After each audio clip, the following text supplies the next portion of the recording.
Do, do, do.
Hello, what's up, everybody? How are we doing today?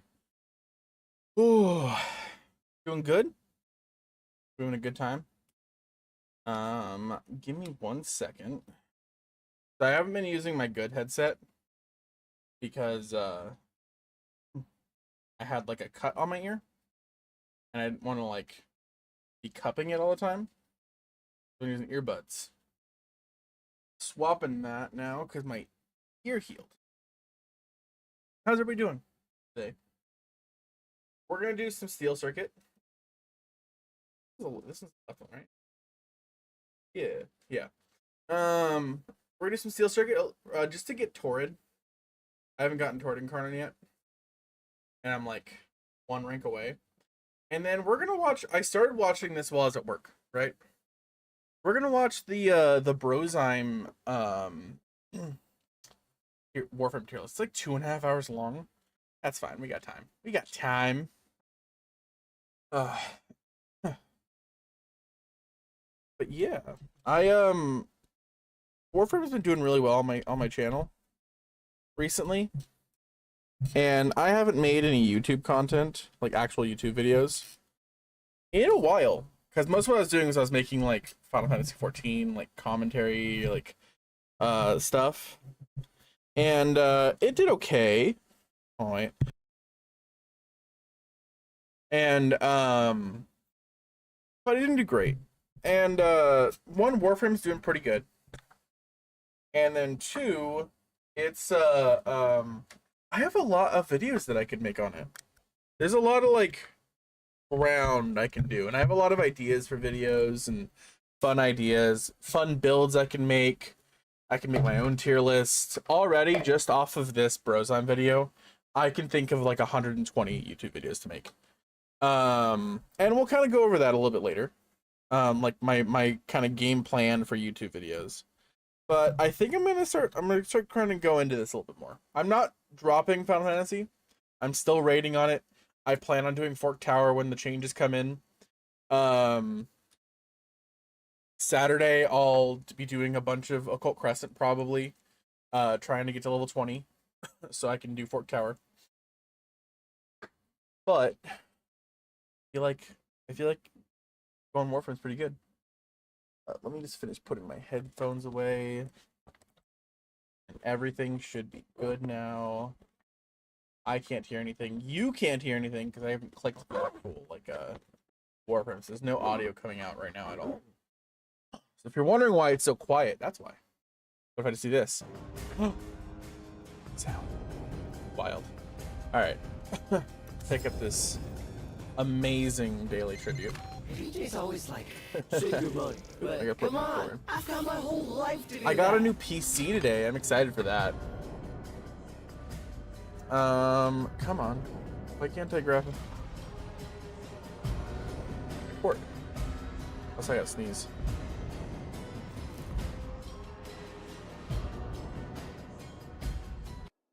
Okay. Oh. We got an unread. A Fomorian disruptor. Hell yeah. Okay. No sneezing. Negative on the sneezing. Oh my god, my nose.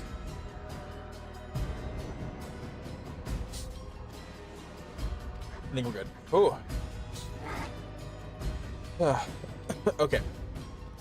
Ooh, what's this? Oh, the Fomorian thread. You get 200,000 in a Rookin Catalyst. Okay.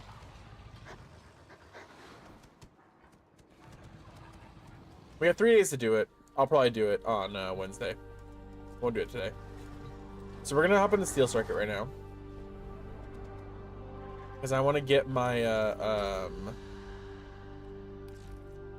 my Torrid. What's wrong with my nose right now?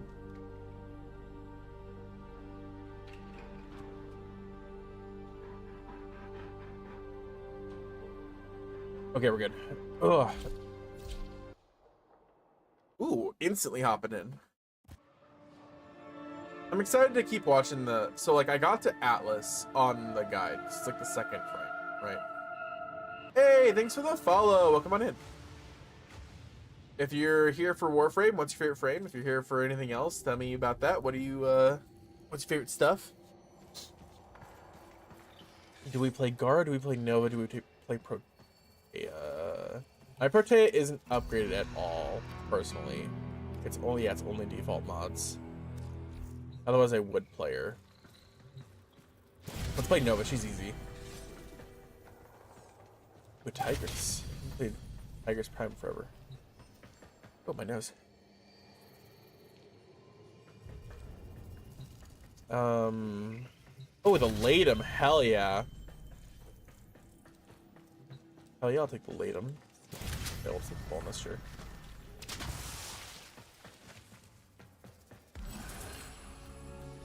Okay, the Corrosive is good.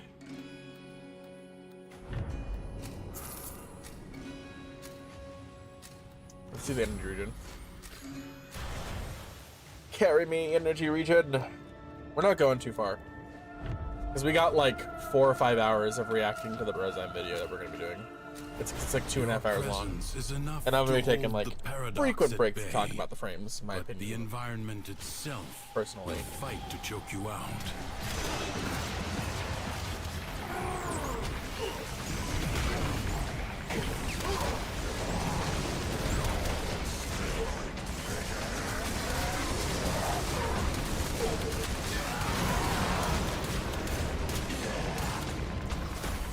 Did I form with the Latum? Why is it not doing as well as I would expect right now?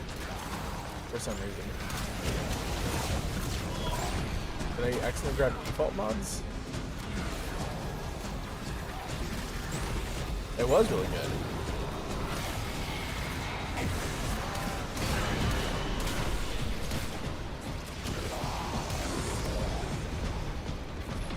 I know it was really good. Last time I was playing with it.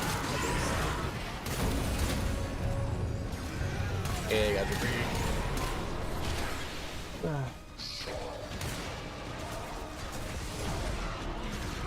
Alright. Ooh. Huh. Oh, it's Sevagoth. Sevagoth bugs for me every single time I play him. Jesus Christ, he sucks. I mean, like, I'm not expecting that type of play, right? I'm gonna go down right now. Nope, we're good. Oh my god, dude. Oh, there's 2 Sevagoths, that's why. Okay, I was like, why did the second Sevagoth go down already? Alright. I was so confused. You'd think with a 95%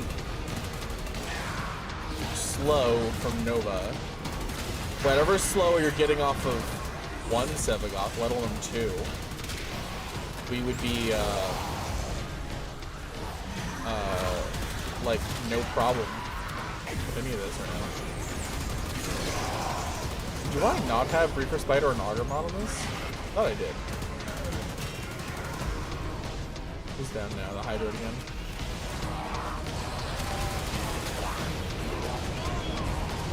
This is week one. Kinda wild.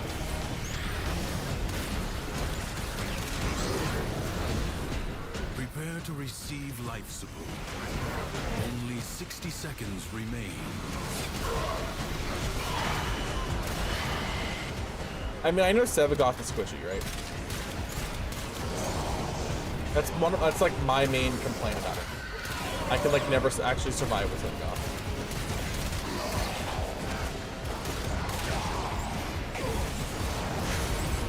Hydrate on the other hand, pretty darn tanky. Life support is limited. It must not be squandered. I mean, especially with all these enemies around, he should be rocking like 6,000 armor or something like that. He should be rocking some really heavy armor right now.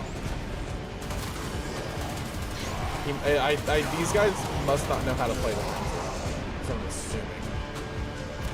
Oh yeah, one of them is MR11. I'm assuming he doesn't know how to play Sevagoth. The 17s should know how to play their frames. Okay, at least one of the Sevagoths has like the actual nuke build going on. He's got the two augments. Okay.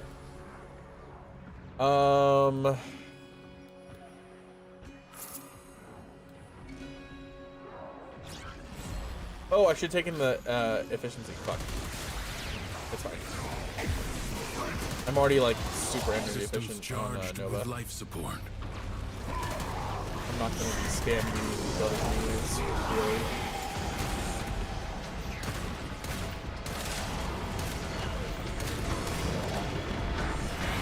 So yeah,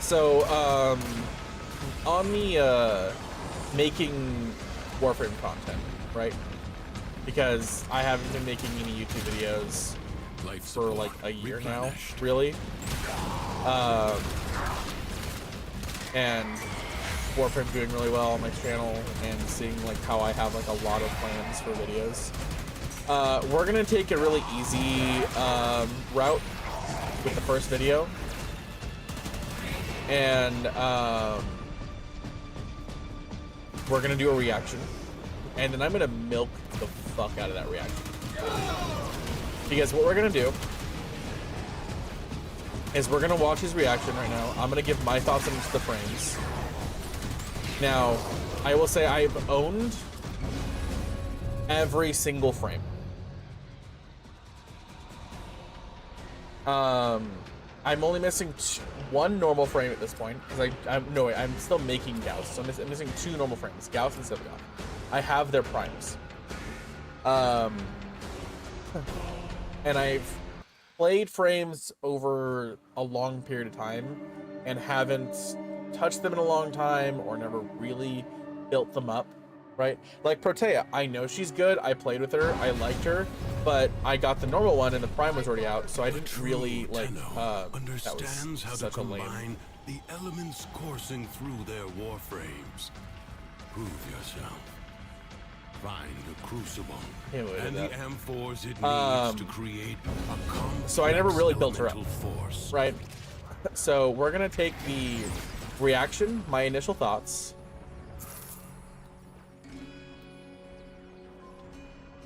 Your enemies hoard the amphors the crucibles need.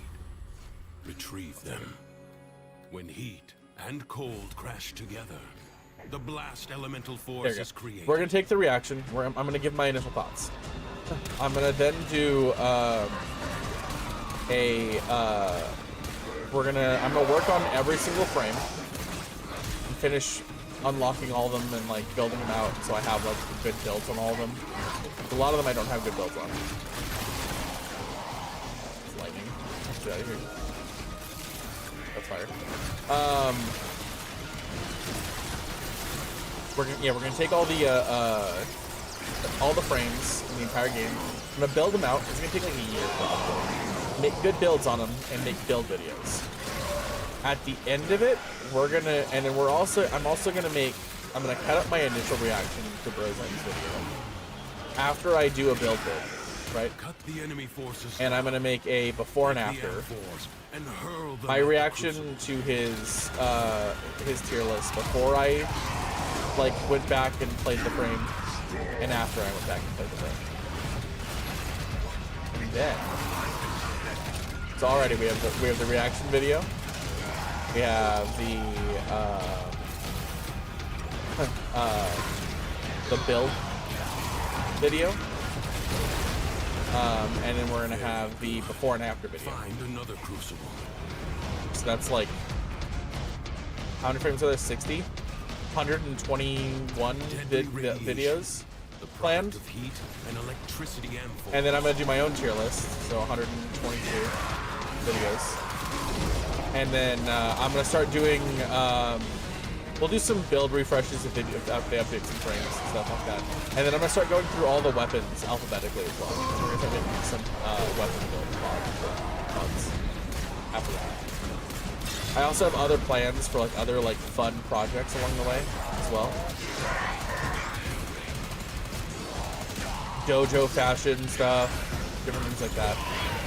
So that's kind of why like I kind of want to swap over to Warframe as like a large part of my content. I was already doing it a little bit, but you're gonna see a lot more of it. Because hold on. There you go. But I have like over 200 videos planned for Warframe. While like for Final Fantasy, there's a lot of times where like I just don't make a video on. I can make a drama video.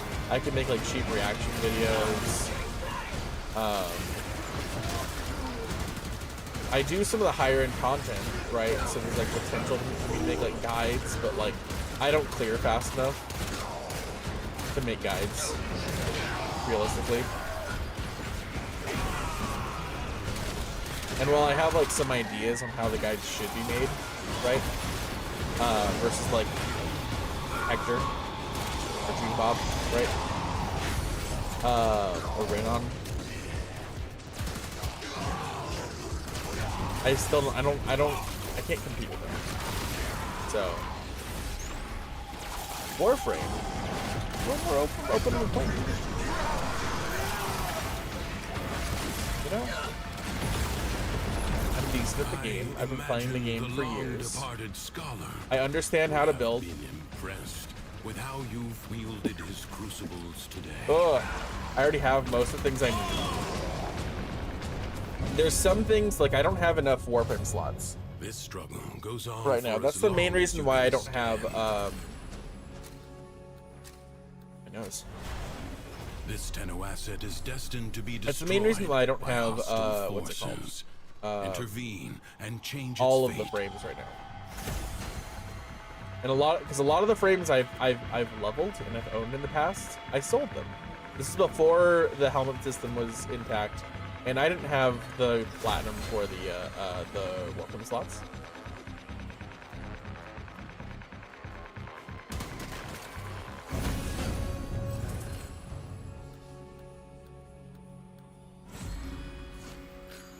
So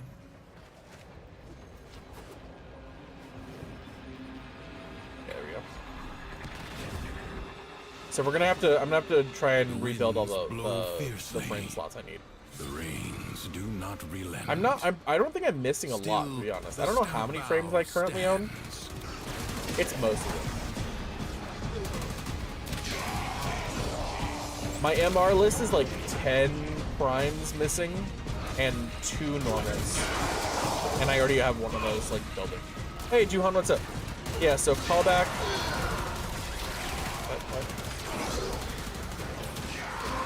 Call back to that dating app match that didn't pan out. Yeah. I forgot to remove them as a follower on Instagram, and they went ahead and talked to talking down on it? What? What do you mean talking down? I mean, that's what I was saying. Like when you were saying like the complaints you were giving me, like in the way you were describing what their things were, what I was hearing was a lot of personal baggage that they were bringing to you, and it seemed like it was probably just not a match that was supposed to be effectively. Because like talk you down means like talk you down off a cliff or off a ledge. It means like bringing you, calming someone down.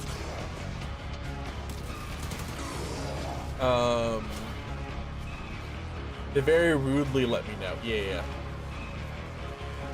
No time. They're like, to rest. yeah, no, we're not. Already This a new isn't gonna work onslaught out. begins.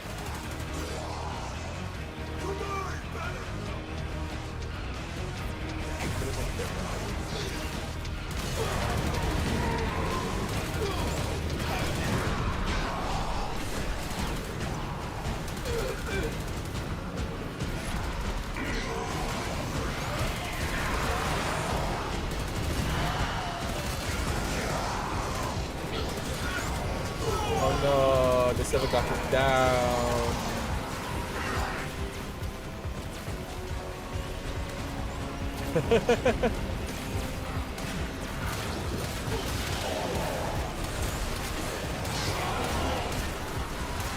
Is this Jade Light?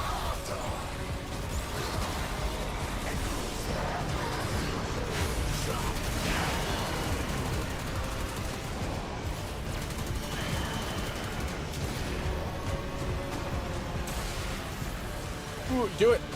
I was just talking about how I'm like making Warframe more like constant on my channel and stuff, and how I'm gonna be making a bunch of videos on it. What is there to do post story, by the way? You're probably not post story. That's the thing. Is they actually just the most latest updates are actually very heavy story based.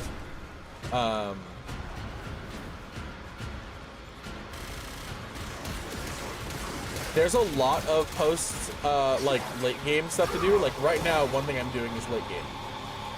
You have to have completed every single node on the star chart Your to get to where I'm at. resolve is being tested. I finished New War. Do not falter. I don't know exactly. So you're Enemies missing incoming. 1999. I don't know if you did Stand Duviri. I think you had to do Duviri to do New War because the Drifter was part of that.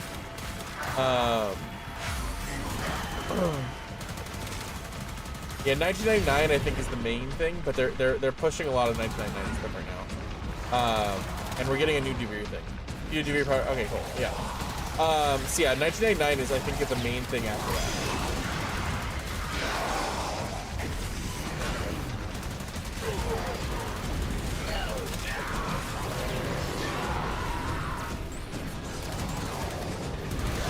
But 999 is a lot of story.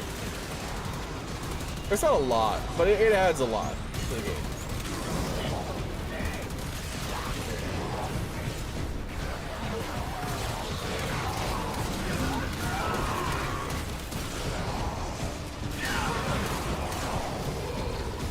And there's a lot. Most of Warframe itself is post game. To be honest.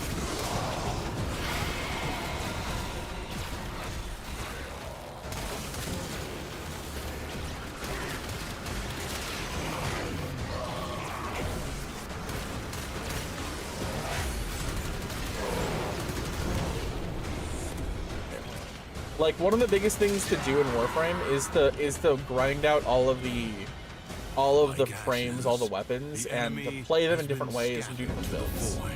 Right? Leave now or later. Is ping But problematic leave you in this must, game, or for can the I play Undercroft with is you for grinding? You inexhaustible. should be able to play with me The grinding. void Guys. angels that roost in the Zeraman are breaking into the Undercroft. Repair the damage. to keep them I at know bay. like internet stability can be a You'll problem. have to be nimble I don't know to about collect ping those energy globes. necessarily. But So they like are the only my means friend to close the breaches. Pedro, his not his ping, but his internet stability is kind of low because his family has like really shitty internet. Like they pay for like the absolute bare minimum in internet in existence. And he's got like, they've got no download speed, no upload speed at all, and they have like a bunch of people in the house like watching Netflix all the time. So he crashes quite a bit, and that's a problem we have. It's dipped out of the group all the time.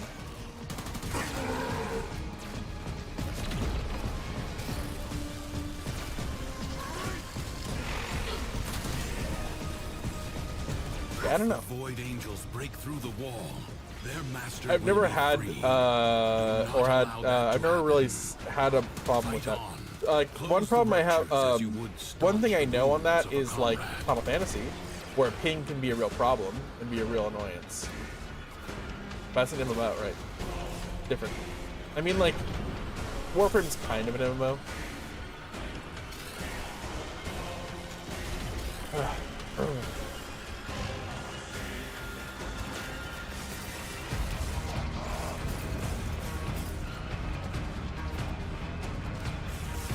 But like in a different way. It's one thing is that Warframe is self-hosted. Is how it works it out. So like, so something like Final Fantasy, you connect to the servers, and that's how you connect to the instance. Warframe is self-hosted. So the person who is lead in a mission. So right now I'm not leading the mission. If you look in the top right, you can see where it says Nova Prime 30, and then there's a little 2 next to it. It's player to player, correct? So whoever is the lead, the main person who created the instance, they are the host for the instance. Which is why there's like sometimes where someone disconnects or someone leaves a mission ahead of you, and you get kicked out to reload. Is because you are transferring hosts. And so host migration is a real annoyance in Warframe, actually, a lot of the time. But that might help you with might help you with ping, it might hurt you with ping. Right? So it depends.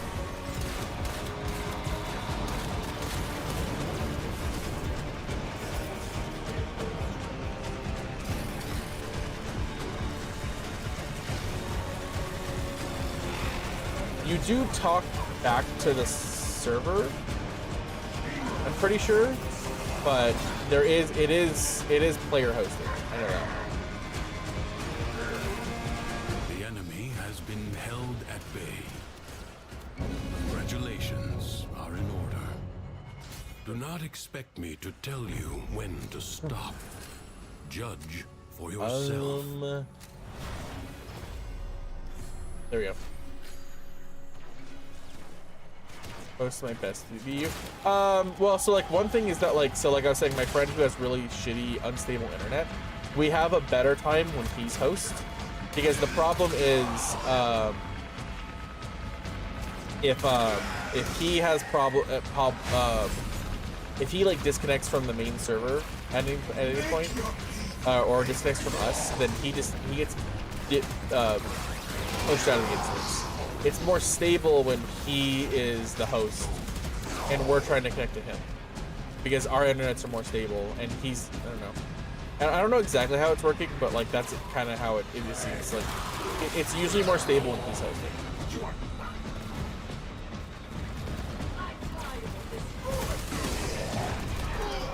As in, he doesn't get kicked, because the real problem is he gets kicked. Yeah. But that's just because his download, upload is like absolute garbage.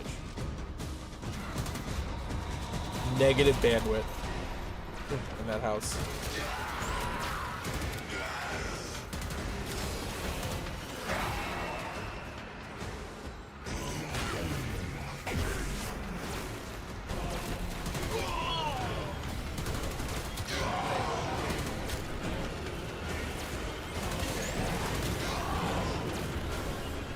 I mean, I don't know where the physical servers are, but I mean, like, DE is in Canada. and I'm in North America, like North America. So I'm probably not too far away from those servers. And if they have American servers, most of the time it's in LA, which I'm also West Coast, so I'm also close to that in that direction. If they're Eastern Canada based on the servers, then I'm also fairly far away. Oh yeah, you're really far away. Persist. Look at that.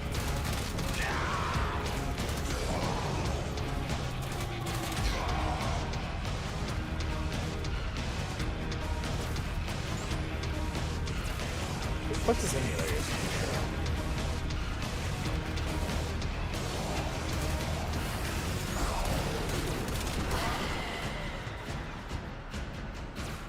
I had a marker like 4, it showed up. I didn't see it.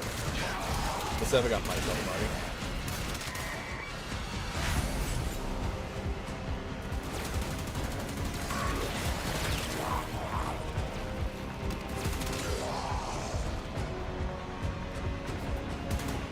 Depending on when you played, right? Oh, there's one. Depending on when you played, right? There might have been some pretty good quality of life stuff. So like, Warframe being free to play is talked up so heavily, and I think is over talked up and overhyped, in my opinion. A lot of stuff is overlooked with a lot of like, you'll see a video of like Moist Critical like talking up Warframe like crazy. You'll see like some other like gotcha streamers who are like, this game is free, and I always hate those videos because this game has a lot of a fair share of its own problems. The new player experience has never been good. Access to tutorials are terrible. You really need for a not pro player, but like a more experienced player, and or like a YouTuber or a streamer to guide you and hold your hand through the game and help you out is so high. There's a lot of changes like that need to happen. And that's why I'm kind of just like, stop like fucking this game up so much. It never returns. A warrior must strike where the foe's armor is weakest. They have done a couple things that have actually improved its free-to-playness. Because like one of the biggest things I had was like, yeah, it's free to play, but you have limited Warframe slots and limited weapon slots. And they've done something to fix that, and it's great. More so than like the ability to earn new like Warframe's weapons really easily, like the normal circuit. They've made a lot of things like pretty accessible, but the Nora and it being a free battle pass, giving you every like few weeks a free Warframe slot and 2 free weapon slots is huge in my opinion.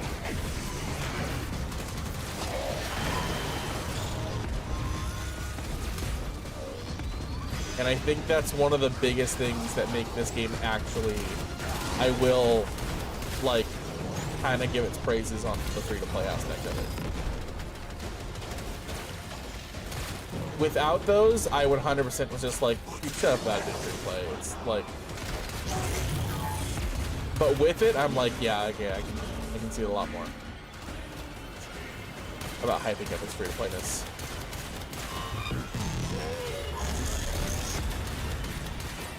Oh, come on, I was on a rock. It shouldn't hit me. I was like sitting there watching the shockwave come out, and I was like, I hope this doesn't hit me.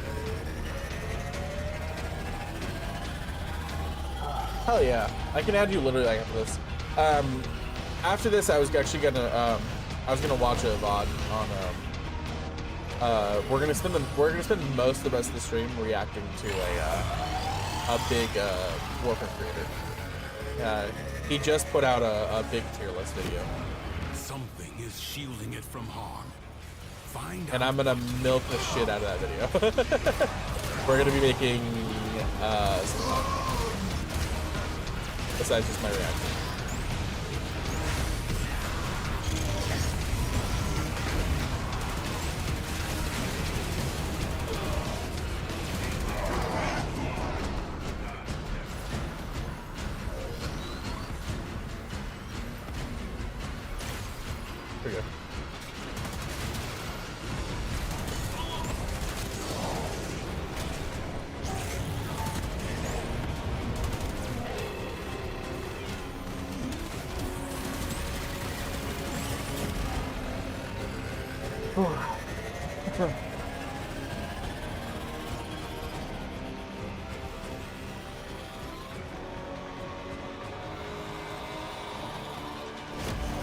Oh. The foe has fallen. Stab it. I was immune to the knockback at one point, so I thought I was still immune for some reason. Jackal destroyed. Alright, now I Will leave. follow, no doubt.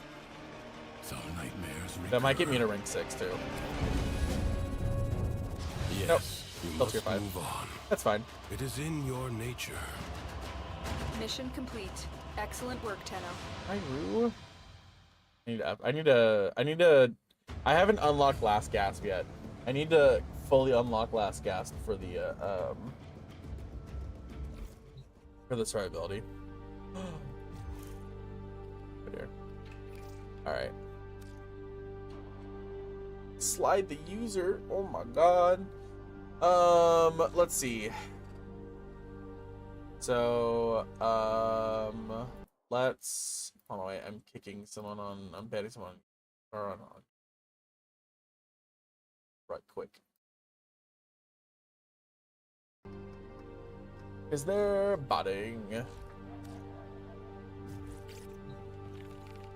I could have lots of little babies. Oh, they'd probably eat me then. No, you wouldn't come home to that. Yuhando's code. You done? Yeah, hell yeah. I mean, you sent the message about Papa Limo, and so I thought about whoops, did not mean to invite. That's fine. And to send the friend request. So I'm about to go. Yeah, sloppy. I was gonna say sloppy. Yeah. All right, there we go. All right, can I send you a friend request off the here? Add friend. Okay. Friend request sent. Nice. All right. Yeah, Dante's huge. I would do something, you know? But I'm gonna take a break from the game. I got. Ooh, let me grab my turret current though. We can go so deep inside. I'm gonna set up the reacting now. But I got you in the friends list. There we go. I also want to get the Atmos one. Okay. We're gonna pause. Luckily the audio doesn't come through. But we're gonna turn on the interweb audio. We're gonna pull up Brozime's video now.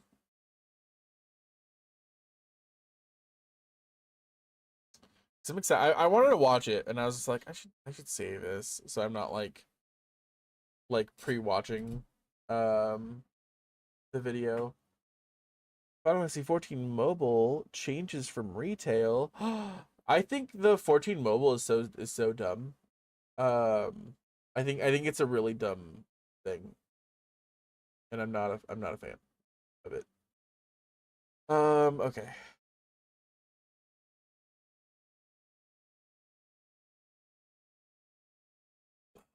Down to D. We do have. This is as far as I got. I got 6 minutes in. I was watching the Banshee bit. Let's hit this. Oh, yep. Right. Hello and welcome welcome everyone finally to the full Warframe roster review for 2025. This is of course a bit longer than a year since. I don't think his cam doesn't show up this entire video. Yeah, a lot of times his face cam is in the same spot mine's in, but it's not there, so we're our good. last one. That being due to some delays caused by some massive reworks to 15+ Warframes, being all of the exalted changes that we got. But I don't think we're going to have a better point during this year to talk about where all the Warframes I'm excited for Araxia currently coming sit. out. Araxia's going to be huge. In general, I think things, if you want to just talk about the whole of where the Warframe balance is very good. I think we're probably in the best state Warframe has ever been balance-wise. But that doesn't mean there aren't Warframes that fall on the lower side of that balance. With that, I do want to talk about how I tier list, and for that, I do, of course, have another video that kind of goes into that more deeply, so we don't have to just draw it out forever and explain myself every single year.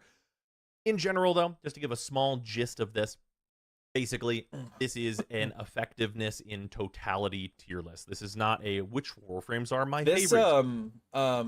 the way this is set up reminds me of this old survival thing. There was like a whole like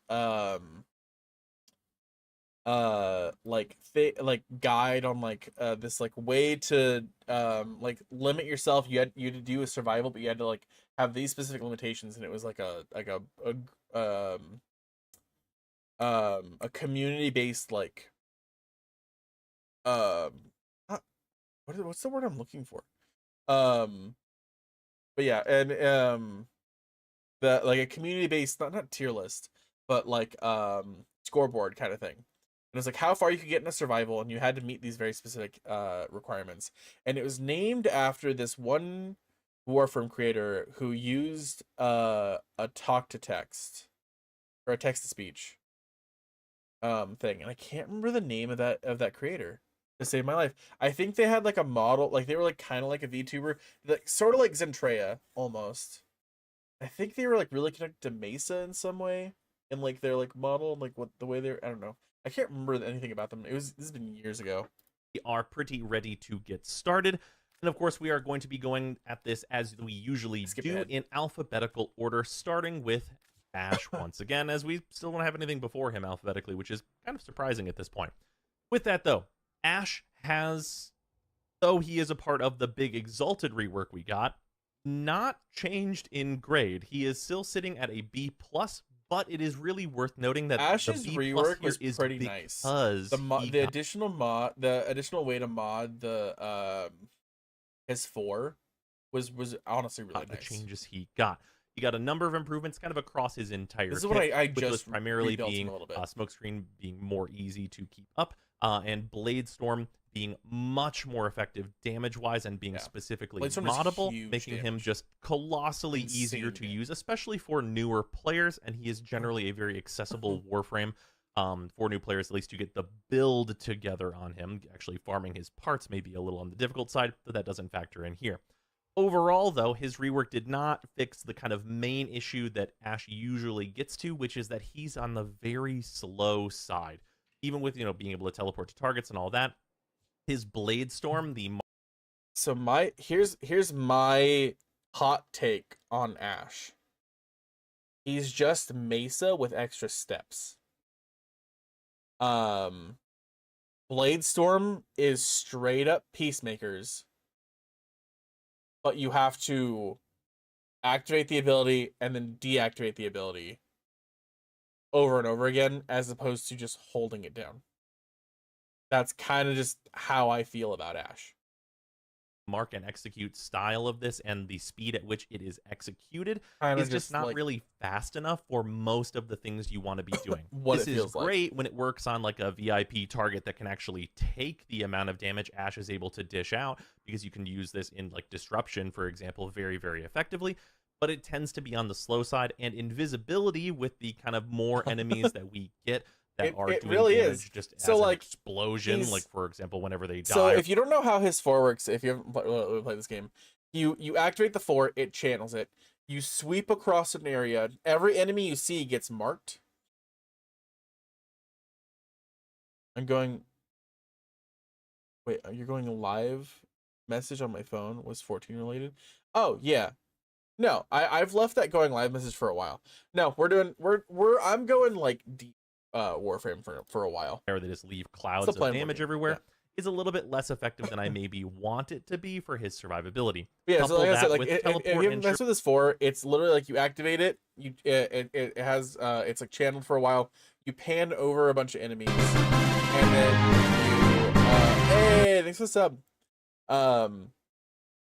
You activate, then you deactivate, and every single enemy that you like marked clones spawn and like kill them. So you could do that, or you could just use Mesa, activate her 4, and every enemy you see just dies. You don't have to deactivate the ability and then wait for the clones to kill them. You just already kill them. Shuriken seeing moderate benefit from the changes that he received, and it's mostly that he's able to do very, very large amounts of damage with Bladestorm and stay safe from the vast majority of things with Smokescreen, but his other 2 abilities aren't really helping him in the areas he would usually have trouble in. I really would have liked to see Shuriken be like an actual DPS ability that he can use on units that are not affected by Blade Storm, or just like being able to use this on a lot of weak enemies would have been a really cool space for him to kind of go into. But we didn't see that, but B+ ain't bad. Let's move on to Atlas. I wonder if they could add a Shuriken augment. I think there already is one.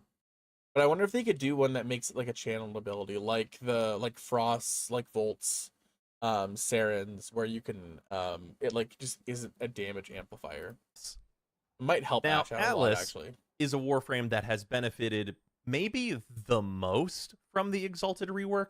Like make it so it does an additional hit of slash. That'd be pretty cool. Right? Like we have Sarens gives an additional hit of toxin. Bolts an additional hit of electricity, and then I think Frost adds cold. I think that one combines. But it'd be really cool if like Ashes could like add an additional hit of slash. That'd be really cool. Atlas got extremely really significant stat bumps to Landslide, and the direct modding of Landslide is colossal for any player that is new to the game and didn't have access to Incarnans, which were previously kind of holding Atlas up where he was. That being said, on the last roster review, I gave Atlas a B+, and even though Rumblers are functionally completely useless, being only okay without their augment, Petrify being a very solid crowd control ability that also has looting capabilities, which is important, and Tectonics being functionally useless in the vast majority of cases, though sometimes coming up to kind of mess with enemy AI in very rare cases. The thing Atlas is doing is having a good passive that can both heal him and not... This is one I have nothing to say on. I played Atlas when he first came out. I have not touched him. He was like okay-ish, and I just like was like meh, and I don't have him. Have right him now, not even. be knocked down because this doesn't list his. That's one thing. That's one we're gonna have to farm for a little bit. I Uh, think I'm just missing his He can helmet. heal himself. He has a ton of armor.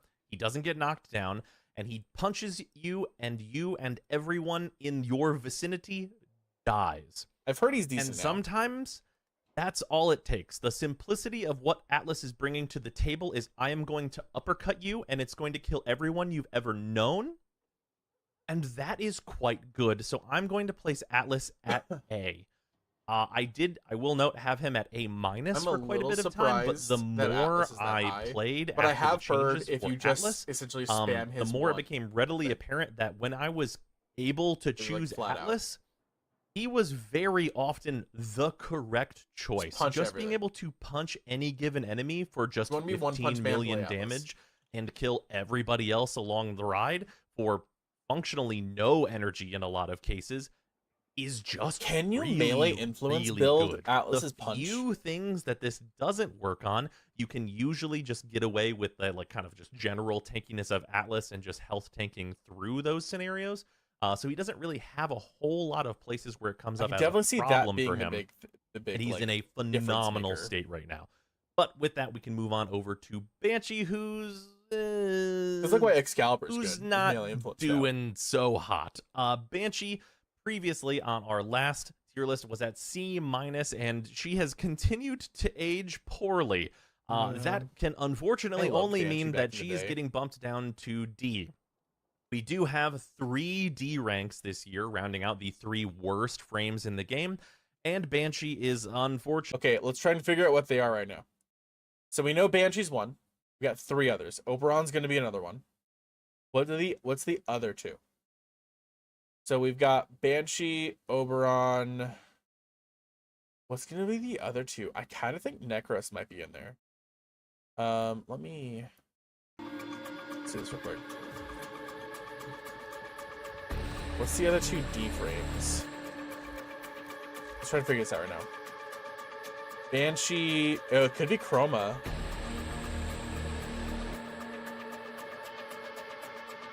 Frost is also not really in a great point right now. He's decent with his new overguard stuff he can do.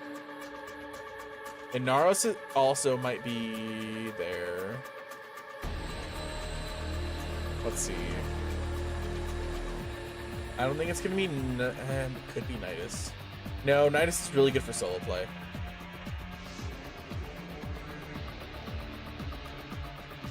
Vauban. It's gonna be Oberon, Vauban, and I'm gonna say Ivara? No. Yeah, it's gonna be Banshee, Oberon, Vauban,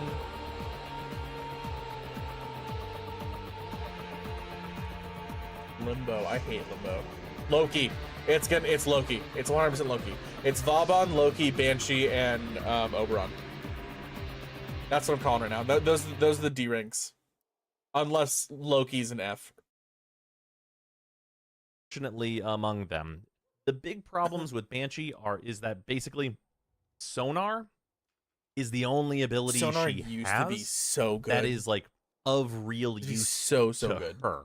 This is a big And now damage boost on the enemies that it does function on, but on all of the enemies where the amount of damage that this adds would be good, sonar either is extremely inconvenient or doesn't work at all, making this not really a damage buff whenever you would want it. Couple that with Sonic Boom with an augment, it can strip armor, though stripping armor is at an all-time low in terms of being a premium and fantastic ability, so Sonic Boom is also kind of a not ability. And then Soundquake being a standstill AoE that doesn't do even close to enough damage to wipe out anything that's on the steel path. At one point, Soundquake was so fucking busted.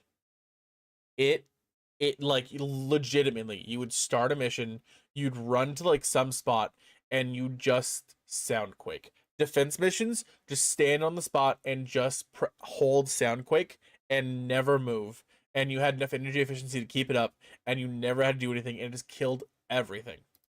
Regular path, you can get away with it sometimes. This basically means that silence is her good ability, and this is her really good ability. On other Warframes, subsuming a copy of Banshee and putting this on other Warframes is stellar, as this turns off all enemy abilities with their just like Xmas functions, all of like the Acolyte enemies, and any kind of enemy that has an ability that they use. Silence is like a Dungeons and Dragons style silence where they can't use any of that stuff. And if you're not Banshee, that's incredibly useful, but Banshee can't capitalize on this. This is a fantastic ability in a situation where you've solved a bunch of other stuff about your Warframe, like survivability and damage output, and then this is like the buffer that makes things. The problem is silence is easy. supposed to be her survivability ability, because it makes you quiet. It's supposed to be a stealth ability, but it doesn't make you invisible, so it's worthless for you. But things are not extremely easy for Banshee. She is in a very rough state, and I really hope that she gets a rework soon. Because I think there's a lot of potential just with her theme, and I don't think a lot would need to change about how sonar functions in order for it to be just generically good in most content. Between her 4, which I don't think design-wise is kind of ever going to be good, and, you know, be healthy for the game, because the wub builds we've had in the past with her were just like a plague on the game until they got nerfed, and they got nerfed for a reason. Dante is going to be I really would like to see Banshee receive the amount of overguard that Dante can generate is going to be huge. We're going to come up on his prem pretty soon. Banshee has been in the past one of the best frames in the game. Sonar has been one of the best abilities in the game historically. There's been really big game-breaking like interactions with Sonar specifically. There was when Equinox first released in day form on Equinox. Equinox is her 4.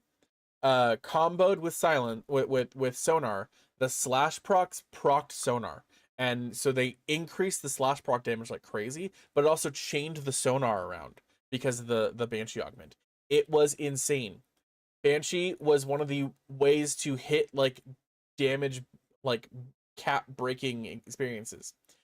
The rework to damage and damage cap, and how a lot of frames can just hit it now, a lot of weapons can hit it now, and overguard being in the game, she's just an old kit is essentially the problem with Banshee. She needs a rework because she's just an old kit. It's kind of the same problem with like the way they just changed Valkyrie. Valkyrie is getting a rework coming up. If you don't know, if you've been keeping up on it, and it's like they're nerfing her because they're removing the invuln on her ultimate, which is on her 4, which is okay. It's supposed to, and they're doing it in a way that's supposed to increase her playstyle. The problem is that the way armor and health tanking works in the game currently sucks.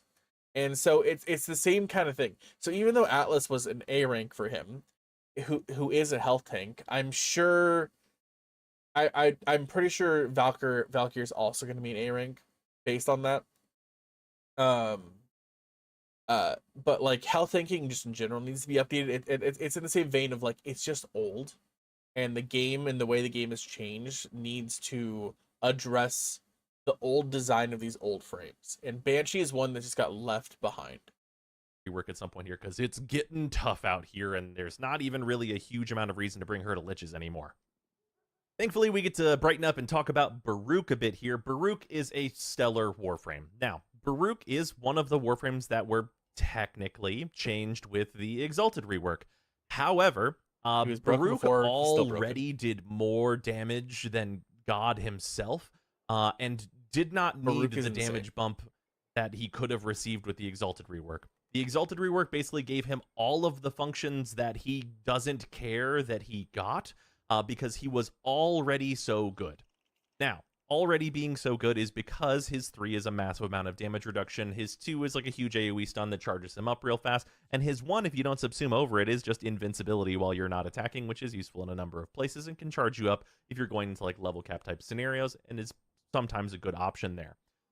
But the main show is Serene Storm. You build up Serene Storm, you turn it on, and it just does tremendous damage. You just do waves of damage, you kill everybody. The slam attacks with this just do hilarious millions on millions of damage. I mean, that means the frame is only really well real designed. problem with Baruch is that if you don't have an enemy count, you just become invincible, which is not so big of a downside. Desolate Hands has a tremendous amount of survivability that it gives you, and whenever that's coupled with Serene Storm, you're like really invincible. But whenever you don't have a lot of enemies around, it's really hard to build up your meter and keep it built up so you can keep using Serene Storm to kill everybody. But the downside of your kit being invincibility is not so bad, but the lower functionality that you have in situations where you don't have a bunch of enemies does mean that once again Baruch is staying at A- this year, but a stellar Warframe that I love to see in the vast majority of content nonetheless. Absolutely fantastic. Moving on. Like anything you're doing Steel Path has enemy capped. So like if you don't know how enemy spawn like works kind of in general, in normal path, you get more enemies spawn based on the number of players in the group. If you just go Steel Path, you always have the maximum spawning. It's one of the Steel Path modifiers kind of thing. And I don't know if I'd give... So, like, I haven't really messed with... I've leveled him. I haven't really built him up, right? I haven't really built him to be, like, the god Baruch that he can be, right? Mostly because the Baruch I built up was the normal one, and I was like, I'm just going to subsume him because I'll make the prime later. But he's I'm surprised he got an A-, really. Because it's like you either kill everything because there's enough enemies that you keep up stuff, or you can just go him because he's invincible even if there's no enemies around. Like if you do like any kind of mission where you're like a sabotage, right? Where you're just sprinting through the enemies, you're not trying to kill them all. He's invincible the whole time anyways. So it's like that's why I'm like, I don't know about an A-. Like if he was invisible the whole time rather opposed to like invincible, he'd probably go up because of like spies and rescues, right? But I mean, invincibility, same thing, right? We got to talk about Caliban. Now, I'm not going to mince words here. Caliban previously was at D rank, and he's not at D rank anymore. But I still did consider talking about Nautilus instead of him in this slot because Caliban is incredibly forgettable. Now, a really important note before we move on is that in the upcoming update, which is only a couple weeks away at this point, I need to rebuild him and I need to spec him out actually well. But I gave him a really light build and just Summoner's Wrath and Kamisado, it just breaks him. Caliban is getting a new augment, which might give him something more meaningful to do. God, I hope that that is the case. Currently, I am placing Caliban at a C rank, and I don't have a whole lot of hope that he is going to be much improved. The amount of by that CC new he augment, has and the though amount I of would love damage to see it. and like stuff that With his that, like ads can the do. reason Caliban is at a C rank is that he did get a full rework, and the rework give him was a B, better for my him. opinion. But in general, Maybe a C it's plus. kind of a bit of a mess.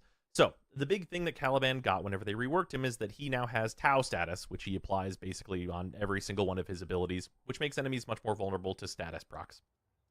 With that, though, he doesn't have any status procs that are inherent to his kit, which basically means if you're going to use that status that he inflicts, you need to then use weapons that inflict statuses in order to take advantage of that, but the weapons that inflict statuses already inflict the statuses. So it's a kind of a weird synergy point where you could just be buffing your damage, and that'll do the same thing as more statuses in a more generic and better way. And he does also have a damage buff, but otherwise things aren't really coming together with Tau status being used by him to make his abilities better, but you can weapons platform with him. If Tau Which status is not was great just because a he doesn't have the other vulnerability, it'd be a abilities lot for better. weapons platforming. His first ability is probably his overall best As opposed to ability, status. which is you spinning through a bunch of enemies and getting a bunch of resources for your energy, your health, and your shields by spinning through those enemies. Really good for survivability, really fantastic for shield gating, and this is also the ability getting the augment that I hope is going to be the kind that of his best cornerstone of a ability? real build for Caliban to use for the foreseeable, but we'll have to see. So It this has to be ability his is really summons. solid. Great And his resourcing CC is ability. We amazing, love to have a too. Warframe with a resourcing Like, ability. a lot of people His second subsume- ability is they put Sentient Sentient Wrath. Wrath This is much on the same as other it was, though it is a frames. lot less finicky lot of than it time. used to be.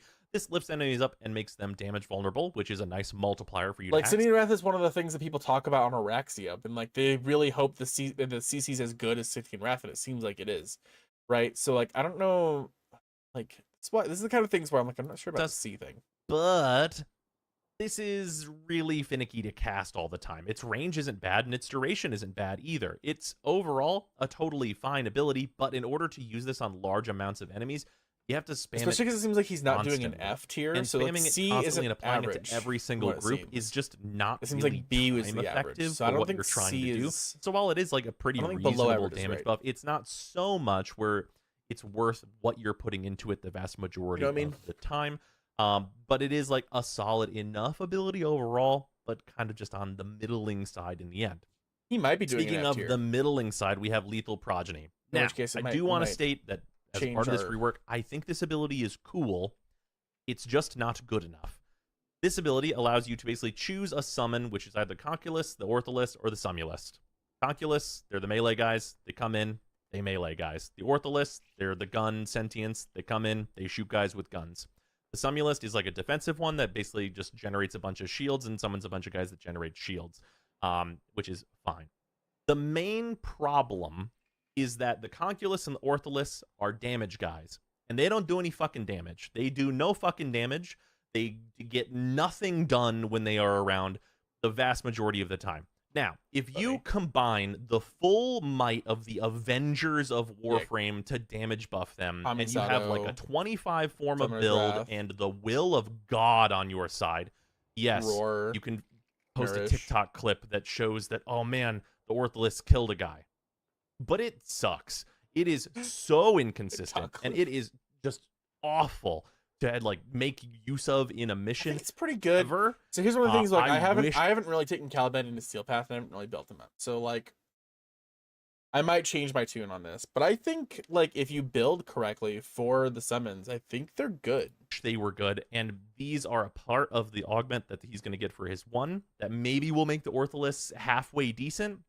But right now, all of these summons are basically glorified little shield generators, and Yeah, woof, I mean the it summon, is- the it is Somnolist tough styles out is here. These things do generally better. nothing.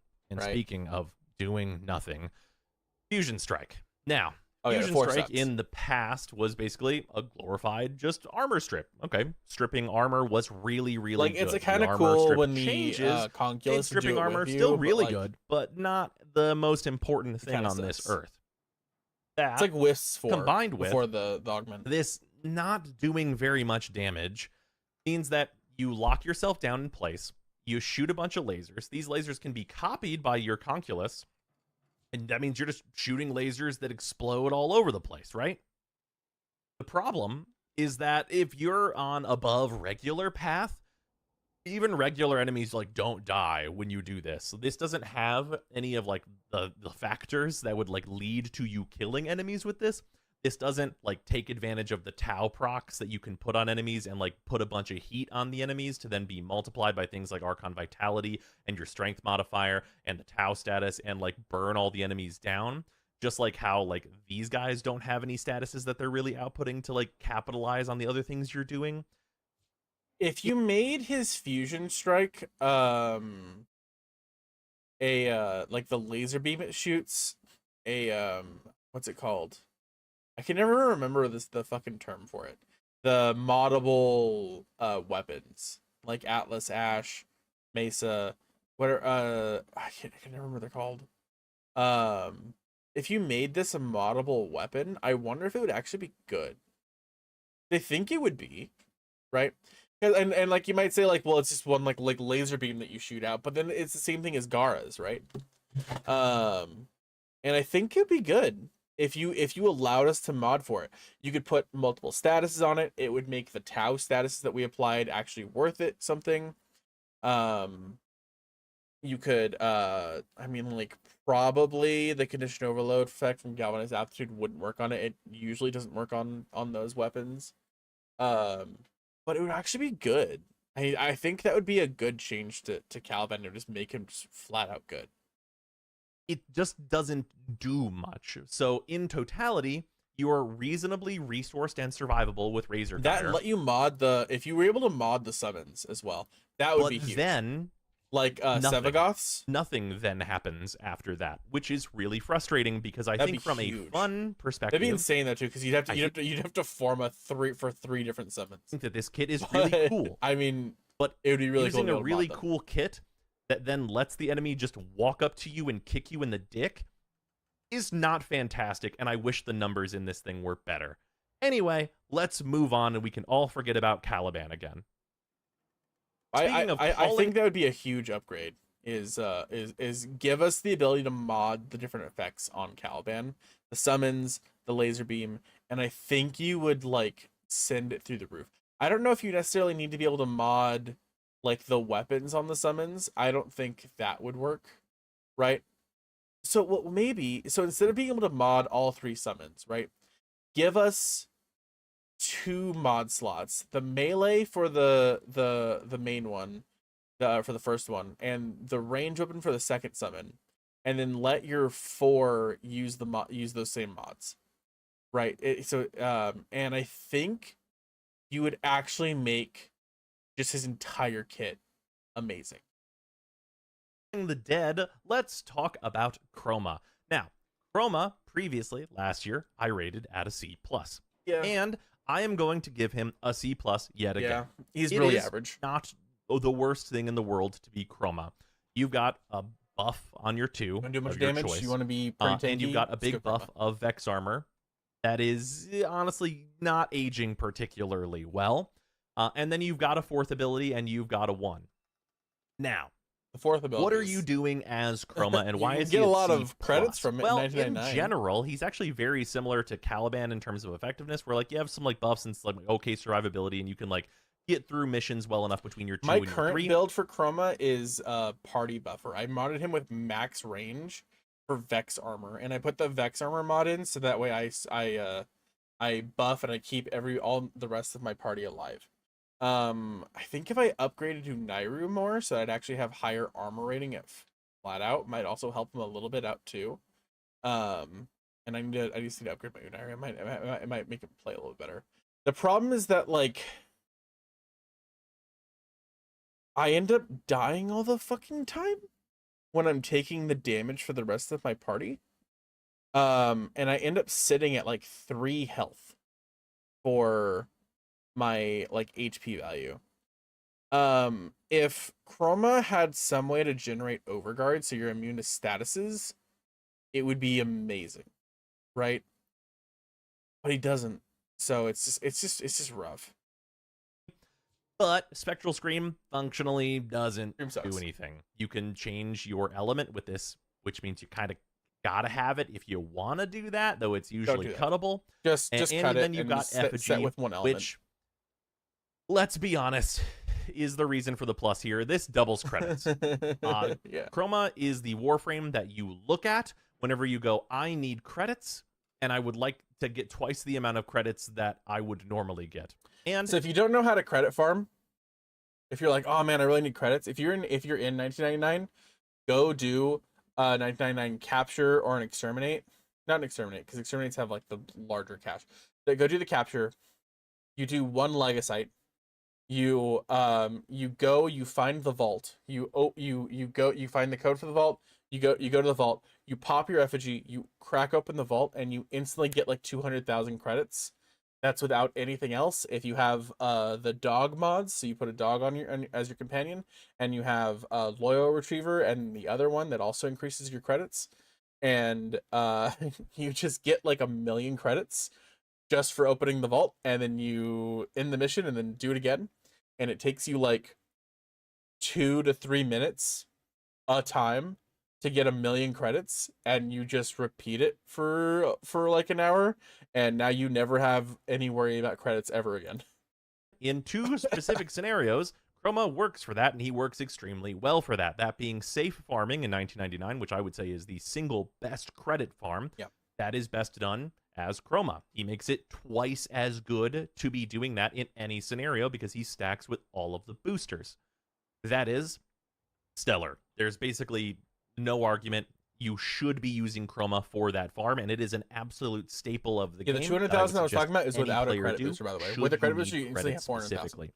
Also, Profit Taker being the kind of potentially maybe higher amount of credits if you are extremely skilled at Profit Taker. That is also a place where Chroma works. Personally, I would say that you'd be better off not taking Chroma to Profit Taker and doing it as a Warframe that has like a way more. Plus, you can do it with a group of 4 friends that are all on Chroma. But you can still bring Chroma to that if you want to get it done. You don't all get the bonus. Said, everybody has to remove their works effigy. Okay. He's got 2 buffs. If you just want to shoot guys and be like survivable enough, he does those things. And double credits is a pretty nice niche that it's really hard to get away from, as he's the guy to go to whenever you want to get twice the amount of credits. For that, though, we don't need to talk about Chroma anymore. We can move on to Citrine.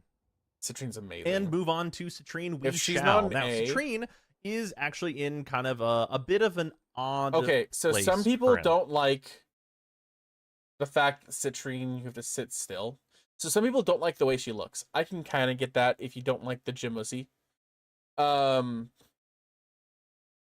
some people don't like that you have to sit still on the point where you put your crystal down. Okay, the augment is going to make the where you put sitting still better, and she's getting a new skin, which solves the other thing. But she's such a good kit. 90% DR for your entire squad, natural health regen, a great way to generate health and energy orbs, statuses on every fucking enemy hit, just period, like infinite statuses. She's and then you automatically take any weapon you have and give it an instant 300% critical chance. If you don't know how her 4 works, it generates a crystal on the side of the enemy. If you shoot the crystal, you have 300% critical chance. That is just flat. If, like, for some fucking reason, your weapon has 400% critical chance, so you have Innervate or something like that, the crystal, if you hit the crystal overwrites that and takes it down to 300%. Okay, kind of shitty. But apply that to a status weapon. Like, 2% crit chance on a weapon. Throw Prime Target Cracker on it, as just a random mod on it. Right? And then just build it the rest of the way with status. And then just hit the crystal and you do 300% crit chance. Flat out. For every single hit. And you're not even built for crit on the fucking weapon. She's amazing.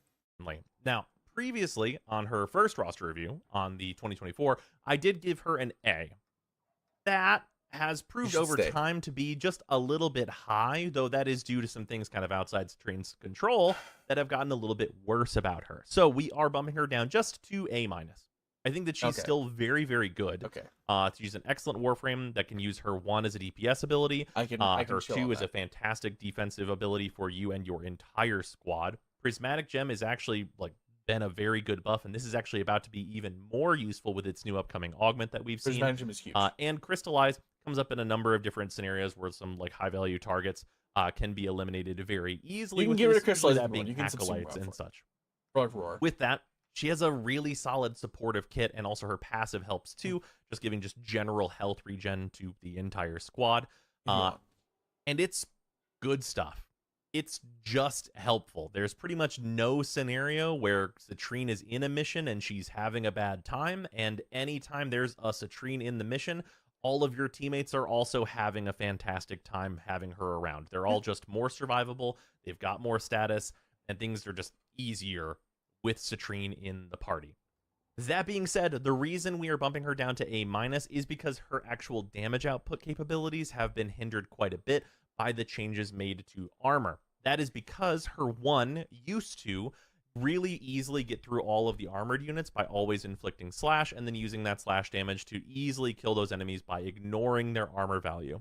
Those enemies now have a significantly lower armor value, but significantly higher health, meaning that Fractured Blast has a much harder time keeping up and just like, wiping out squads of enemies like it could previously. So her damage taking a pretty significant hit, I think makes her like a bit less of a must-have type Warframe. So I have lowered her just a smidge, but she is still as long as you do it within like the crystal squad. time, all the stats you're going to apply are still going to kill the enemy. That newcomer being Site 09. Now, I do want to talk about... I'm really curious to where he's going to put Sight. I don't like Sight 09. Evade is cool. I never really get it to work out for me the way I want it to work. Right? I can get times where I get like really long periods of invisibility, but then it wears out and you still have like a long cooldown before you can pop it again. And it's kind of ass when you're waiting for Evade to come back. Not a fan. Like, snipers just suck in the game.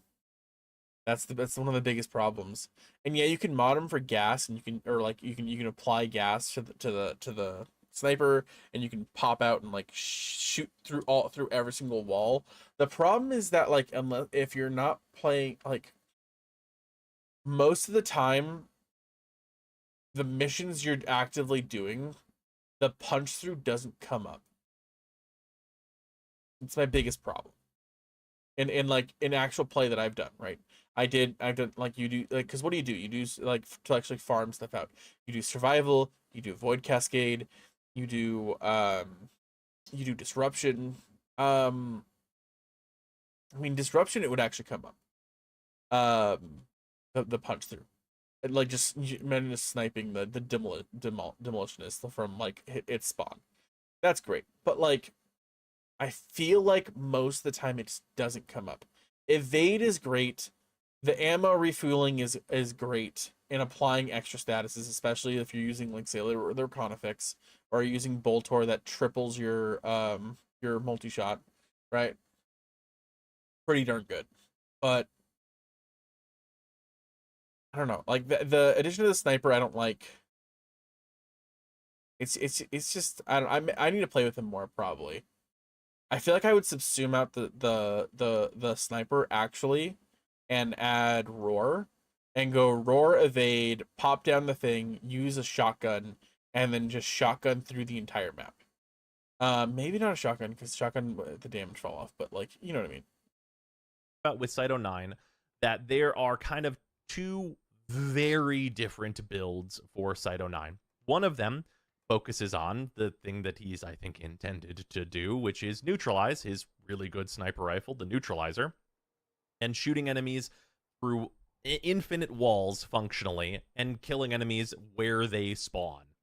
That is coupled with Evade, which gives you infinite invisibility as long as you can hit headshots, and Resupply, which is a very, very good damage buff that gives you guaranteed status procs, which is also phenomenal. Resupply is good. That especially is all kind of brought if you're together comboing by it with something like Primary Blight, kind of thing, where you can guarantee a toxin status that doesn't combine.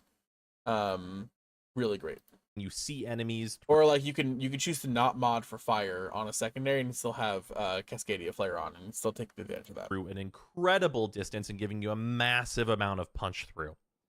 These things are an incredibly solid kit, and I think that Sight is probably one of like the best designs that we have seen in Warframe in quite some time, which says a lot because the designs have been quite good. For that, I am putting Sight at A-. Now, I would like to note, Sight is not without issue, and this could be viewed as a bit high. There are a few reasons why he is an A-, because otherwise, I think I would everything be more about him, comfortable I talking about feels him at B+. mid.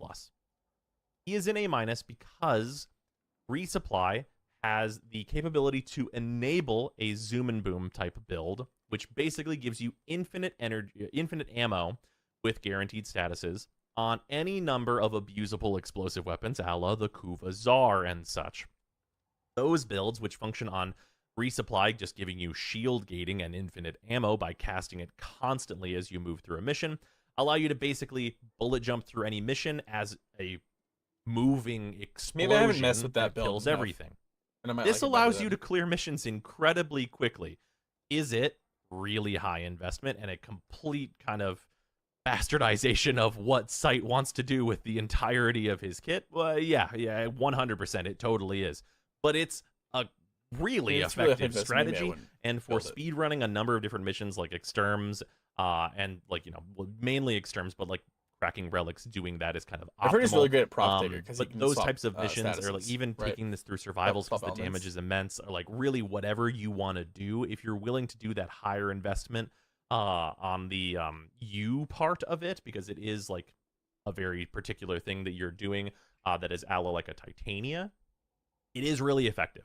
So having a very effective kind of speedrunning style build and a very effective just general build that can be a little on the slow side and a little on the not liking teammates side, because Evade does need you to get the headshots and not your teammates in order to give you more time invisible, which can sometimes come up as a problem. And he has like a few issues here and there with like, you don't really want to bring him to a boss fight in particular because there's not an enemy he can just kill over and over in a lot of those for his Evade to stay up. But I do want to put him at an A- because I do respect that the two different builds that he does have are very good, and they're very good in kind of completely opposite ways. With that, we can move on to Dagath. Dagath is amazing. Dagath, similarly, actually, to also, I hate that has had a bit of a rough time. Rougher than most, I would say.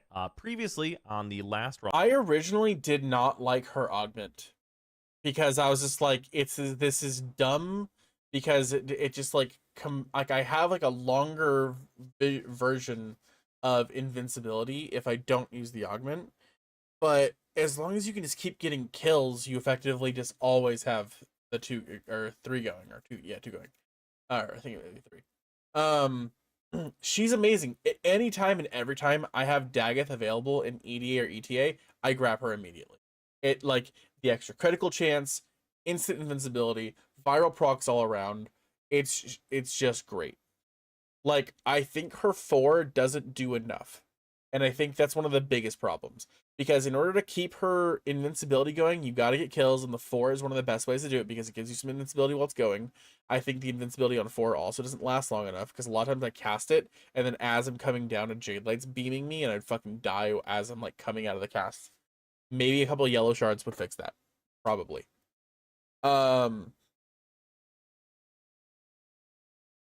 And I think trying to get kills at level 500 with the horses kind of sucks.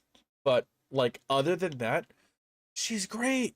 She's so much fucking damage. For us to review her first. Maybe I just need to throw Roar in her 1. I don't know what I have in her 1 right now. It might be Nourish for energy. I think I might just throw fucking Roar in there and figure out something else for energy. Review. She was at a B+, but I have unfortunately had to move her down to a B-. Not a huge shift, but an important one, and one that has been caused by the armor changes. The armor changes were critical in the reduction to how good she's not as good. Because Viral's not as good. That is because the previous thing that you used Viral to do heat's one of the best things to do. You would put Doom on enemies, then you would cast your 4. That would remove their armor, and then their little baby health that would remain under their armor would be killed by Rakali's cavalry. That was pretty good. That's a thing you could just kind of generally do, and her get out of jail free card of Grave Spirit was really effective. And the augment for Grave Spirit enabled a build where you can just turn Grave Spirit on and then spam horses, and then you didn't even have to do the Doom part of her kit. That's all well and good, but it's kind of much too slow now. With the enhanced health of enemies, generally speaking, it's just not that effective, and it's much more effective just to shoot a gun, and that's tough.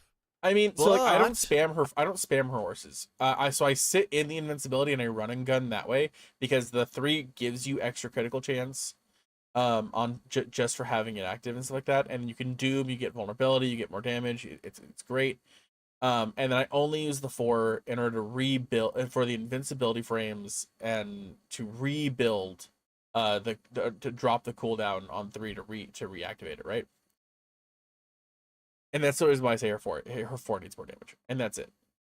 I do want to note that there is a new build that I will be great. posting after this review. amazing. That actually utilizes her weird scythes as the Really? DPS mechanism instead of her 4, and I found it to be better than the horses.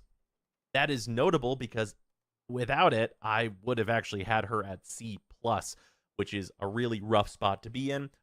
Maybe we try that out. Maybe on config B, subsume out the horses for roar. Weird sites. Maybe. I might have to mess with that today, even. But that I new love build that we Daggett. will be talking about in the future focuses on using weird sides with the number of subsumes to basically spread doom and be able to do damage at least a little bit more effectively and in a better amount of scenarios, and much more passively to allow you time to use weapons and not be stuck in the Ricale's Cavalry animation all the time. So that's the thing that can come up here and is notable. Her survivability with Grave Spirit, I think, is generally pretty good. Grave Spirit's Just having amazing. a get out of jail free card where, like, oh, you You get killed extra me, but critical no, you damage and didn't, extra critical chance. is pretty generally effective, and just needing to not die again for 25 seconds is usually very achievable. So from a survivability standpoint, she's decent, but that her output, which is what she really should be She's doing, my favorite her thing to take to, core like, and everything else about like EDA, what her ETA. damage can do should like, be better 500 without plus. subsumes, I think. But she's at Level. least doing okay for now. Let's talk about Dante. Now, He's gonna put Dante on the last as roster A. review, he was at an A-, which was in lieu of him having just been nerfed, and me feeling that he might be a lower rank than I was really feeling about him, and that his his part His of his nerf, 4 like, was much worse, and yeah, all hurt him a this little bit, but stuff. not by much. Honestly. With that, I'm happy to say that over the Exalted rework and just Plus, he's, general like, the performance best of how Spectre Dante to has build. done, I'm Period. happy to bump him up to an A+. Yeah. Dante has proven The book's himself actually to be good now, too. absolutely invaluable in pretty much any number of situations. He makes you and your entire team generally completely invulnerable when using Light Verse, where it's just spamming Overguard on yourself and the entire squad. The double Light Verse into final. How to play Dante. 2-2-4, 2-3-4, 3-2-4, 2-2-4, repeat. And then you just do 2-2-4 again, like a little bit. And then like randomly throw in a 3-3-4. That's how you play Dante. You keep up the 2-3-4, you keep up the 3-2-4, and then you kind of spam 2-2-4, and everybody's invincible. Everybody has max overguard.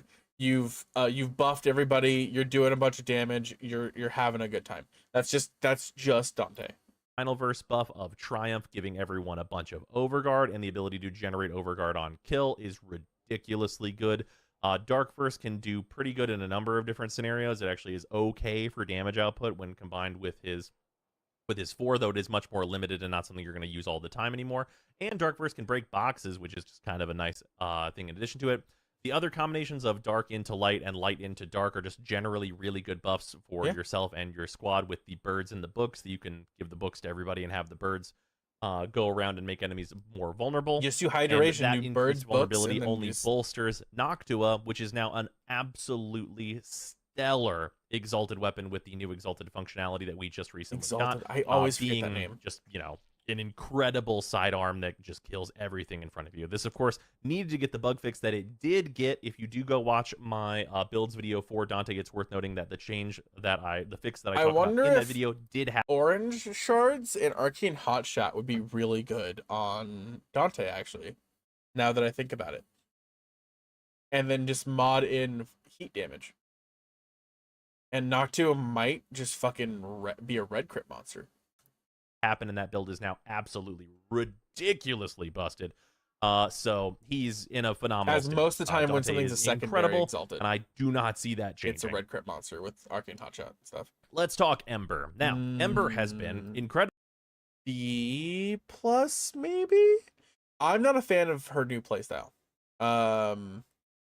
The insane overguard is awesome, but I'm just like, I feel like personally, I never feel like there's enough enemies to actually capitalize on it.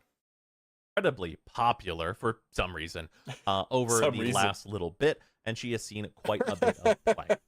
That being said, in general, I think that Ember's performance has just been okay. On last year's review, I did have Ember at a B+, which was down from her even before then A ranking, and I think she's been in better places. This year, I am moving her down just to a B. Now, this is not bad. Like as old usual, World on Fire. Clarify that B rank Ember doesn't mean the great. Warframe is bad. That's not what that stands for. But I think that she is a bit worse than other Warframes that are in the B+ category this year, just by a smidge. She does, of course, have effective means of doing pretty much whatever she wants to do with the damage reduction she's going to get from Immolation, the armor strip from Fire Blast still being quite useful, and the ability to, if you want to, DPS with Inferno. Now, the if you want to is the kind of rough bit that is really bringing the party down for Ember. Inferno, I really think, deserves a buff to have better scaling damage into higher levels of play so that you can more readily use this as a higher level clear ability, because right now, you kind of don't have one. This ability can, if you cast it enough, kill enemies at higher levels, but it's much, much worse than actually using her 1 as your quote-unquote DPS ability, to use her augment just to buff your weapons with massive heat damage, and then just shoot the enemies. This makes her do kind of a poor imitation of the other weapons platform Warframes, and then you usually replace Inferno with something like Nourish. But you need Inferno to fire procs, and then you can use the 2 make to you just even more of a weapons platform. Does that build work, right? and is it really effective? Yes, absolutely. It is really very good. Is it Ember? I would argue not. I would really love to see Inferno be buffed, but she's by no means a poor Warframe. You can weapons platform and survive with her still quite well. Power Meteors is really she's cool, not doing anything but I miss particularly unique. So I think the right middle of just good is appropriate for her. Unfortunately, not right in the middle of just good, we have Equinox. Now, on last year's roster review, we put her at a C-, and I think she should stay C-. I have loved Equinox for so much. Equinox was my main for the longest time. My biggest problem with Equinox is that I want some of her night abilities while I'm day, and I want some of her day abilities while I'm night. I don't like Rest and Rage playstyle. I love, or is it Pacify Provoke? I don't like Pacify Provoke. I think I like Rest and Rage.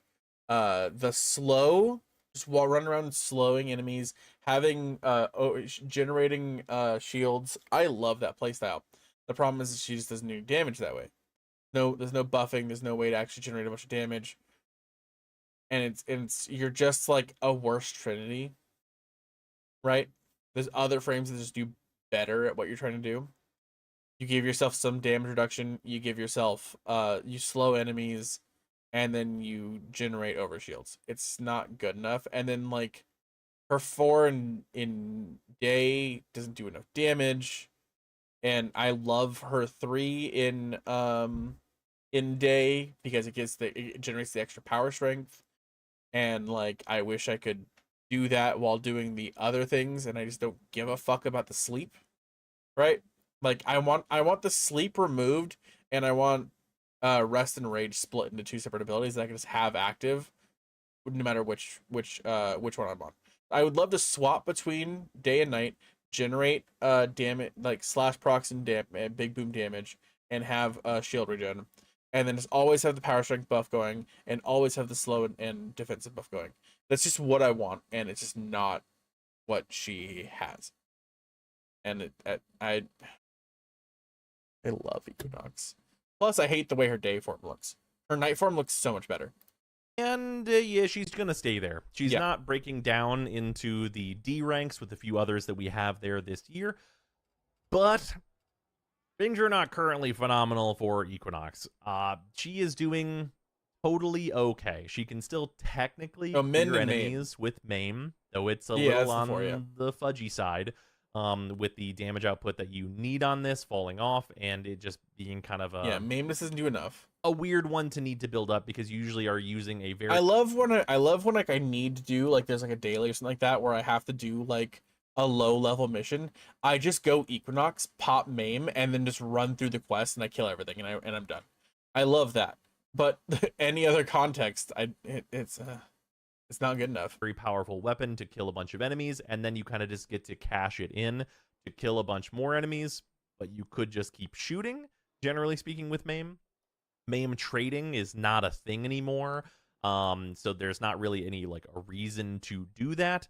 Her Pacify and Provoke just kind of doesn't have much of a reason to be used. I don't want Both forms of this are pretty bad with the ability strength to nearby allies. So when I said her 3 swapped into 2, I meant her 2 swapped into 2 separate abilities.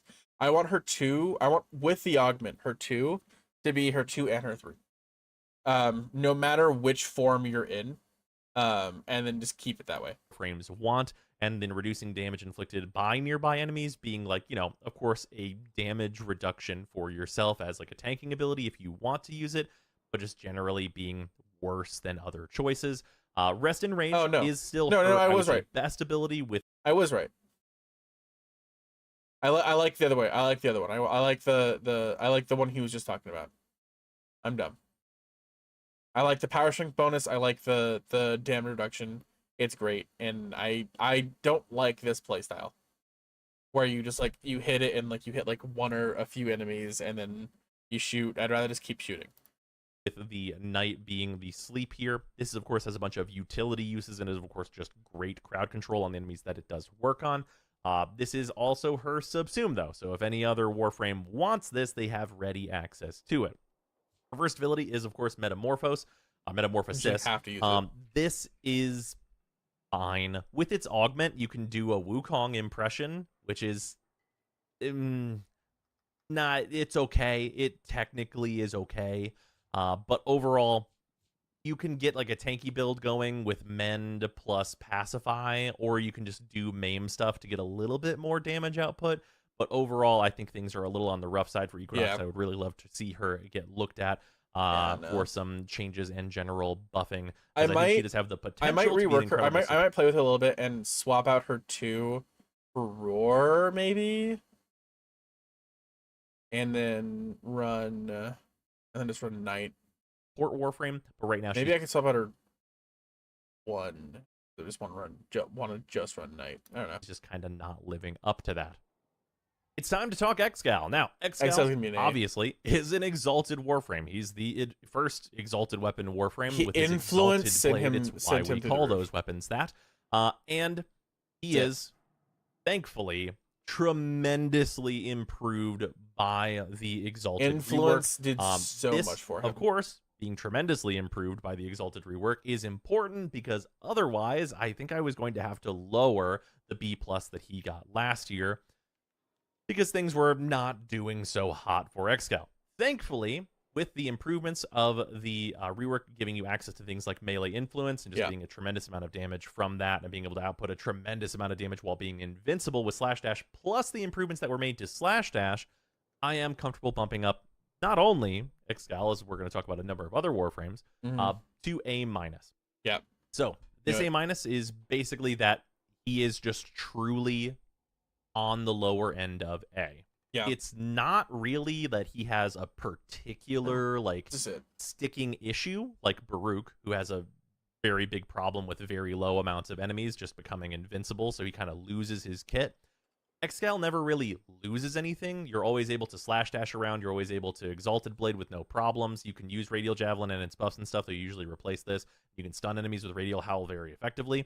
All of these things, they always work, but they're a little bit less effective than the top echelons of like A+ territory. Yeah. And just in terms of what you're able to output and kind of the safety at which you do it, I think it's at about an A- level. You're not going to be like performing insane stuff in any like particular niche or anything like that. I haven't touched him since really the Exalted good, rework, which could definitely be replay worse. him. Let's move on. I've seen the stuff you can do. Speaking of could be worse, let's talk about Frost. Now, Frost has actually been quite a bit more useful than he's been in the past over this last year. We are bumping him up from the B that he got last year up to a B+. Flat so if you want to view this as him stealing Embers plus, it kind of is that. And the main reason for that is because Frost has just been kind of a general workhorse that works at everything, and he's become a team support that's really nice to see in a lot of different pieces of content. Whenever you see a Frost in ETA or EDA or like really any content, usually right now what that comes alongside is a tremendous damage buff from Freeze Force, his 4 giving him and everyone else a bunch of overguard, and him defending any objectives you need to defend really effectively with Snow Globe. Now his 2 is terrible. Ice Wave is really bad. This ability is awful, but that does give him room to subsume a number of useful abilities that you can kind of just go into whatever you want, as his stats are pretty malleable should you need to go into a particular one for any given subsume you want to run, whether that's like, you know, Nourish or Gloom or what have you. And the flexibility and just general support to the squad. Oh, I remember what I wanted to fucking run on Equinox. I was wanting to run Gloom. That's right. I wanted to go Knight. I wanted to activate her 4, her 3, and Gloom on her 2. That's right. And I was trying to farm out Sevagoth, and I just never finished farming her out. Now I just remembered that was the build I was going for like a while, and I just never fucking did it because I never got normal Sevagoth. Been really nice.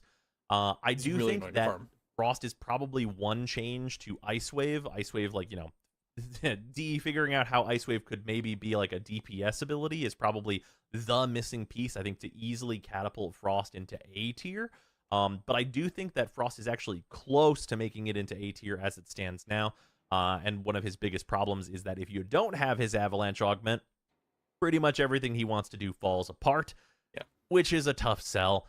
But as it stands currently, I'm very happy with where Frost is going, and maybe he'll be a 2 augment build that'll be stellar.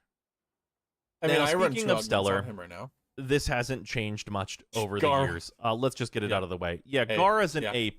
Yeah. If you've been here before or you know what Gara does now, you want to have 90% DR always and do millions of damage to an entire room, and also when an enemy just gets next to you, dusts itself, just play Gara. This is known. This is a known quantity. Gara is absolutely phenomenal. She was absolutely phenomenal, and she only got better with the Exalted rework. Now, prior, she would usually use her 4 plus her 1 plus her 2 in order to like make a big wall and break it with her 1 and do like DPS capabilities to like steal path and blow everybody up. But with the Exalted rework and the buffs that Shattered Lash got, now you just swipe right and just press 1 and everybody dies. And that is a significant improvement to the ease of use for Gara. You can just swipe on an enemy. Plus, obviously, in the video it's showing you using the piercing version, which you should never be using on Gara. But the swiping version of this just kills everything. Battalions of enemies at a time. You swipe it through a level, it goes through walls. It goes through walls. Yeah, if he didn't mention that, I was going to mention it. Using this alongside influence extends its range very significantly. I will say that without influence, it would be a lot like harder of a sell because influence makes it a bubble AoE instead of just being a line, which is very important to its usability in a number of tile sets. Influence just beats everything. It makes every melee weapon. Gara is just incredible. Her 2 gives her a bunch of defensive. You can give this to all of your allies. You can give this to defense targets that you're defending. You can couple that with her mass vitrify going around defensive targets, although this is hard to keep up around a defensive target if you are using Shattered Lash near it. A Shattered Lash will still blow this up, which is not such a problem because if you use your one, all the enemies will be dead. And her only real problem is that Spectral Rage kind of doesn't do anything. Again, this is kind of just a free subsume slot that you can just make something else. It's also the thing you subsume on other frames, and I've never seen been a it be like particularly decent amazing on ability, frames. especially without its augment. But the ease at which you can just be Gara and like do damage reduction, eat hot chip, and murder is obscene. She's a phenomenal Warframe that has only gotten better. So there's a guide right now, and I really suggest watching it. Is MH Blackie. He put out a guide like a month ago or something like that on Gara, and oh my god, he shows up 2 builds. One of them is you just hold one and it just swipes across the screen and everything dies. And the other one is building up her shatter shield, and you just build it to millions and you just walk through a level and everything dies, and it's great whichever way you want to build. Garuda, I've never liked her playstyle. I've heard you can subsume out one of the abilities and it like fixes the playstyle. I haven't messed with it yet though. This is definitely one that like I need to, like, I've never really built up, and I need to build her up, and I need to like play with her like more so. I don't have anything good to say, and I don't and the only thing bad to say is I just don't like the playstyle. And that's pretty much it. Let's talk Garuda. Now, last year, and actually for every year that I believe Gara has been out, she's been a B ranker. That being said, I have decided this year that she is going to be bumped up to a B+. And this is just kind of for general usability.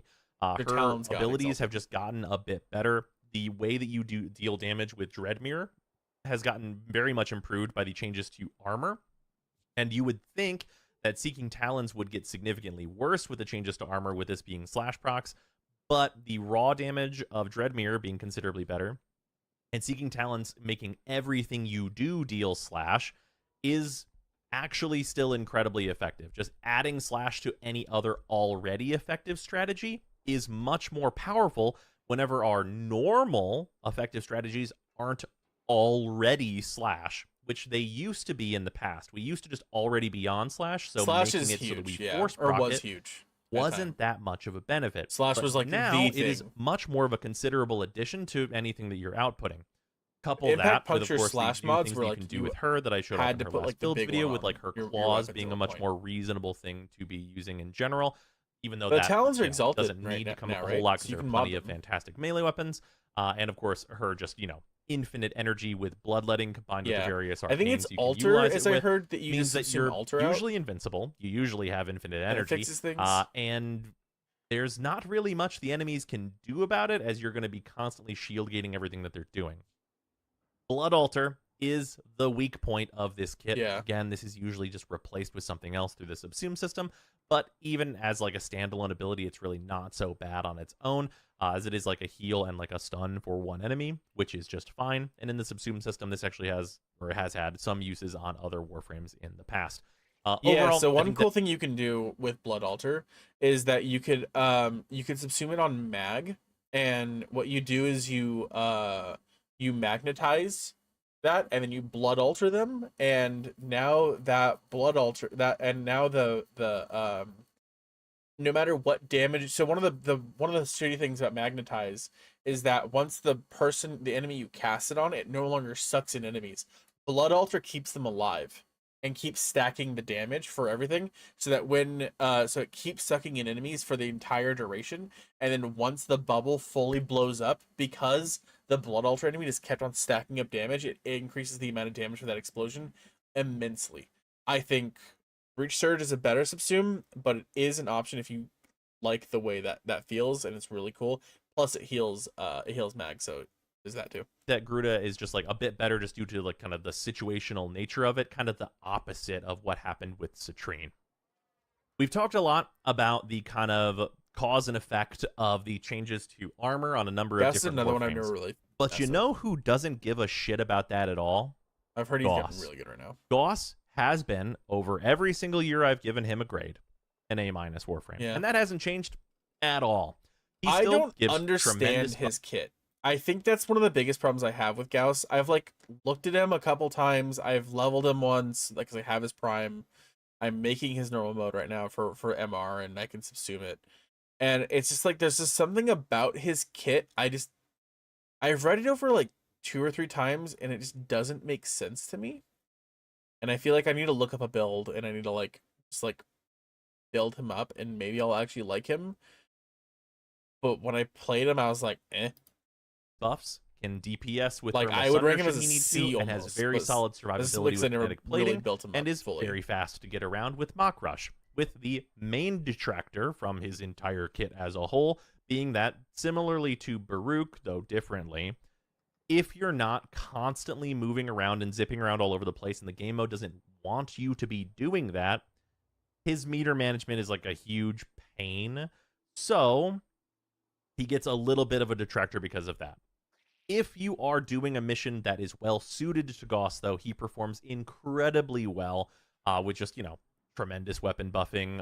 If you just want to like DPS with Thermal Sunder, this just wipes out whole squads of I enemies as long as need you're in Thermal red. Sunder as a subsume and to throw it on Titania right now. That's one of the biggest things that like I need on for one of my builds.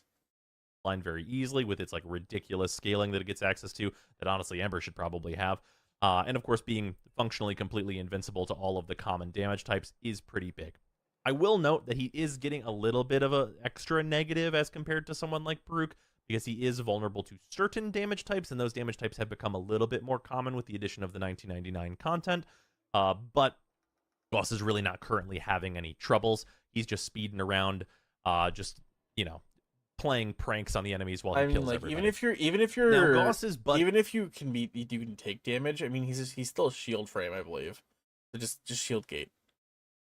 The Grendel, Talk about not a shield frame. on the other hand, has received a number of I mean, you different shield gate. changes. You this just run catalyzing primarily shields. being Run like that 15 shields. Regurgitate with Always its have new them. augment is actually quite an effective damage output solution, where you eat a bunch of enemies and then spit them out and create a bunch of very high damage gas clouds that works at pretty much all levels of play. I need to rework him This is because the way I really built him, solid, a great thing to be doing. It's so the way I built Grendel is I made him meatball mode, and it was okay. It was a fun way to play. It was a fun way to get around.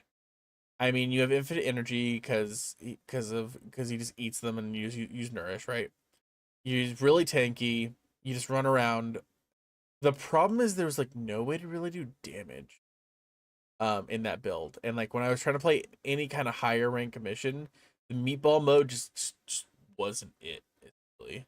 And I need to there's other ways to play him, I believe. Like the ability to like spit out the enemies, regurgitate is like big. And I need to mess with that more, I think. Strips armor, which is just kind of a bonus for its damage output. Maybe subsume the meatball. Makes it so that like the eat and then spit out game plan actually works, which in the past you pretty much would never use regurgitate because it didn't have enough of a payoff, but the augment really gets him there. That being said, I don't know. there are like enough C like plus, hitches and C. weirdness to his current gameplay that unfortunately, His though gameplay's he is weird. one of my favorite Warframes, I do have to keep him at a B+. B? Okay. He is just a bit worse than his speedy He's brother, just clunky. and this is for a number of different reasons. These mostly relate to him not being able to keep himself full really any content. Whenever you eat enemies, they will die pretty quickly in your stomach, meaning That's that you lose all of the benefit. one thing that I actually get annoyed with. Really, is that the enemies die so fucking fast. You have to spam your one a lot because the enemies, if you eat the enemy and it's instantly dead. Especially if you're playing on anything in lower end content, because the enemies you're eating have like no fucking health. Benefits for pulverize and for like your additional armor and such like that very, very quickly. I think that it would be as simple as once you like have a full belly, if you like maintained that state for some amount of time and just needed to like get a full belly every so often in order to maintain those buffs, that he would be much better in a larger variety of content, but right now he's kind of held back by, at most levels of play, eating enemies can be a difficulty because, of course, you can't eat enemies with Overguard, Yeah. and your teammates will be killing a lot of weaker style enemies, so you're not going to have much to feast on if you're playing in team content. That is just kind of the problems that follow Grendel around. Is he good? Yeah, he's very tanky. He can shield gate really well. His low shields actually give him a significant benefit in that scenario. Yeah, it's And his damage output is pretty solid. That's why, like, I want to run him like a C+. And he can be quite fast as well with Pulverize. And Pulverize breaking boxes is not nothing to be considered. So overall, I think Grendel's in a pretty good spot. But the few problems around his kit just kind of compound to bring him down. His kit's good, or keep him down a peg as he's. The abilities are good to use, but he's just clunky. Let's talk about Geyer. And I know this conversation is not going to make many people happy. Now, no, you better give her a fucking A, B+ at a fucking minimum. Holy shit, Geyer does so much fucking damage. She just wipes everything the fuck out. Just red crits nonstop. You just walk into a room and everything's dead. It's a little hard to maintain in the beginning, but once you get it going, you're just fucking a thunder god. Geyer previously was at a B-, and she is moving down. She is moving down to C+. Ooh. This is for a variety of he's a B-. I thought Geyer is an incredibly greedy design that really often does not play well with others, with her abilities going on cooldown whenever she is not able to get kills with her abilities. You want the kills.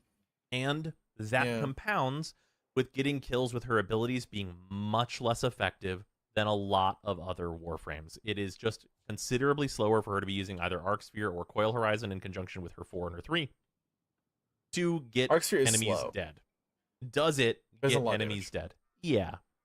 But it does so at like an okay-ish pace. And an okay-ish pace of killing enemies can be good.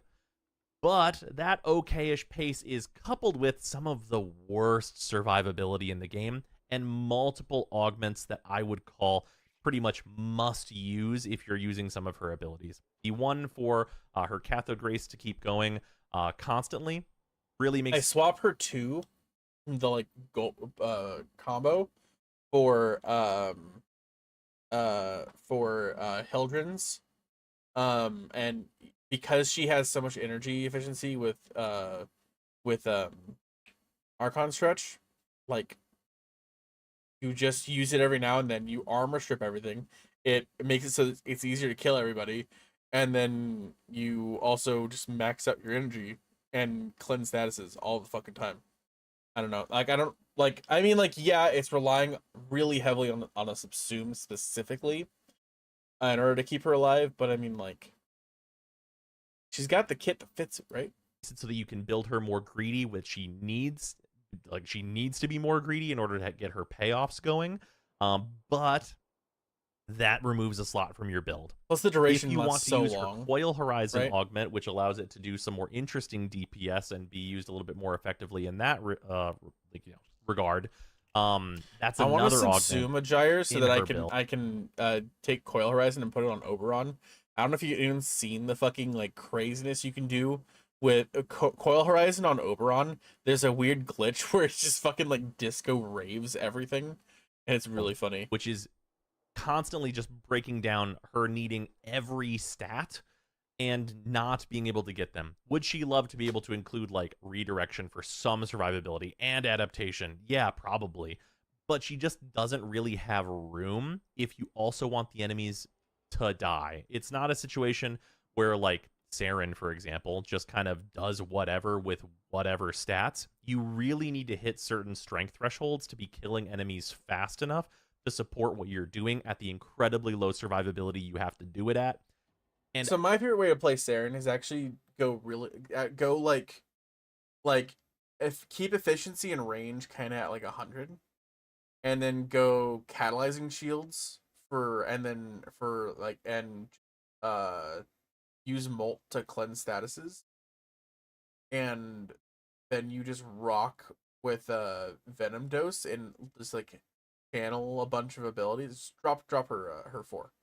And just channel a bunch of damage buffs and just make her make whatever gun you're doing just do obscene amounts of damage, and you're effectively invincible with the amount of shield getting you and molt. I think that Geyer's really, really I fun. don't think she's a fair comparison to Gyre. The effectiveness is just tough. I would really love to see just some general buffs for what Geyer is up to, because I think from a numbers standpoint, if she just did more damage, she'd have more room in her build to make her life a little bit easier, which would go over well for her, I think. But yeah, moving on. I know a lot of people are going to be unhappy about that one. Let's talk about Harrow. Now, Harrow in our last review was at a B+. And What are these pronunciations? Harrow? I like Harrow, right? I don't know. It's tripping me up because there's another one he said earlier, and I was like, "What the fuck is that pronunciation?" I remember what it was. It wasn't Baruch. Who was it? I don't know. I don't know why I got so hung up on that for a second. I mean, like tomato, right? Say words how you want to say them. I don't know why that I was like, what? Oh, why did I do that? Okay. This year, I'm moving him down just a smidge to B. I think the Harrow is kind of like the pinnacle of the perfectly average-ish Warframe, especially in a more supporting you play him right, type he's role. Invincible. You play him right, Or that his supporting type role doesn't offer a whole lot right now. He can kick out a ton of energy to the squad with Thurible, and you can make everyone temporarily invincible with Covenant, and those two things are not nothing, but they're really not the support stuff that we want to generally be seeing from our current supports, where a lot of the supporting type Warframes are offering functionally completely invincible allies all the time. The kind of hitchiness of Covenant is not really desired, and the crit buffs of this, Trinity. while acceptable, are not really The problem is that, like, when you're a support situations. frame, you kind of have to compete with Trinity, right? Trinity right now gives herself 75 or 90% DR with a baiting link. She gives the squad up to 90% DR, heals them fully, gives them overshields, gives yourself a bunch of critical chance, and then makes sure that everyone always has max energy. How do you beat that? Right? I mean, Roar, right? Like, give everybody a bunch of fucking damage too. But you can put Roar on Trinity on her 1, right? So it's like, you gotta, like, anyone and everyone who's a support frame has to compare to that, and it's kind of like puts them all lower, right? Trinity's an A, and every other support frame has to compete with that on the same level. Thurible, on the other hand, because most Warframes are built to sustain themselves, there's not really a situation where we need this insane amount of energy generation that you can do, and this energy generation means that you need to be doing it. It's not a buff that you can apply to your teammates and then they can get themselves their own energy through their headshots and kills. You need to be getting those kills. So because of that, you need to be doing kind of a lot having in a headshot mission, is kind of rough. and that means that the more you are doing, you're supporting teammates who are doing Although less. evade on Haro And is if your great. teammates are doing as much as you'd expect them to be doing, Just like a always Mesa be or invincible, something, always be hitting headshots. you're right? not really helping them in the vast majority of cases, which is kind of a weird place to be. You couple that with Penance being fine, like the reload speed and the fire rate are okay, and of course Condemn being maybe your best ability, with the ability to generate a tremendous amount of shields and lock down a ton of enemies, this being an amazing subsume for other Warframes, and Yeah. you get a playstyle that is just Plus, generally Condemn good. lines It up can your be headshots converted for into you. like a thermal sunder damage dealer that does work on Steel Path like reasonably enough. I never heard the thermal And you sunder get on like Haro. an That's okay kinda cool. experience at pretty much anything you want to take him to. Does he like work? Most pretty of much what I've everywhere? seen is Yeah. remove penance for evade. At least nowadays, because it's Saturday 9, right? Release. But remove penance for evade, and then you just Thurible, and then you walk around and condemn and get headshots and continue being invisible and doing a bunch of headshot shit and generating energy, and it's great. Does he Having a work in great like time. kind of a weird way that's a little bit less than you maybe exactly desire in all those places? Yeah. A little But greedy, I you guess. know, sometimes you want to eat a perfectly average priest-shaped meal, and I guess that's him. Average priest-shaped meal. Now, discussing something perfectly average is not something we're going to be discussing in regards to Hildren. Now, Hildren previously received an A- from me, and there was some concern that she was going to go down in grade. Because of the changes to like the scaling of armor and all that stuff, there were some questions to be asked about what the future of Hildren stuff was going to be whenever she's just spamming pillage and then like having. She still has a little bit of a problem with that, like her ability to survive is tied to her energy, and if she's taking damage, then she has no energy to then use that to survive. Right? Because it's her shields. Her shields are her energy. So if you're taking damage, then you don't have the shields to cast the ability to get shields back to keep surviving, to then also have the energy. So it's like this like cycle. If you can't keep up as Hildren, you're fucked. And if you're fighting something like Infested, where there's no shields and there's no armor, which means pillage just doesn't do anything, you're fucked. It's just like, I love Hildren, and I actually don't like using her for. If I wanted to fly or float around and shoot pistols like laser blasts, I play Jade. I love Jade. I hate that she's pregnant, but I love Jade. Haven up and having, you know, burning pillage be her whole thing. Thankfully, everything about the way that we use Hildren has changed. Luckily for her, it's changed in a pretty good way and has kept her at a solid A-. Her new functionality is that her augment lets her use her Balefire in her 4. Yes, we are using her 4. In a unique alt fire that basically lets you just barrage fire huge explosions and kill everybody in front of you. I don't like constantly. The way she floats around. That's pretty good. That's my biggest problem with it. The buffs to Aegis Storm mean that it's actually quite fast at dodging around, and it provides its crowd control very well. I know if you put yellow shards in, she is faster, but and you still get all of the benefits of just dumping pillage out and removing all of the armor and all of the shields of all the enemies around you. There are still the like notable disadvantages of Hildren, which is that if the enemies you're fighting don't have armor or shields, your energy, for lack of a better term, because you use your shields as energy, economy gets a whole lot worse very suddenly. But subsumes, like Harrow's subsume actually, really fix that problem up and let her just kind of do what she's doing in pretty much any scenario. So she now has like a really solid explosive exalted I know weapon. I subsumed her one. She's pretty much invincible in the vast majority of content with her very large amounts of shield and constant regeneration you're going to usually be on, especially when coupled alongside things like Aegis. And she's just having a phenomenal time at pretty much anything that is not getting into like, you know, mid-high 4-digit levels, where suddenly enemies are going to be shooting you once for your entire energy pool, which suddenly becomes a big problem. I subsumed her even that has been I think, but I think I should subsume her 1. So if you subsume her 1, it means that you can't use the pistols in the 4, but you can still use the 4 as like to float around a little bit. And I think I'd rather do that.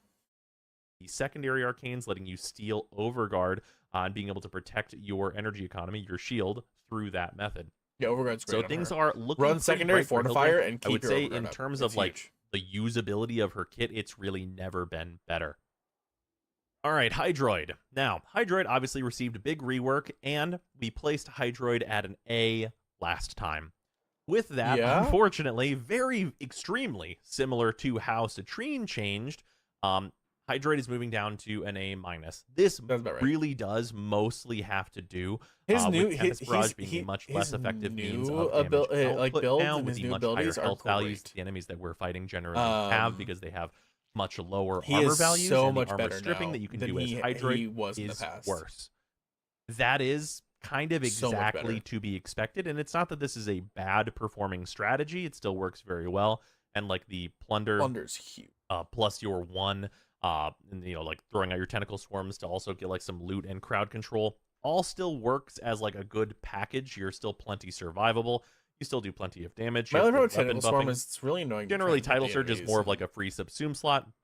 But just in general, you can just spam out Tempest Barrages, use Plunder, and like throw out Tentacle Swarm pretty like regularly, and that's just gonna do stuff in any given mission.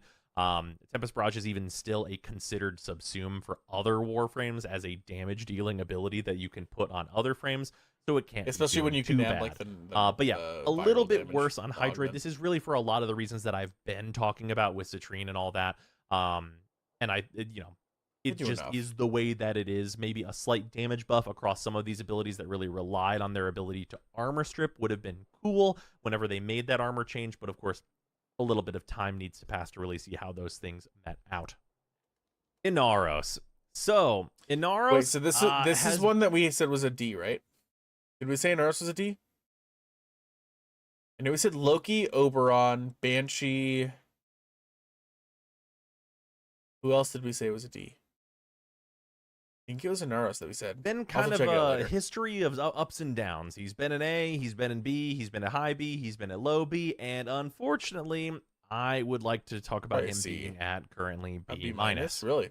Now, previously, he was able to do quite a lot by inflicting a bunch of statuses by using his third ability or his second ability, Sandstorm, I played to Inaros deal a bunch quite of a damage bit with when he its first came augment out. and really just like get at enemies that way with a bunch of splash damage. Now, as we've That's talked why about, the slash. armor changes and the health increases kind of across the board. I need a have second. I made need to go things get some water and another drink real quick. I'll be right back. Yeah, that slash damage is gonna come back to haunt everyone.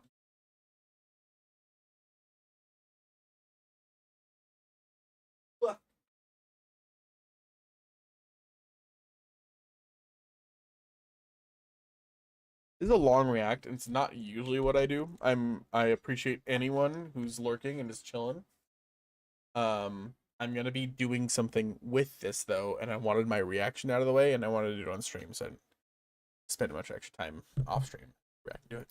a bit tougher for Inaros overall. Combine that with Appreciate the all your rising levels of the game means that as a health-only Warframe, he's more vulnerable than he's ever been in the past. There's the health. Because when enemies are just They need to add armor regularly gating. level 500 plus now, he can just die in some of that harder content where Yeah. other like Warframes will just kind of get a free pass with their shields and general survivability. What That you mean? makes things tough. because whenever you ETA get with like nonstop toxin procs makes Inaros suck. Crazy. to 0 shields, you do have time to respond, and whenever you get to 0 health, you die. Which is rough. They need You to add combine health that with gating. Sandstorm, which he was using as a DPS ability, being a considerably worse DPS ability now, and his one not doing a whole lot besides stunning still, and Scarab Shell being fine as a survivability method, and of course it is going to eat those status effects, which is good, and Scarab Swarm not doing what you want it to do anymore. Of course, like we talked about, the armor strips are much Armor strip, worse now, so those like guaranteed corrosive statuses and like all that such is not. I mean, armor It's strips just- are like worse now from what he's saying, and it's like comparatively to like before a health change, they're still great. You still want armor strips on your frames. It's not really coming together. There's not like enough damage. The survivability is like, health tanking is kind of not in a fantastic spot right now. And his damage being lowered from where it was, which is I think was he bumping should him be up to lower. like a B plus in But terms that's of his because just I play general on, ability like, to clear. The That becoming ETA worse again has is, put like, him most of what I right play, back down and I just would never take to Inaros where in there. he was previously, back down at B minus. He's gonna die too Unfortunate to fast. be sure. But I do think that Like, with his current kit, just could some like do general number buffs, or of course, just something where it's like systematic changes to 120 how skill path kind health of thing. tanking currently works, could easily bump him back up. Time to talk Ivara. Now, Ivara, I think she should be a C interestingly, minus. has moved down just a smidge from a B plus just down to a B. Oh, really? I want to talk about why. The reason Interesting. for this is she is very useful for a large variety of niche tasks. Yeah, I guess Such that's as why she's so hunting, higher. being a lot of people's go-to spy mission runner, and just being just like generally pretty good and pretty like casual friendly to just kind of. If you want to go fishing in any open world, go Ivara because the invisibility helps. If you want to do spy missions, go Ivara. Slap on the augment. You can just run through and you have no problems. If you want to do so many things. If you want to steal some stuff, when you're invisible, you steal actively. And one big thing, I don't think he's gonna mention it, and he hasn't mentioned it yet. Is Samaris scanning. Do an exterminate on Avara. Get to the extraction zone. All of the extermination enemies just come to you. Scan them all, kill them all. Another wave of enemies come. Scan them all, kill them all. Another wave of enemies come until you've killed enough that you can extract. Get the extraction pad, you're out. And do this twice, and you cap your Samara standing for the day. It's you go on an exterminate in Sedna. I can't remember which. I think it's in Sedna.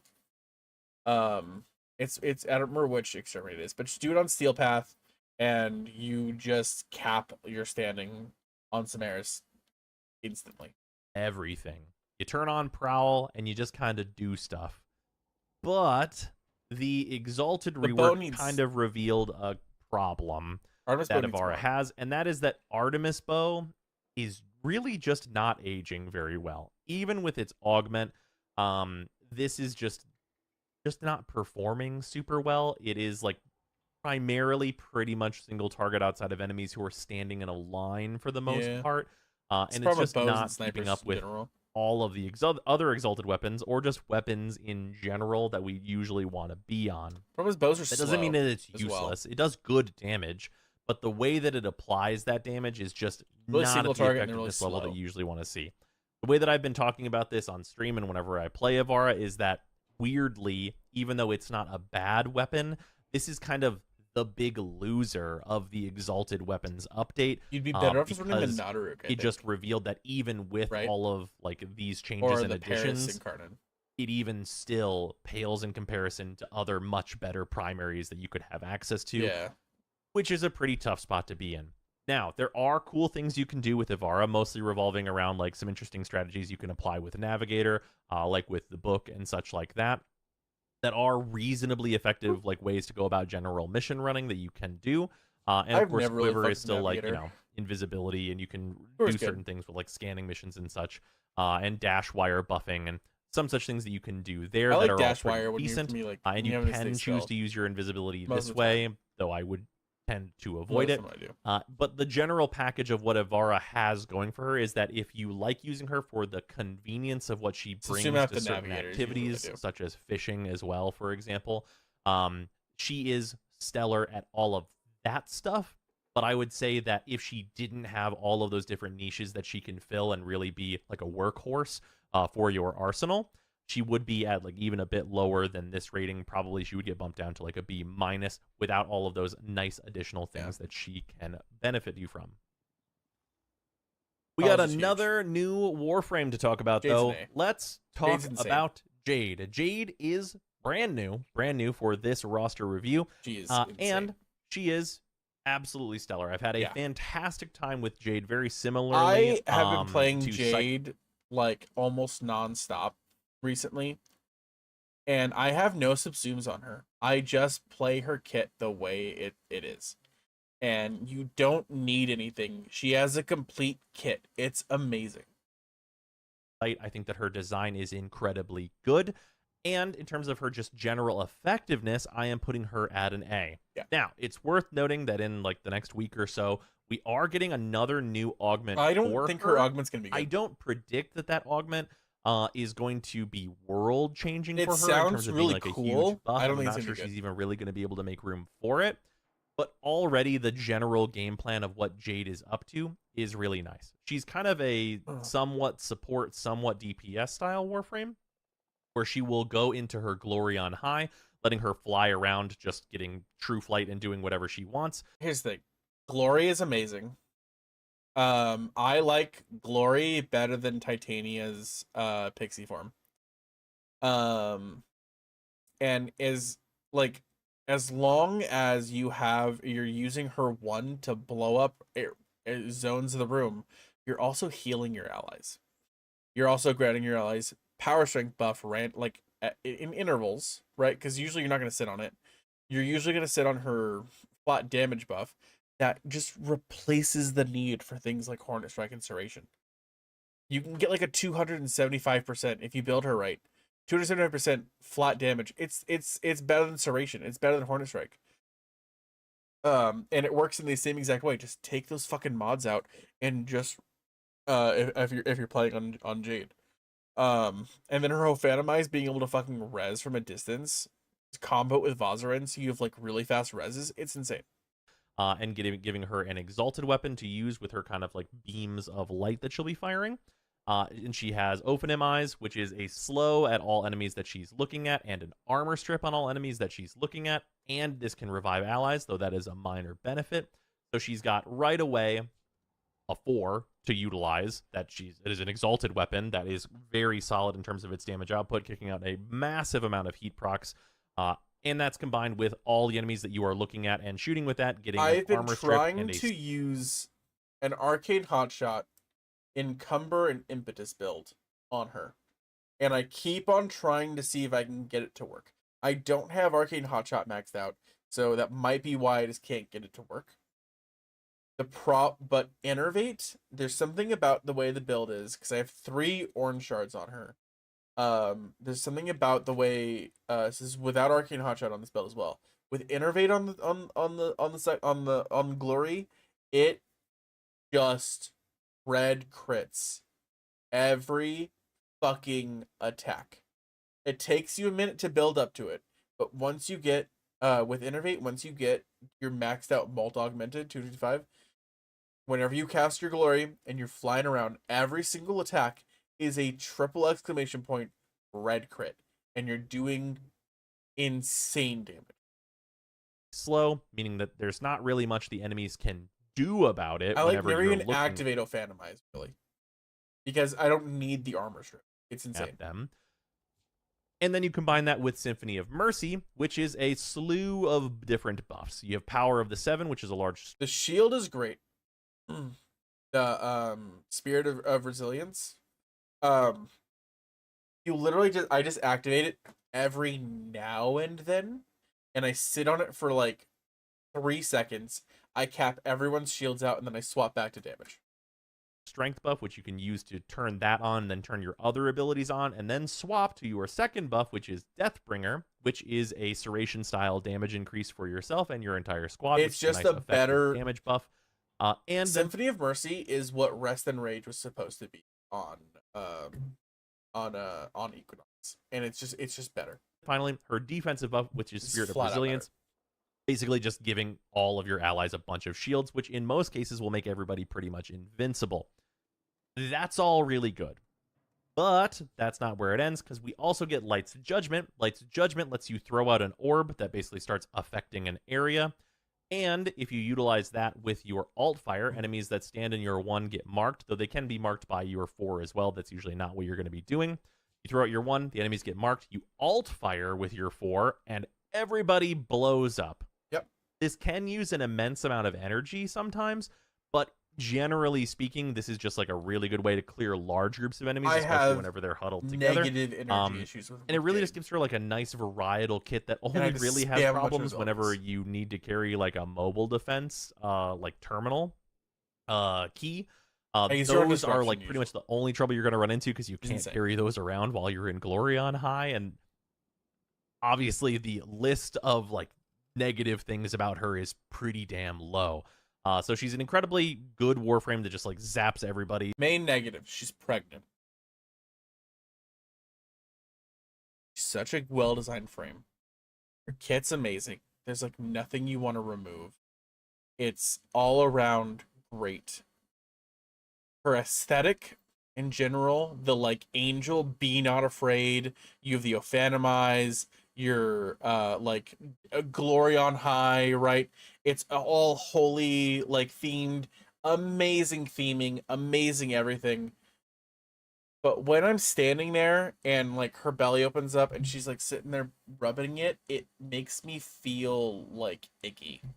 I don't like it. Every single person I've ever shown Jade to, if they play Warframe or not, they look at it and they're like, I don't like that. It is disturbing, and it actively like makes people, it pushes people away from it. she needs a skin where she's not pregnant. I'm sorry. She needs it. He slows everybody. Because you are actively harming like people who want to play her and like pushing people away. It's like the thing I don't like. It feels weird. It feels fetishy. It's not good. Strips all the armor off enemies. Buffs And I don't like that Rebecca keeps on making jokes about like the augment being twins or something like that. I don't like it. Buffs herself, blows everybody up when necessary, and provides heals and shields and all that good business while she's at it. I will note that her survivability is generally pretty highly tied, I would find, or I have found, to effects like the aviator mods and the aerodynamic mods that give her damage reduction while she's flying around. But that stuff easily... Always have a polearm on her and put the Boreals mod on it, because you just instantly get an extra 20% DR. Just flat out. And that's it. He fits into her build because she gets double aura slots. So it's really not been difficult to find room for all of that. And it just in general, because of those double aura slots, she's also very easy to build on a budget. So if you're a newer player, getting her is quite effective. She's kind of hard to farm, though. Your build in and then effectiveness out, I would say. The elevator is kind of hard to do. That's Jade, absolutely stellar. Happy to add her to the roster. Oh, I'm happy to help. I'll be anyone honest. Get We're going to talk about Korra, and Korra's been... I have no idea if he's going to make her a C or an A+. Korra nukes if you build her correctly, right? Plus, she's a farm frame. There's no way he puts her at a C, but some people just don't like her kit. Good for a couple of years here, and the exalted changes only kept her insanely good. She's still at A+. We're gonna have a very similar conversation here. I was like, there's no way he goes low, but I've met a couple people who just don't like Korra, as we had with Gara. But we have a few other things to talk about. First and foremost, Whipclaw. Now, with the exalted changes and her not getting access to like the Magistar and Karnan buffs and so on and so forth, do you technically do less damage with Whipclaw now? That actually depends on how you calculate the math. Will you see a lower number when you hit one guy? Yes. Will that guy be dead? Almost always. So does the lower number matter? Pretty much never is the answer. Looks like a companion changes helped her out too. Generally speaking, you're on an influence build, and the thing that influence does is scales with group size and also scales your range out to hit more enemies than you'd normally be able to. So does Korra do more damage effectively to more enemies? I would tend to say yes, at least in the vast majority of meaningful content, and even in like lesser content, the enemies are dying instantly, so there's really no functional difference from how she worked before. So personally, for me, there hasn't been any functional change to Whipclaw besides now it procs influence and kills everybody 25 additional meters away, which I think is pretty good personally. Of course, she does have Ensnare. This is very useful for missions like Disruption, and just it's a general stun that works on way more things than you'd think it would. And of course, increases the damage of Whipclaw should you need to do so for some reason. That is, of course, also combined with Strangledome. Strangledome being the premier looting option with its augment. This is the best way to farm just about anything that drops off of an enemy, as long as they can be picked up by your 4, or just like even generally interacted with by your 4. This is a tremendously useful ability for the reason of also any enemy that you hit in it with your 1 will hit every other enemy inside of it as well, allowing for you to do even more damage to those enemies while they are inside of it. Just, scaling it to ridiculous. And finally, we get to talk about Venari. Now, Venari, I think, is the underrated part of Korra's kit, because quietly, the changes have allowed Venari to be a little murder monster. With the proper build on Venari, you won't be looking in the direction that Venari is. But every enemy near Venari will be dying pretty much constantly. Venari will just run up to a pack of enemies, do basically Light's Judgment attack to one guy, and then with the proper build, allowing you to do contamination just to kill everybody that is around that one guy. What this functionally means is that Venari is doing a lot that you're not seeing. Does Korra And have bonus, a this is a free cleanse? subsume slot. What I mean by free is that you don't really care about swapping Venari to different modes, and you don't lose Venari whenever you subsume over this slot. Meaning, you not only get to keep the murder cat, you also get whatever subsume you want completely for free. And it's just all tremendously good. The one downside to being Korra is that your survivability is pretty much exclusively shield gating. But if you're not casting Whip Claw, you probably should be casting Whip Claw. So it's not really that big of an ask for Korra to be on a shield gating type build. It just means you need to include a couple of those mods, and then you're pretty much invincible all of the time. So absolutely stellar Warframe probably didn't need to spend this much time just, gushing about how incredible Korra is. So you can either run catalyzing shields, right? And then rebuild, or you could actually run shields and run pillage over Venari, and that would work. It seems like she needs a cleanse, I think. Though maybe it will serve as a point of comparison. That's one big thing. We have another newcomer, that being Kome. Now, based on the way people talk about how I talked about Kome, I think a lot of people are probably expecting me to give this Warframe like an F, but I assure you, like a C. It's really not that dire. I've got Kome at just a B-. Yeah. Just a bit below average, a bit below what I would like to see for her. And what I would like to see for her, she needs to be able to stack her like Duviri buffs faster and better. And she needs to not lose them over time. She needs to when you're doing if you do a 3 hour, 2 hour, an hour, sorry, an hour, a 2 hour, a 3 hour survival on Kome, it needs to feel like you've been in Duviri. The point of the negativity I have surrounding this Warframe. I think her design is really cool. I think her kit is really cool. I think the effectiveness of what she outputs could be a whole lot better. That basically revolves around her 1 and her 4. So her Bunraku is basically puppet strings that you put out. These do a bunch of status based on her dice rolls. And the damage that this outputs is nil. This is really rough without another ability to back it up, which is I could see Bunraku being another loot augment eventually. I think that would be great to give us another loot frame. And because she strings up enemies, it feels like it fits right in. Right? It's the same as Strangle Dome, it's the same as Tentacle Swarm.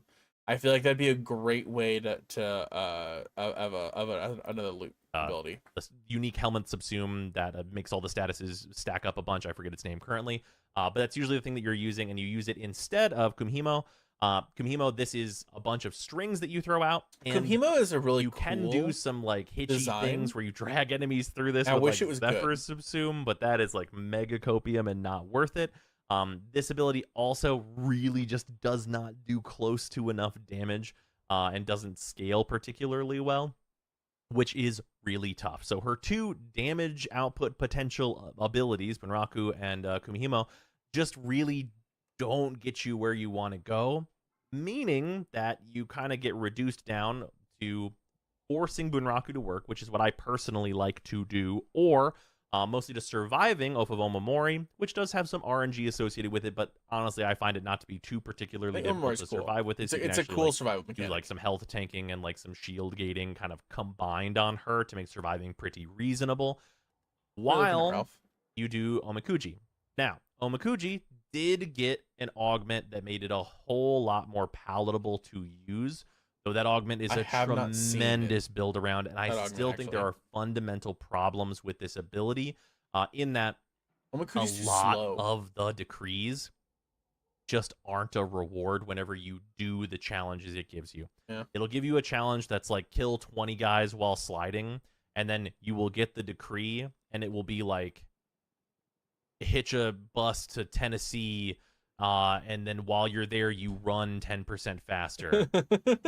And it's just, there's so many decrees that are just not good. I really would love to see. I don't think she would be broken if you just gave her crits do double damage. Statuses apply twice. I don't think you would break her if you were giving her these. While Warframe is full, generate 5 energy a second. I think like if you give her like some of the best Duviri perks, I don't think you break her. Corrosive added to shots, right? Crits do cold. Like those buffs I think would be great, and I don't think they break her. I don't know how you would really necessarily work the let's say like the damage reduction per decree, because you don't really get a lot of decrees for her, but yeah. As I've said in the past, the whole Kome video is basically talking about the way in which this should be more like the actual Duviri decrees, getting more choice with this, getting the generalized buffs you get while in Duviri with this. All of those types of things could really improve this and make it a whole lot better. Right now, it's like kind of an interesting thing I legitimately you can do do on not think missions. you would break her by getting like the crits do double damage, statuses apply twice, as like available roles on her. I do not think you would break her. There are so many frames that just kind of do that, just flat out, right? Like Citrine, 300% crit chance, outright, right? And you let's say you have a fucking status weapon. It's effectively like crit steal double damage. You're just applying a triple crit off rip, off a weapon that wouldn't crit in the first place, right? Like, it's not gonna break. You know, an interesting playstyle to be sure, but I think the general effectiveness of Kome is just lower than I want it to be. It's not that she can't do things. She can do stuff. Her survivability is all right, and her damage output can be made to work with Bunraku. But I like to mess with that. For me personally, it's the thing of I think her design is incredible, and like her theme is super fun and cool. And she comes out as just kind of a disappointing for me, like some of these stuff personally, in terms of her actual performance. There's like the weird side thing I want to mess let's with. talk about Daggett, Kullervo. right? This one actually probably also is going to be a bit of a controversial one, even though this rating is still extremely high. Kullervo, previously, I had at an A+. And I have decided to move that down just a smidge, down to just an That sounds A. about right. This is for kind of a number of different reasons, but the really clunky. primary reason Mainly is the rising level of enemies in like us getting like ETA and the base problem I style have with content, him is and I assume more of that stuff duration being of on the his way, blood. as there's really no Which I sign still of subsume it and BE put it on, like, slowing apps down on like that that, type of but yeah. stuff. Being a shieldless Warframe is not so great right now, and that is the primary thing bringing Kullervo down. So much fucking The overguard. reason is because whenever you get to those higher levels, recompense basically becomes a thing that you are hitting every single time it's available. And that like drain on your energy economy can really be a tough thing. So he said that, and it reminded me of it might come up again with Steinax. When you get to high enemy levels, because Overguard cannot have any DR applied to it. If you didn't know that, any DR you have does not get applied to your Overguard. Your armor rating does not get applied. It doesn't get applied to your shields either. It only gets applied to your health. And any DR you have does not apply to your Overguard at all. Which means that like some frames that just completely rely on their Overguard, you're having, when you get high level, your Overguard's getting one shot off of you. So you're having to just spam everything to try and generate Overguard. Steinax is one of those as well. Like when I've been doing some higher level stuff with Steinax, I'm only spamming the 4. The 4 does damage, so it's pretty good, right? But I'm only spamming the 4. That's the only thing. I'm constantly in the air, only doing the 4, so that way I can just keep up the Overguard. In those scenarios, can Kullervo absolutely get away with it pretty much 100% of the time? Yes. Between Collective Curse, tying all the enemies together, the massive buffs and mobility you get from Wrathful Advance, and of course Storm of Ukko just being generally useful in a variety of different scenarios, whether that is like damage output, especially at like medium to low levels, or of course being combined with Collective Curse in order to DPS that way, or of course just like being used to build up your combo if you're just using it for that, and having this follow you in certain game modes with its augment. All of that stuff, his actual output of damage and his general survivability is still very good, but I have decided just to bump him down just a little bit down to just A instead of way up in like the A+ category, as I feel like there's just a couple of spots where it gets a little bit harder for him than I would really like it to. Obviously, he's still at A, so it's not that much harder for him. I really than want his new skin. it could I haven't be. got it yet. But I need to farm out like a bunch health of tank plot. Warframe underneath the Overguard is a really big downside, because all of the other Warframes that are dealing with Overguard pretty much have a shield to fall back on, meaning they get to double gate, and the difference between getting a single gate and double gate is pretty huge. And offers up some like big design differences. If he had 200 shields, I think he would easily be a no problem, trivial A+ for me. Even 100 shields. And it might still be the case that I'm being overly harsh on him, even putting him down to A, because Clervo is a phenomenal Warframe. Okay, let's talk Lavos. Lavos got his prime, and previously I had Lavos at a C+. I want to make a build on Lavos. There's a couple of subsume tricks that I've seen recently, and I want to build up Lavos and I want to mess with him. I will give a little bit of a spoiler on one of those subsume tricks. Subsume the two out for Breach Surge and use the gas valence upgrade. And Breach Surge applies gas, which applies Breach Surge, which applies gas. It's fucking amazing. Thankfully, hi, how you doing? Lavos is being bumped up to a B-. Not much of a bump, but still definitely a bump up. Unfortunately, I really like his this playstyle doesn't have a tremendous amount to do with his kit being better, and more so has to do with his elemental augment that just allows him to choose any element in the game and just slap it on to every single form of his damage dealing, alongside being reasonably tanky. That's the main enough thing, to is that get like away with it. the valence augment is the thing that I'm talking about, that like has made him like he combos really well with a few different subsumes because of the valence augment. That makes it really That basically means that he is a weapons platform for, lack of anything else to really do. And I still do think that in general, his kit, Ophidian Bite, Vile Rush, Transmutation Probe, and Catalyze, all 4 of these abilities, I think should have better numbers and be more effective at what they do. Vile Rush kind of sucks. And potentially have like some cooldown changes, or maybe some like, just functionality changes to what Lavos's like core loop is. Make it feel more worth it to do.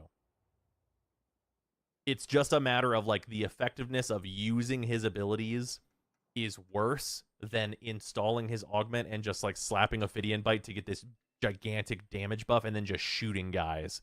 Just completely foregoing using any of his stuff outside of giving yourself the particular elemental buff you want, being the better way to go. Basically means that you're just like cosplaying as Lavos while just shooting gun decently, and I think that is a tough spot to be in, but it is better than what he was doing before, which was only relying on his quite lackluster numbered abilities. Some of his abilities are low. I'm not going to sugarcoat it. You all know what it is. This is another D rank Warframe. This is Limbo. I called it. Fuck. I called like Limbo was going to be D, and I what fucking we need to talk about. Honestly, I said no. The Rift is a design problem. This is just not like so much. a good thing to like have, because anytime if you are playing Limbo, go play solo. It is a get out of my acrid toxin on the thing that it can affect, and most routinely showcases the design problem with the thing that it's good at, instead of just being something for Limbo to be good at. Sometimes, obviously, but the most recent thing we have to show for that is Scarlet Spear. Whenever the thing you would do with Limbo is turn on Cataclysm, and then you turn on Stasis, and then you would go make a coffee and just completely negate the entire game type. That, of course, is a problem with that game type, but the fact that that's what Limbo is good at is also a problem. If in any case the thing that you're good at is like separating the worlds and then Limbo is stopping my time least favorite. and then no longer playing, that is bad for the game's design. In addition to that, he is just annoying for other players with his like, Cataclysm, dividing things between the Rift and not. Some Warframes are of course unaffected by that. But just in general, it's just a rather annoying thing for teammates to deal with that is also not particularly effective. This strategy is ruined completely by the enemy Eximus being able to go through the rift and just hit you anyway with their abilities, which you will often die from. We love and of course, Overguard. any kind of nullification happening Overguard, to great. you pretty much will just kill you on the spot. Banish, not a particularly effective thing to do unless you're playing like Deception, which none of us are, because that game mode has nothing for rewards and no one wants to play it. And Rift Surge is like a potentially, you know, decent. It's bad. It's a bad damage buff. Even it's like super awkward to like put like on enemies, Rift Surge is and rough, like the damage yeah. buff is just like not worth it whenever you. I can mean, just it's okay shoot when the you're enemy that's doing- already stasis in time Yeah. anyway. And it's just a rough It's sell just all when the way you're just around. using It's Cataclysm and freezing bad everything. news. If you wanted to argue with me about which one of the D rank Warframes is the worst, I think I have a strong argument for it definitely being Limbo. hate Limbo so I much. think that there are ways to rework him to keep him like similarly themed. But honestly, my opinion is that the Rift itself has to go because it's like a horrific design problem. That, of course, I wouldn't blame DE for because this Warframe's ancient and it was really cool and interesting. He's whenever never they put really it had a out at the rework time. too. Now, if our B rankers embody a perfectly average Warframe, Loki embodies a perfectly below average Warframe, Let me see. remaining at C rank. I needed This to is swap just Limbo and Loki. fine. God damn it. This mostly is in regard to just I go invisible, and I totally in thought Loki a was lot gonna of be lower. cases that's good enough. Loki is fast and invisible, and that's you can do that. You I can, think because this video is so long, I think I'm gonna split this reaction in two, and we're just gonna play the game a little bit. I'm starting to get a little bored, and it's getting a little kind of dry. If you have stuck around through that boringness, probably, I am doing a reaction to this very purposefully, to this video, because I am trying to use it to as a basis to do a bunch of builds and like a bunch of other videos. So we're gonna be referencing that reaction for a while, and I'm gonna start making a bunch of YouTube videos, and it's gonna be referencing that video. That being said, I will probably finish that reaction. It still has another hour. That's the main reason why. The whole other hour, plus I'm trying to pause it and actually give commentary and talk and stuff like that. That's what a good reactor does. And so it's probably going to be another like 2 hours of just reacting to that. And I want to do something else. What was I going to do? Oh, yeah. So I was going to look into like what he was doing with Daggeth. Because he had mentioned using Weird Scythe as the damage instead of the horses, right? I'm gonna get rid of my my Ember thing. I never really liked playing Ember. I like looking at Ember. I don't like playing Ember. I don't like her current playstyle. Rough. I'm gonna throw Daggeth in instead. Do I want Corinth on Daggeth? It's pretty darn good. Right? With extra critical damage, it's a crit shotgun. I think we keep Corinth on Daggeth. I think that's fine. Ah, my nose. Alright. I'm gonna go Latum, I think. Yeah. I need to go back into Daggeth's thing and farm out the Doorclave. Because I love whip swords. Right? Do we stick with Madurai? Honestly?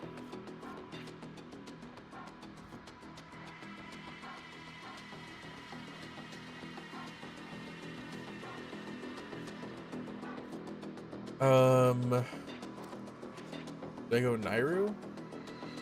Maybe? Not Vazrin. I think we go Nairu.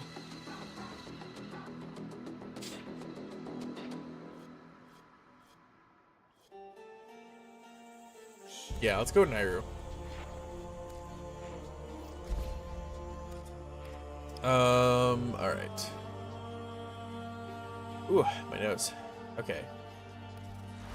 Let's mess with this. So right now, yeah, we have Nourish on the 1, right?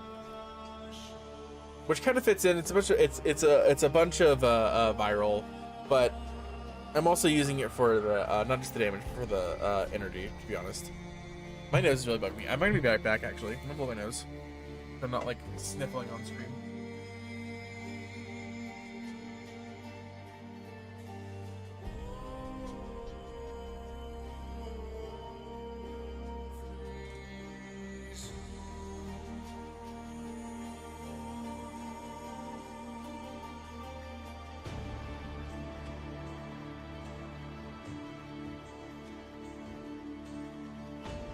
Ooh, my nose. Okay, much better. Oh, except now I'm gonna sneeze. God damn it.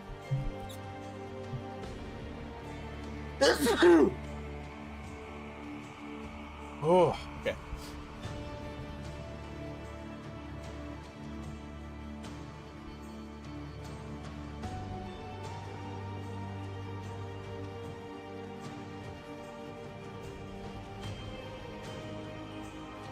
Okay, I think we're good. I think we're good. And I think what I'm gonna do is I'm gonna subsume Roar on her 4. We're actually just gonna copy this for now. Duplicate configs. Yes. Config B.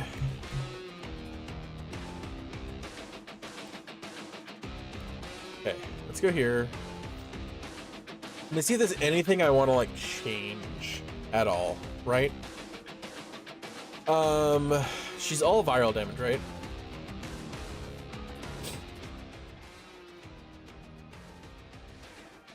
All viral all the time.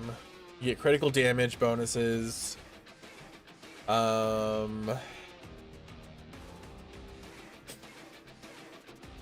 care about her range? I already have Narrow-Minded, yeah. But I put Stretch back on to kind of counteract it. It's kind of interesting. I don't know why I did that. Especially because that wouldn't... Why do I have Stretch on this build? Is it Doom? Because of Doom.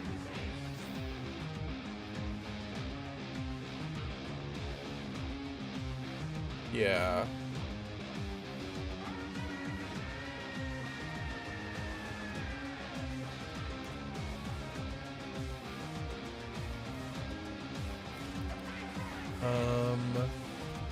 Let's Stretch back on, at least for now. Might change that. For this one, I'm gonna subsume the 4 for Roar, I think. And we go Energy Nexus instead of Stretch, maybe? No, I actually want range. Right?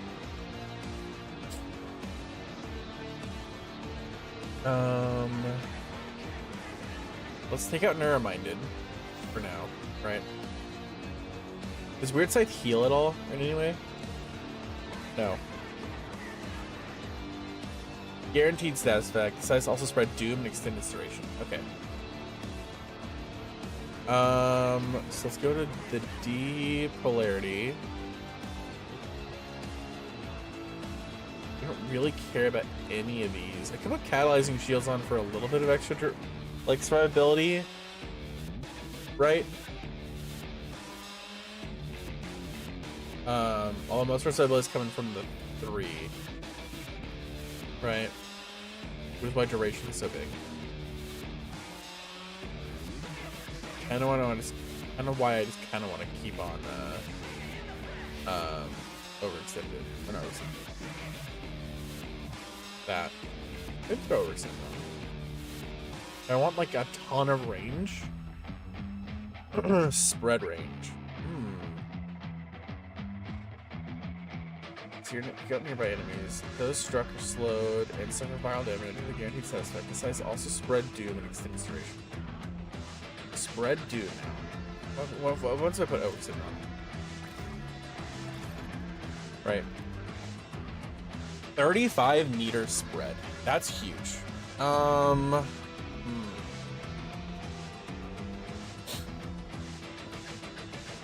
Doom also has a really long range. How's the damage? Is the damage still really good? Yeah, it's still at 183% damage, I think. 15-second invuln sucks. I want so much more duration, dude.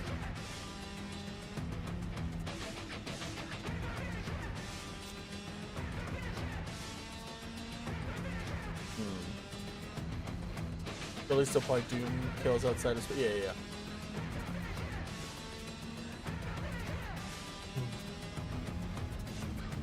I think I put catalyzing shields in. I already have Brief for Sprite. It fits perfectly, right?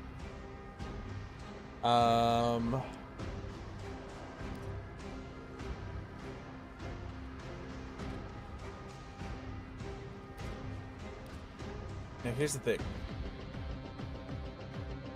Do I now do Augur Message?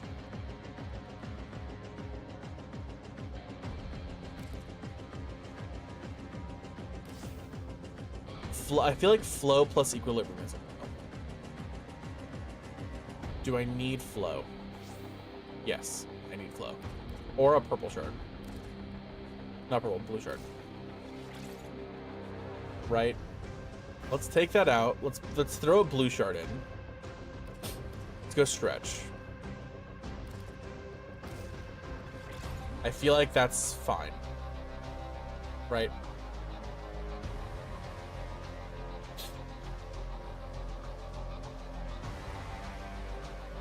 And then I kind of want to run red shards with duration. What happens if I put Nermite?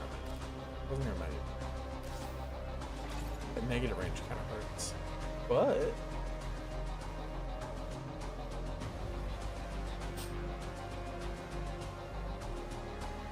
you get 26 seconds. And then I swap out that Augur Message for Augur's Reach. Right? 17 meters, yeah. We got a 25-second invuln. Okay. I like this. I like this better. And we swap this for Roar, right? And we put a blue shard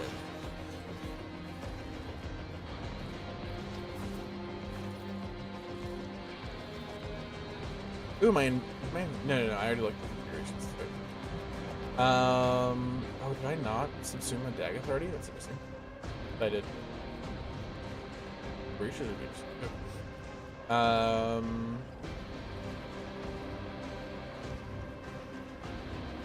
trying to think like anything else I'd want to put on.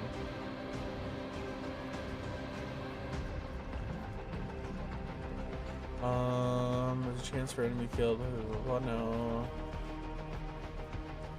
Lycanth's Hunt would be interesting.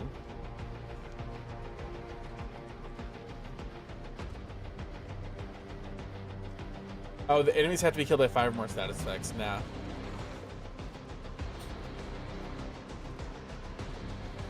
Oh, Phantomize would also be interesting. I don't think I need it. I think we're gonna go with Roar.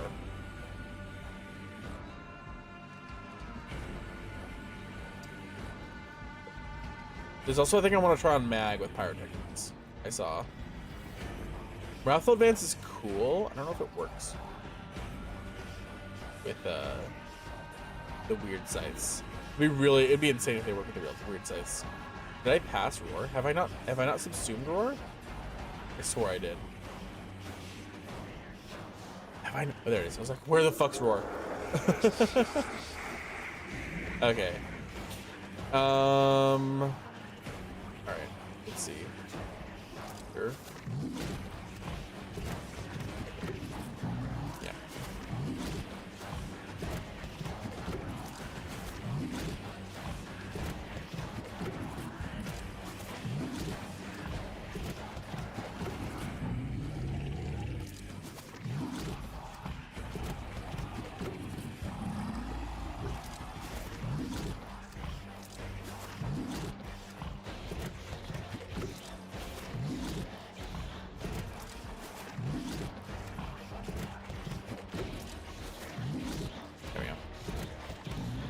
Nice. All right. Now let's put Roar in on B.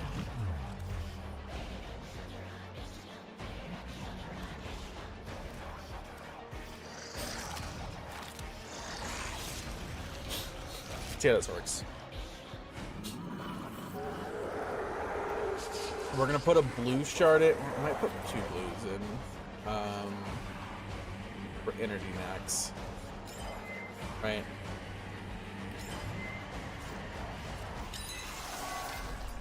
I wonder if yellow would be good.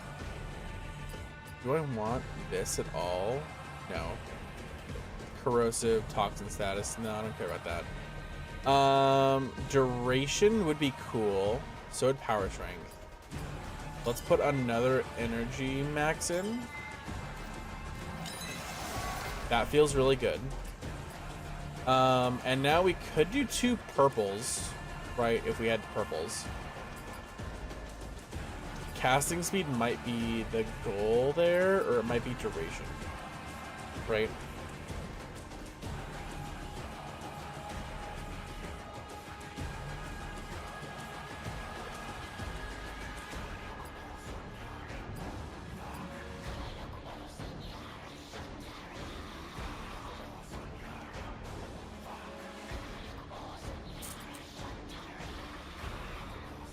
I go duration.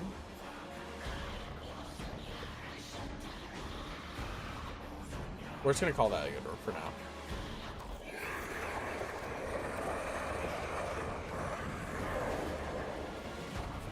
I'm gonna play around with this. I need an Exilus adapter.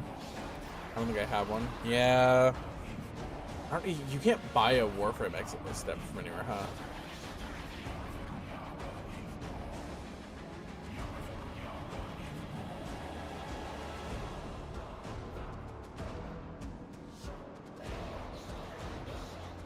Two purples to swap at equilibrium and then put energy nexus in here would be huge, I think.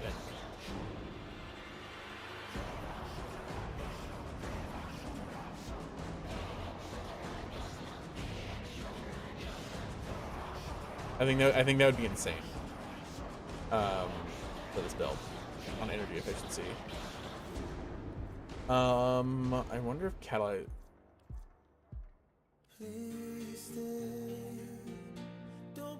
Alright, I think we're good. Let's go try to earn some. Let's do a Coda Lich a little bit. We might swap to. At least there's an internet cafe. Voltor. Instead of Corinth. We'll play around with Corinth for a little bit. Let me double check my Corinth build actually, real quick.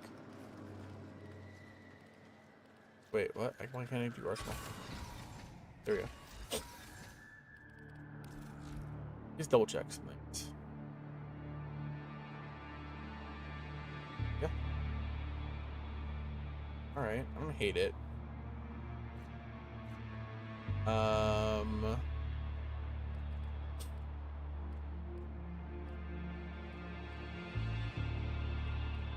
just put anything else there. Like, Seeking Fury would be good with a punch through. Right.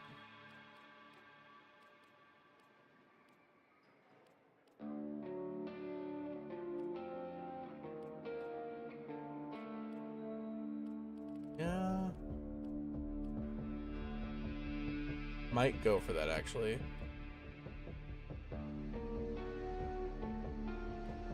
Critical damage is nice, though, while aiming.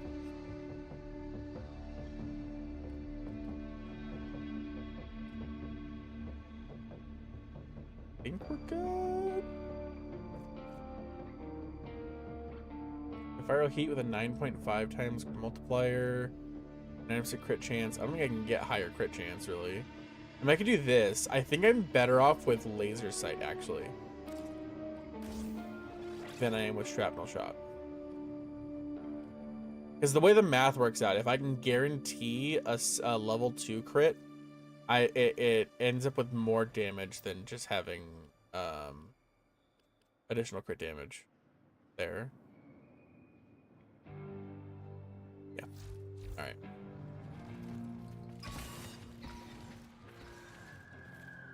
Come on. Oh wait. Dumb. What do I do? So I want anything that has a high duet chance. We can do Legacy Harvest, yeah. That sounds good.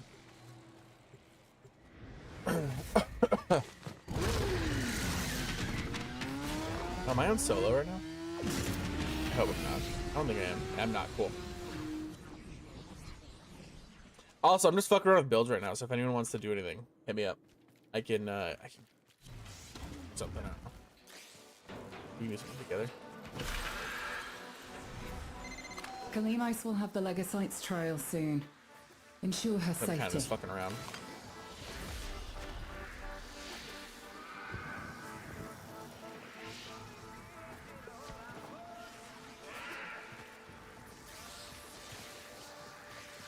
I have a dog with me. I could run. I'm already running stretch, right? I could run Archon stretch with like a Dirigo, Glands. maybe, Leaking, saturated or a with hormones, Hound with the and a electric sure sign ability. a Legacyte is nearby. Kalimos wants a Might sniff. try that for some extra energy regenerate. Also, death keeps it on. Right?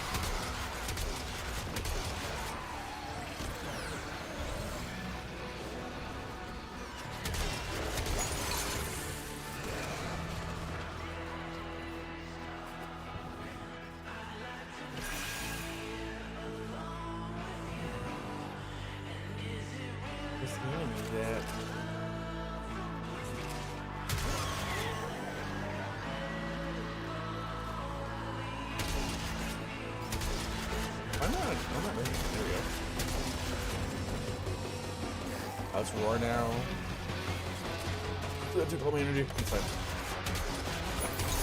We need to figure out something else for the energy. I think 2 purples and energy nexus would send this build to the roof. Put this now. I should have gone Vozarin, or not Vozarin, it's a Nurik for the free recasts. That was huge. Alright.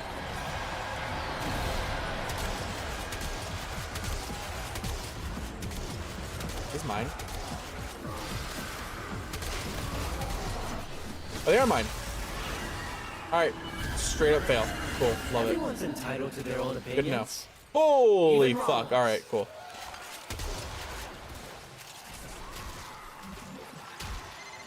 Our faithful Kabat has roused the prey. Bring it down and drain it.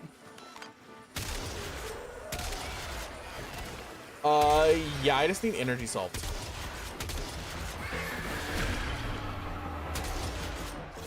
So we're gonna go, oop, forgot the slash. Where's the, oh, there's Lightside. So we're gonna go 2 purples for the Equilib, and then we're gonna put Energy Nexus in.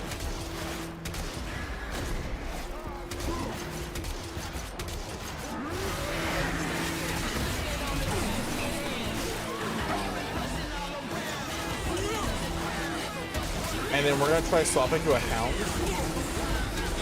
as well. It's trying to run. Stop it. Escape is failure.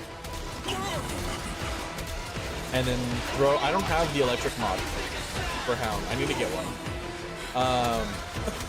Throw that in with Archon stretch instead of normal stretch that I have right now.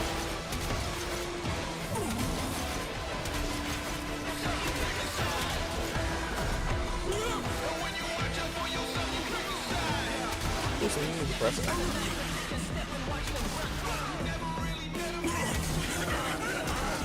Now There we go. consume the beast.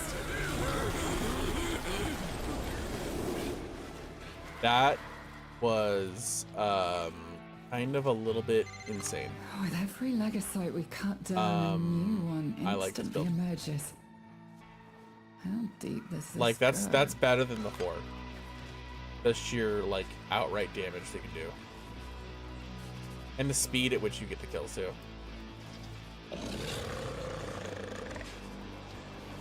I don't know where this code is.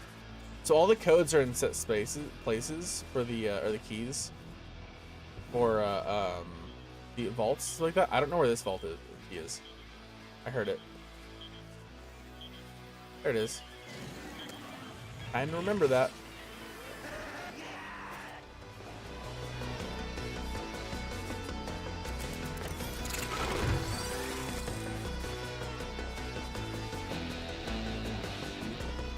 Oh, it's killed the enemies in high ground. Lame. Kalimos awaits.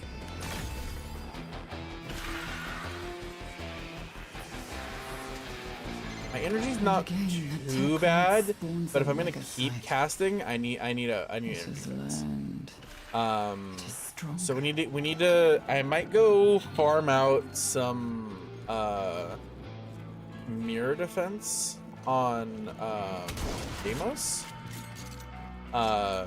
They need a couple more Grimoire mods for one, and two, I need Stella to make some purple shards. I think 2 purple shards and then running Energy Nexus on this frame is gonna be like the ticket to paradise. And then my last shard can be like a red for power or duration. Or a yellow for cast speed. Right.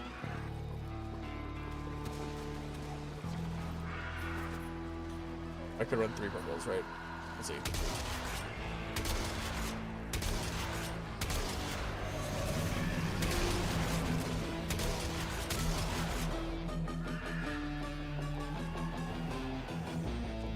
I have no fucking enemies, dude. Whoa! Lovely. That was wild.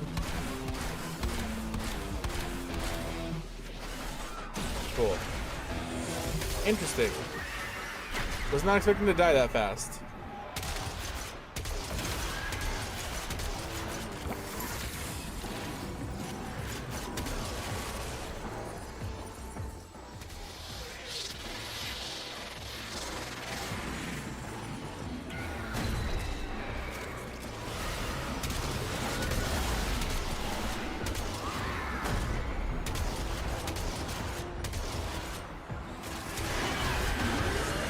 Let's go. Target has surfaced. Yeah, Weird Side's doing a Take lot it of down damage, before it especially with dives back Roar. into the mulch. I think I have a decent amount of duration. Because Roar is lasting a while. Just the duration on the invuln isn't that great. And I need more kills.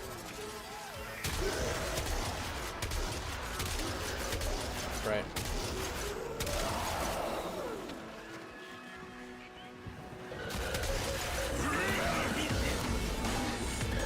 I need to test it on a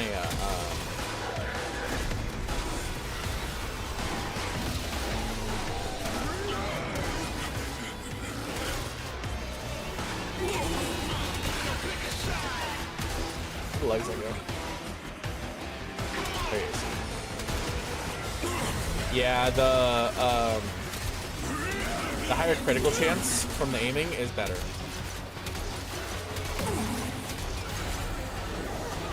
Than the extra critical damage. The beast seeks sanctuary.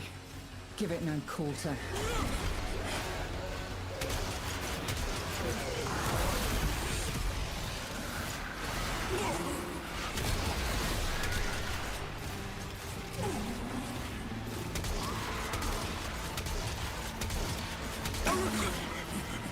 A much better way to bomb this. With extra critical chance than the more critical damage. It's already have like a fucking 9.3 critical damage initially, right? Harvest it. Ooh. Yeah.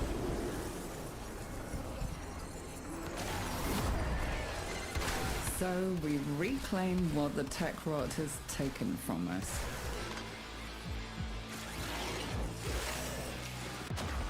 Yeah, that's fine. Cool. Is the Sevagoth broken? I'm so confused on that. Okay.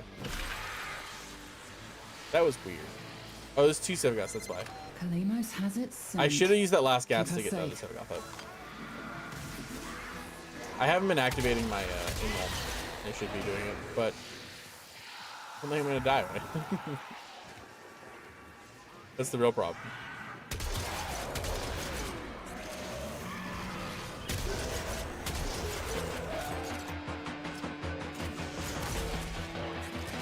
The red crits are from the Sevagoth, I think, actually. Because the Sevagoth's ability to, like, grant you extra crits. Like, flat critical chance.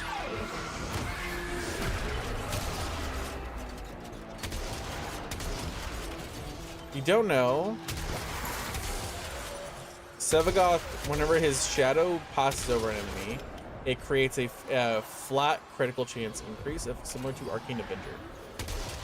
So it's just a flat percentage on top.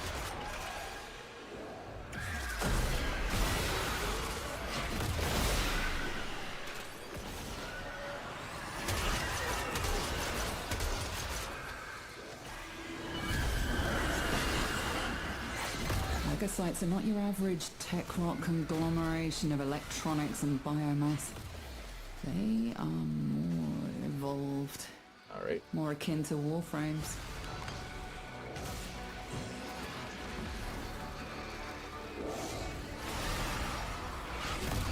So far, my energy efficiency is actually pretty good right now.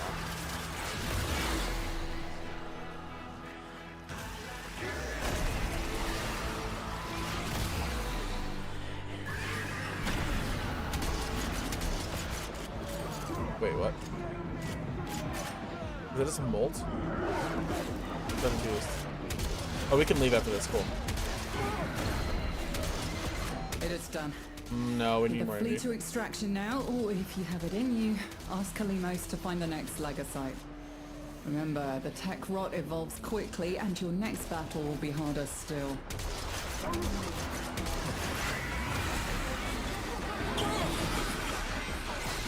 It's scared and wants to escape.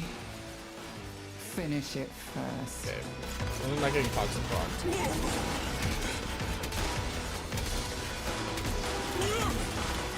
Like I am. Oh, there's 2 roars going. That's interesting.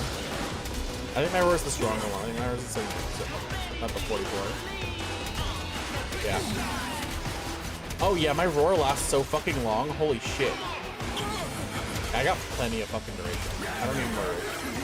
Hurry, harvest now. End this generation. Hey, that's what I'm gonna handle. I don't need that. Alright, let's leave. Sweet Lord, I can see it. All that was taken from Albania Torment. and the people funneled into this monster. There we go.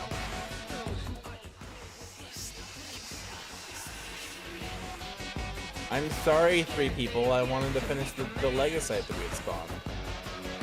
I know it's not what we were here for. Splendid hunting. At least I found out, like, all 3 of my fucking things are wrong. Right? So I gotta put different ones in.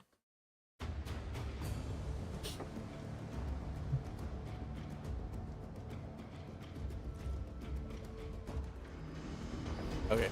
No, there was a Trinity. Maybe that's why I had all the energy in the world. Alright. Now we're gonna go... Whoops, not wrong. Arsenal. I love Last Gasp. What did I want to do? Oh yeah, pairs on. All 3 of these are wrong. Okay, this one. Try Worm Away. Yeah, these 3 are wrong. Okay, that one. And the 44. Why not? Ugh.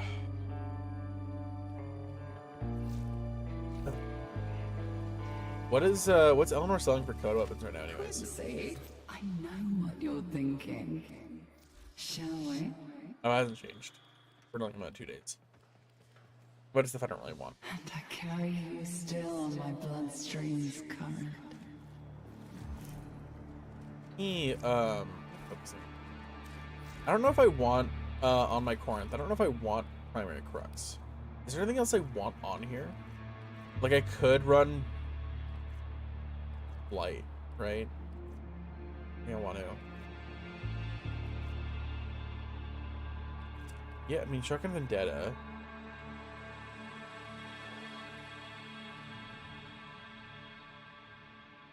Think that? No, I think I'm just gonna roast trucks. All right. Let's do another one of those.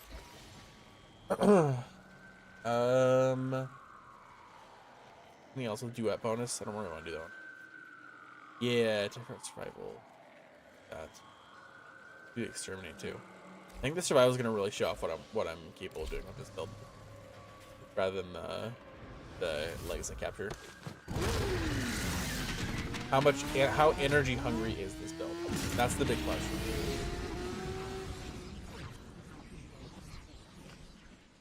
I think swapping to the Hound, with the alright,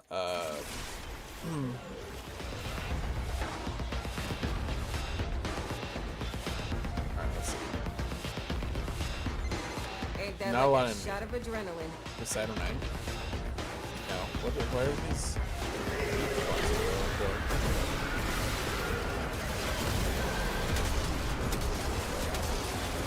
Dog down instantly. That's funny.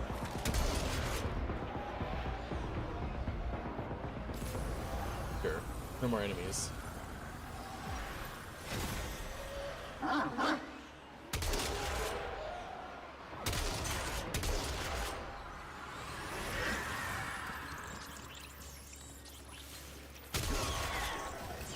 Alright. Why are there no enemies? That's what I want to know.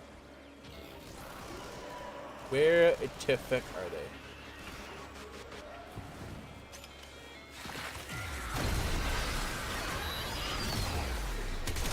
There we go.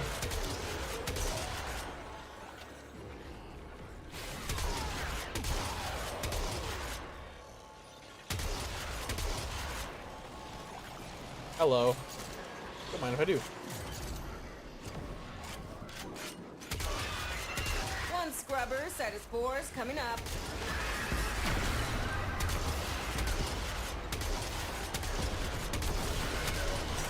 Oh, someone's down. Where's that? Yeah, that is the ace is down. Clean kill. Where's the?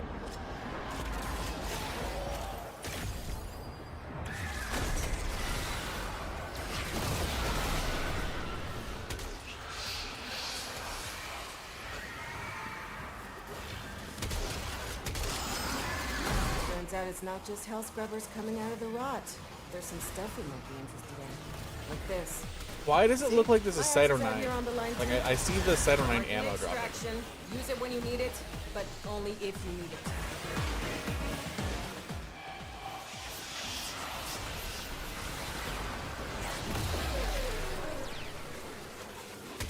I'm wondering why that's there. Cause like Excalibur, Deal with that scrubber buildup. Mesa, I don't see it.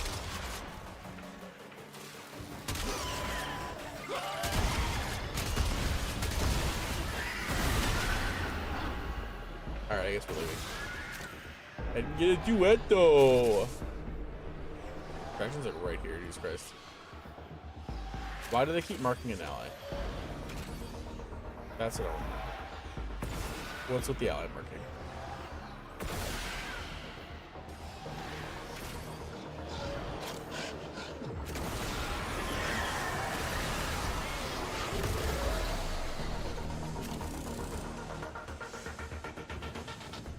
Okay, I still didn't really get a chance to really see how the energy economy was. Because like the double purples with energy nexus might be an overkill, Oh, hey, welcome to the fun. right?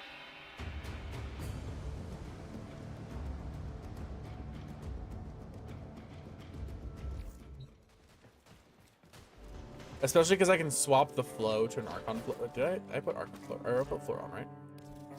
Or not flow, but stretch. Yeah, I could swap this stretch to an Archon stretch if I swapped to a Hound with the electric mod, right? I don't have the electric mod right now. My hound at. Right.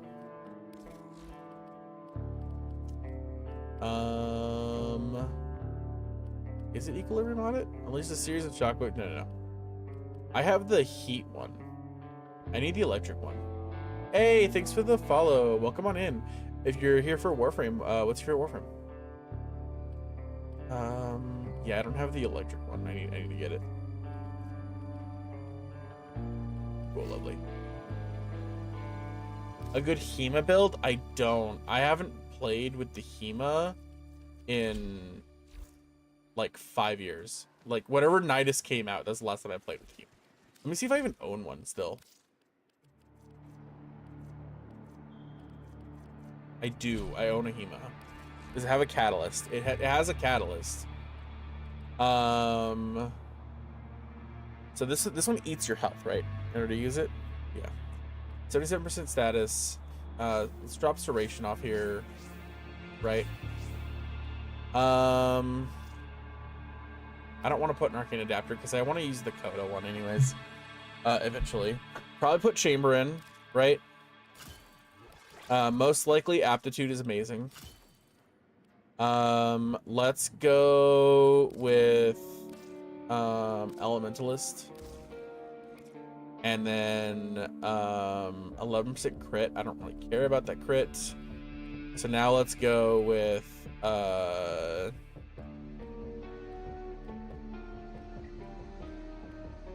statuses probably. Let's go with it has built-in viral already. So then we're gonna go with magnetic heat. Yeah, that sounds right. Could also go gas. Prime rounds, voltage, and then where's the heat mod? Thermite rounds. There you go. You can run shred here, and then you can put prime cryo rounds in for a really high damage increase as well, right there.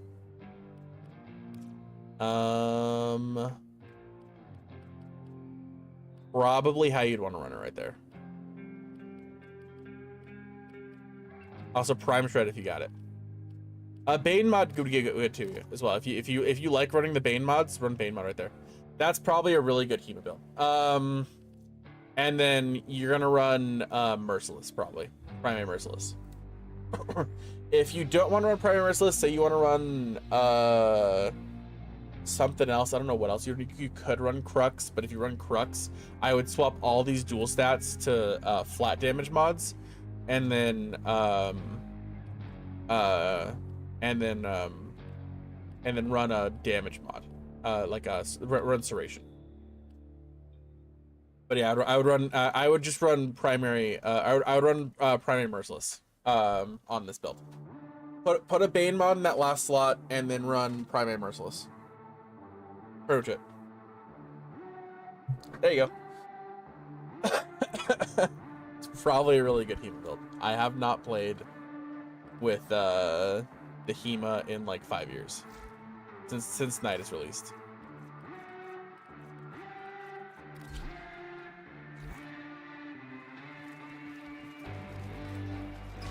I am working on getting the Coda one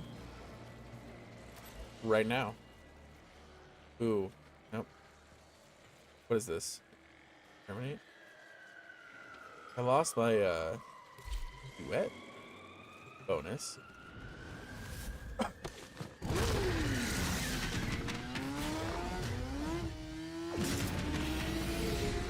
We were just reacting. I reacted to half the video of the Brozime tier list.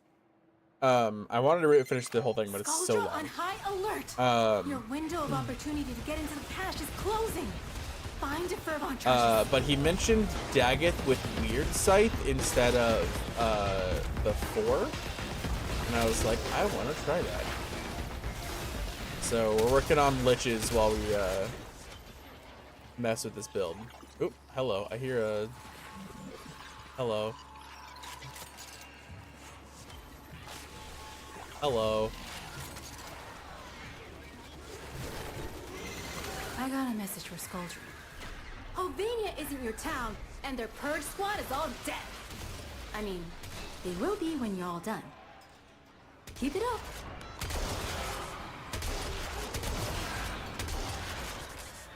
Yeah, it seems. Jesus Christ. Okay.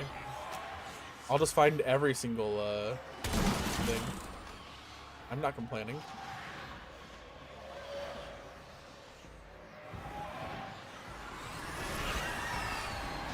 Hello. I don't think I've ever seen a shield there. Yeah, these are not mine. I didn't think they were or not. They were. What do you know? Not everyone can sing or All the dance, hex chargers. and that's okay.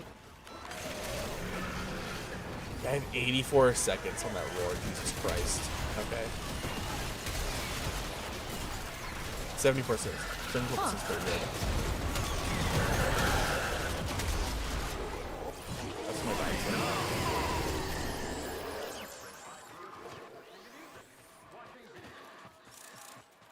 Oh, that's backwards. I forgot the markers to the cache, and I don't really care.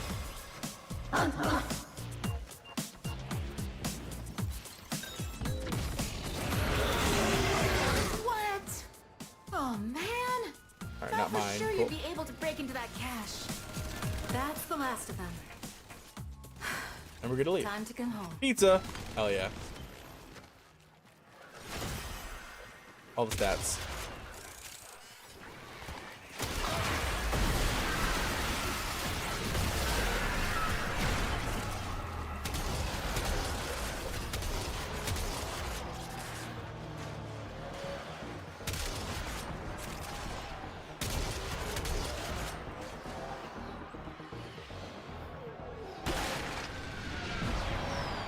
Ooh, hello.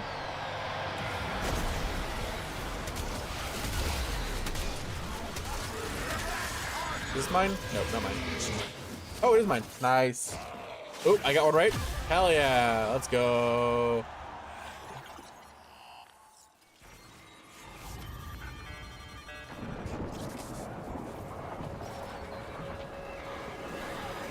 And now I think everybody in this group got their thing.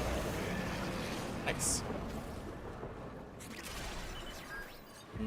I'm still questioning if I have enough energy. Like like so far with what I've been using it for, it's good. I think a conjunction voltage or conjunction fissure survival, conjunction survival might be a better test.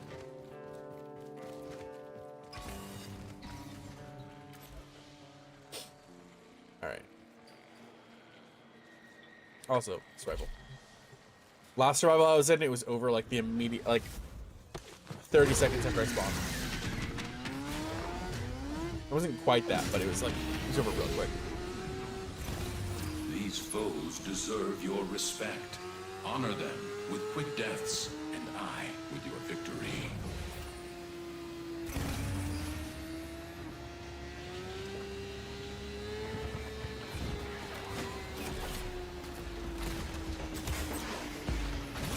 Fuck.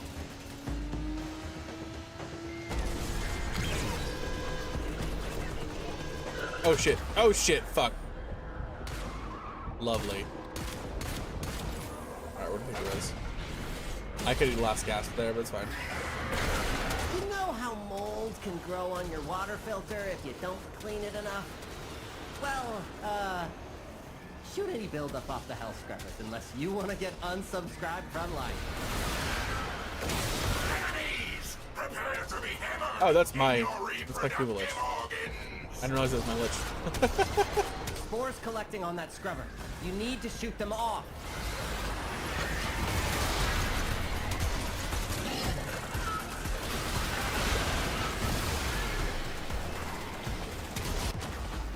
Yeah, I don't know about this build.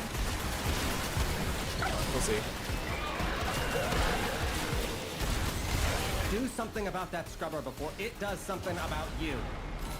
Fuck.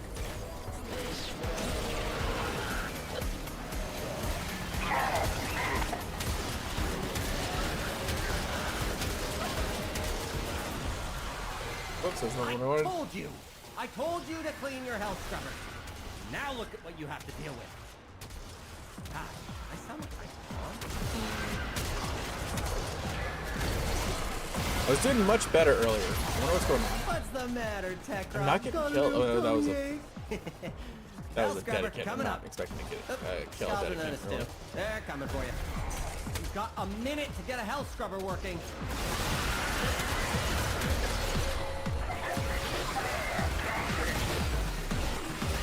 Yeah, I don't know about this. There might be some tech that Brozime was gonna use. Oh, there's dead kid though too.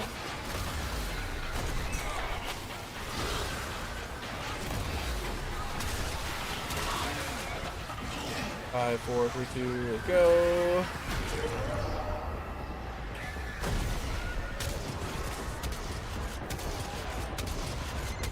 It's getting toxic out there. Hurry! Lovely. Well, that was fun.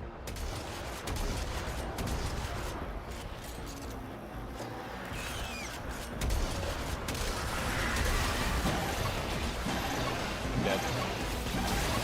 Whoop. Health scrubber activated. Contamination dropping. Hello.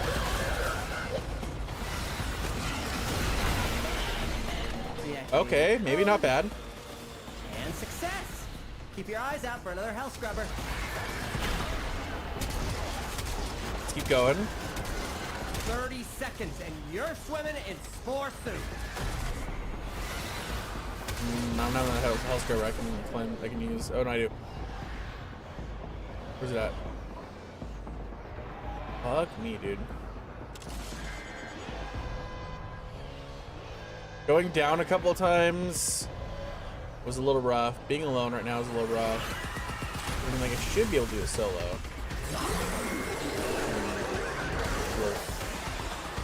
Yeah. Fuck. Don't get stuck. Ugh. Okay. Interesting.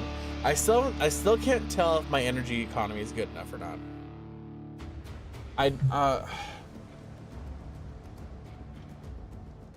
I think I was just like unlucky on that. Let's go back room. Let's go. Not what I want. Whoa. Let's go try a conjunction survivor.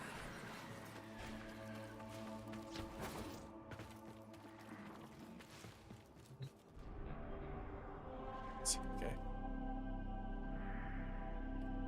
Is there one up right now? We got a murmur one. Sure, let's go for it. All right. Let's see. I need. What do I need? I need Protea chassis. I only have 7. I wanna make sure I radiant those, and maybe not that one. Let's go epitaph. I need the epitaph receiver, I think. Ah, there we go. We can throw 33 of these out there.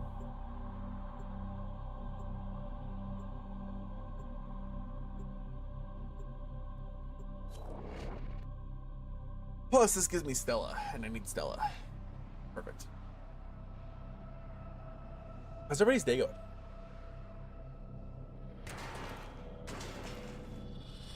These are worthy foes.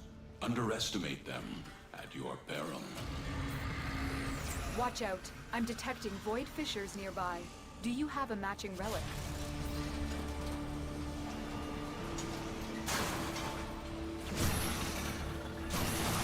Our foes have compromised the habitation systems.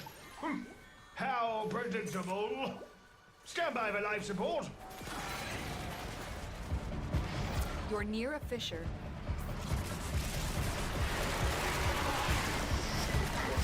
Corrupted foes are dropping reactant. Use it to crack open a relic.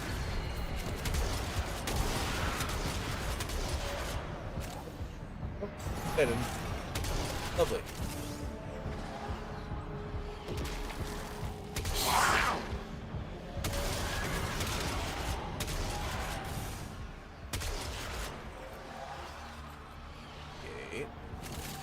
You are going to need more reactant if you want to open that relic.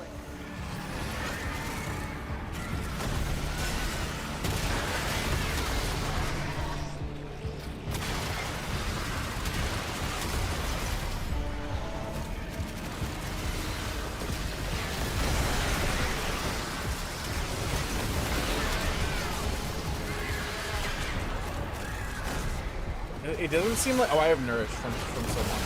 But it seems like I'm pretty good on energy right now. So we might... Gotcha. I don't know. We might slowly replace that Equilibrium. Might not put Energy Nexus there, though. Might put something else. Maybe Augur Secrets? For damage? Life support approaching. I feel like we don't need any more duration. Even though, like... My invincibility is only 25 seconds. My roar is 85. Finish your mission and we'll take a look inside. I feel like it's more than enough.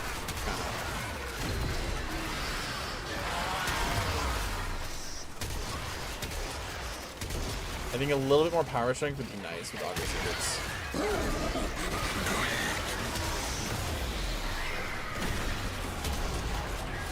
Oh yeah, dude. I don't know what's keeping my energy up so high. I think it's the Nourish. Is someone's Nourish is like really high? I can't tell power strength. I can only see the duration. Interesting.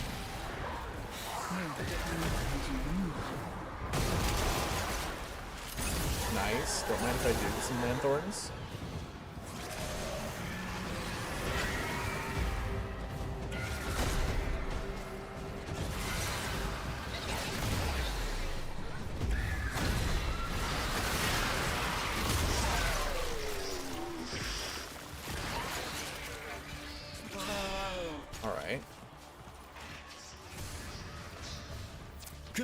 I'm just trying to figure out how much is me and how much is the Nourish that's keeping my energy up. Right?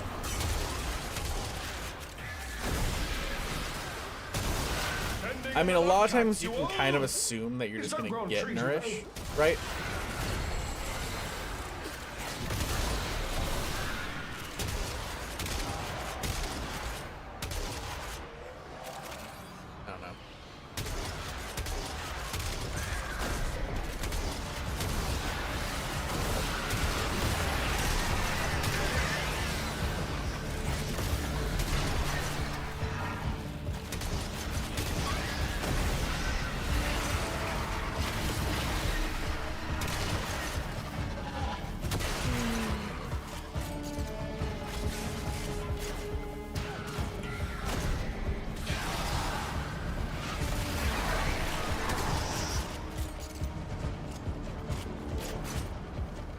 Still trying to figure out if I like this build or not.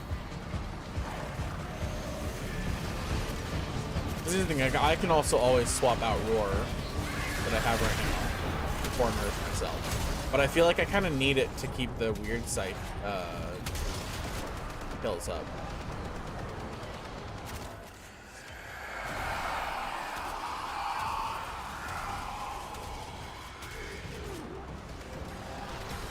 Where's he at? Over here?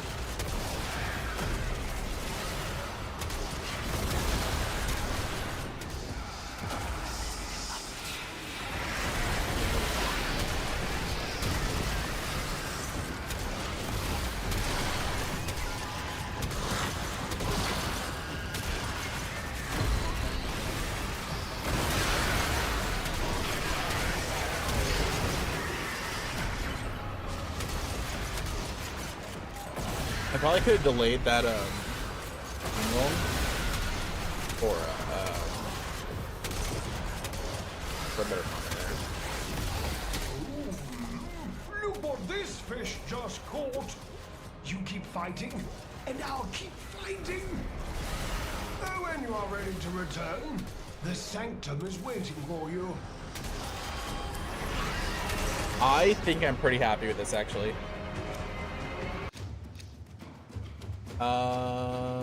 I need to rebuild my Paris. I'm actually, my Paris. Oh, no, I need more Forma. We're taking more Forma. I need more Forma. I sold my Paris a long time ago. I don't know why. I do need to remake it, but I'd rather have more format right now. Especially because I'm trying to start a thing where I'm actually gonna go through alphabetically and make a build for every single frame, right? And make a YouTube video on them, and I kind of need the format to do that. You know, a lot of frames I either don't have or I haven't fully got done.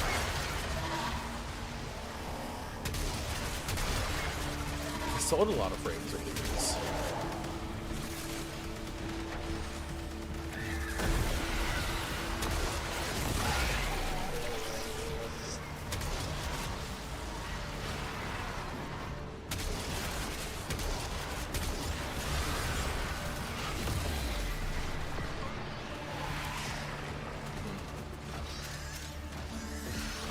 I was like, no fucking enemies here. It's the Gara. Like That's a his fish shelling stuck in already. water. But we're there.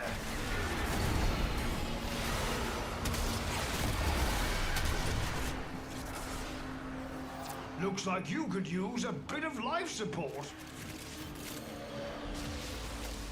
Is anyone off on their own? Is everyone in this room? Mainly, is anyone fucking up the spawns? In the spawns. Question.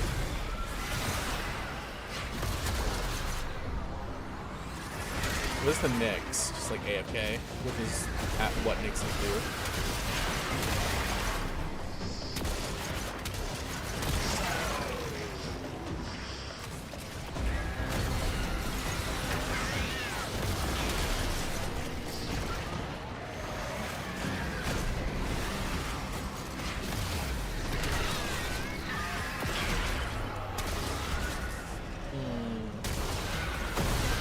I need more energy. I'm doing okay, but like, I want more. Because I want to be able to spam abilities like that.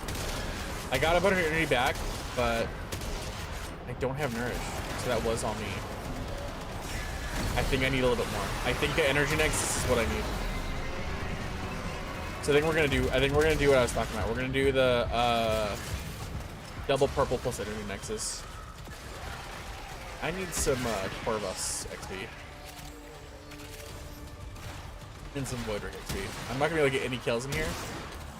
But hey, that's not what I'm talking about. I'm talking about XP, not kills.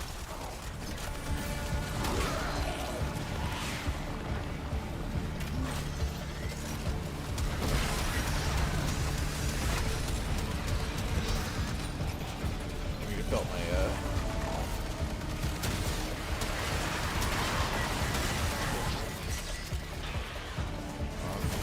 more. Okay. Ooh, ability range is huge. You have collected enough reactant to open your relic.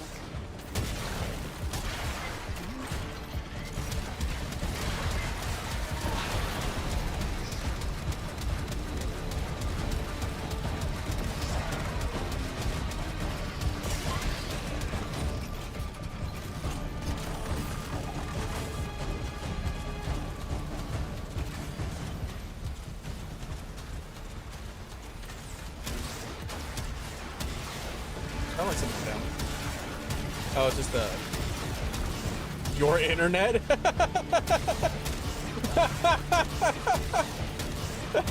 Because it's always down? Fuck, that's so funny.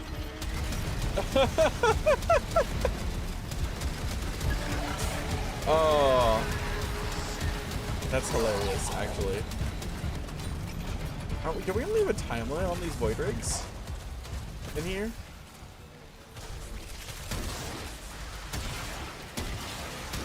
I was actually gonna be able to be on the void rig in place one. I'm mad. Like I said, void rig XP.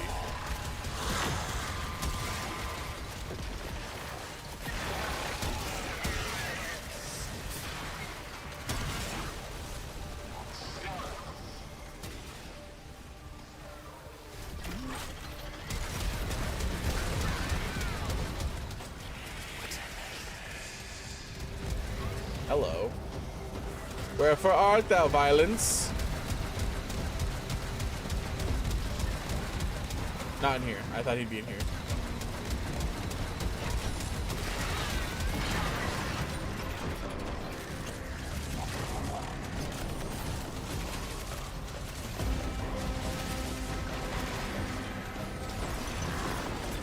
Where's Violence at? Oh, there he is. I do not think Hi. the murmur will wish this to you. I legit don't care if you kill this. Voidred. Nice.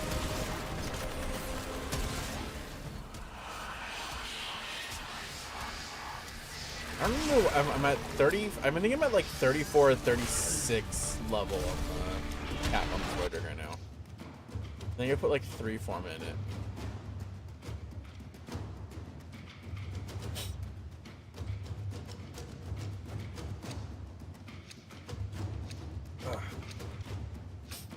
All right, come on.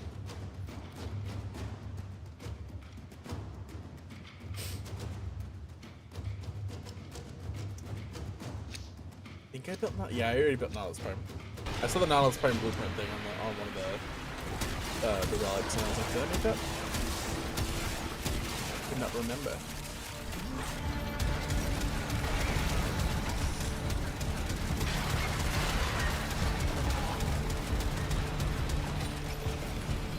Oh, it's my dog down. Everyone was down. Stupid dog, you made me look bad. The fact that guy's dog is named your internet is such a good joke. It's so funny.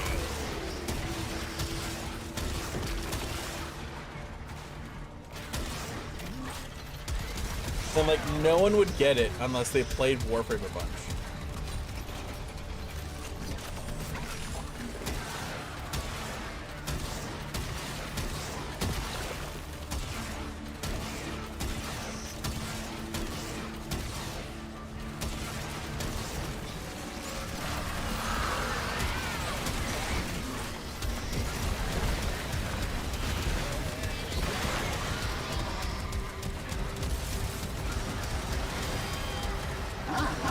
All the Void Ring XP. Where am I Void Ring on? 29? My course 28? Hell yeah.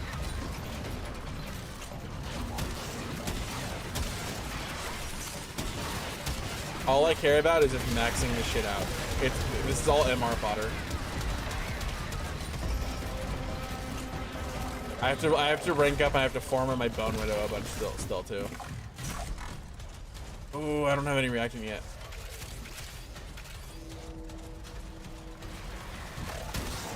Someone's at 8. The Nyx is at 8. Where the fuck is the Nyx at?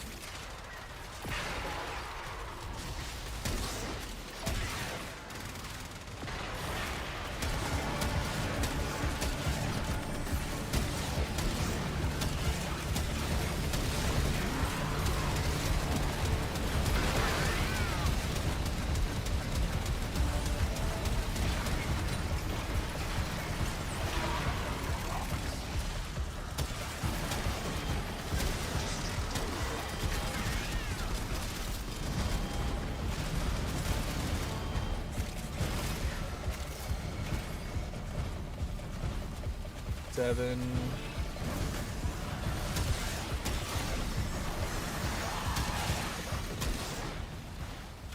Eight. 9. This might get me 10. Yeah, there's 10. Nice.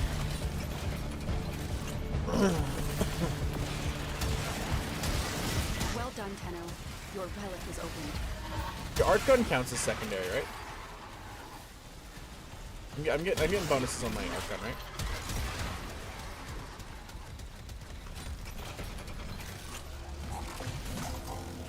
Wee. All right, Manny, where are you spawning at?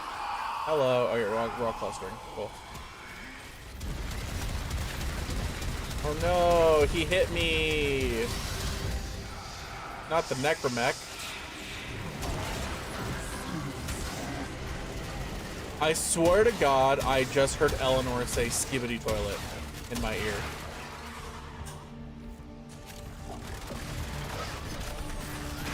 Don't gaslight me. I heard what I heard.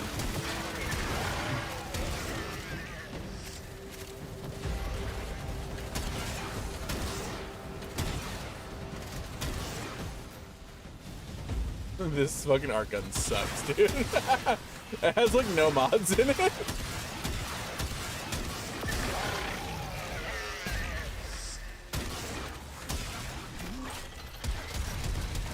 This is more a happy accident that I'm leveling the Necromech right now than actually trying to. Even go near that book. You're made Oh of god, stronger someone started the stuff book. than me.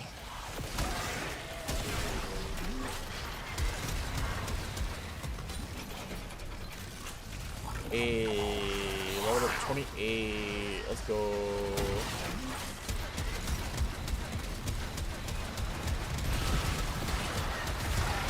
Fuck you, Jade Light. Oh, he didn't trigger the book. He just found the book. Cool.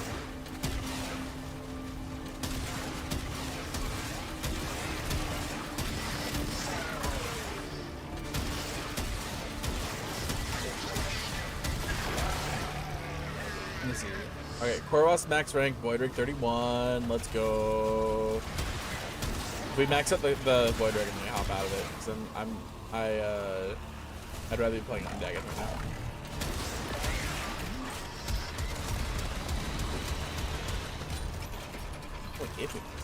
I shall put this one on the pile.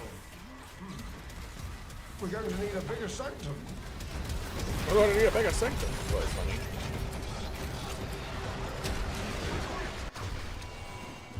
Zaku.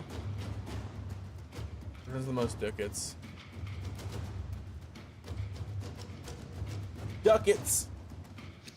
Ducats. Alright, let's go.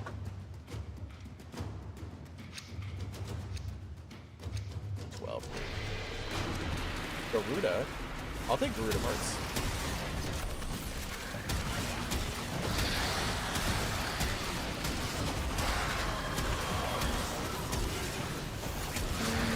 Bring energy.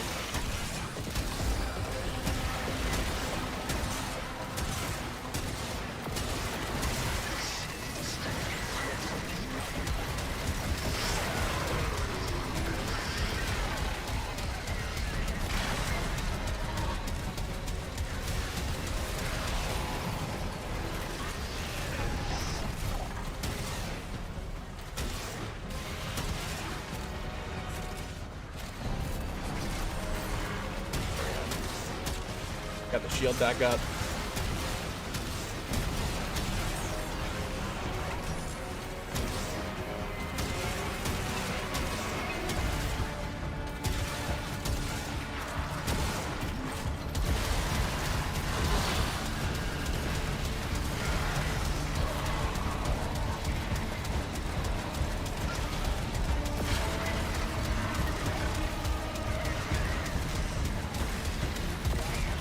All the enemies! Kill them all! Ooh, I have full energy, nice. Wasn't expecting that. Nice.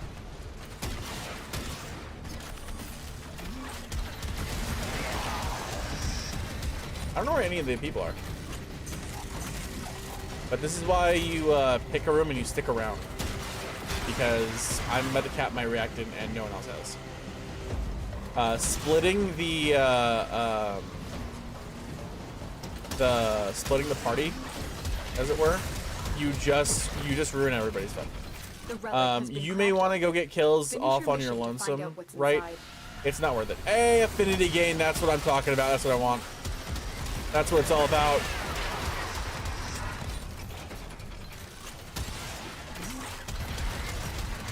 But splitting up reduces the total amount of enemies any person can be around. You split the spawns, and it just ruins everybody's fun, and you overall limit all the spawns by doing it.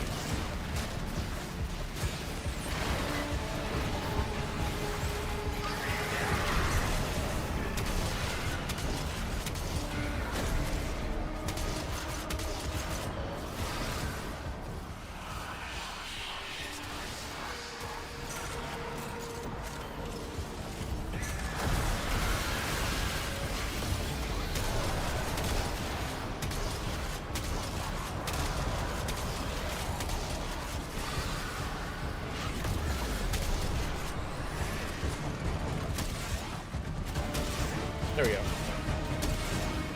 Back at it again at the Krispy Kreme. How's my okay? Void Rig 34. Ooh, I'm at least 3 mana in this Void Rig. Oh, I hope I'm almost done.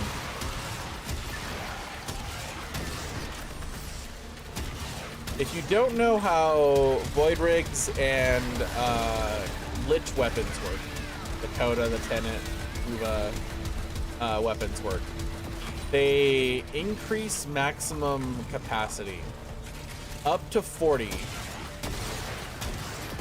for every forma you put into it. Every forma you put in it, you gain +2 maximum levels. And they cap out at 40.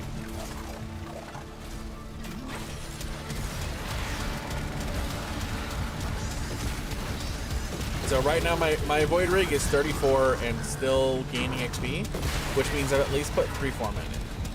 It's been a minute since I put the last forma in it, so that's why I wasn't sure how many I put it in for. There we go.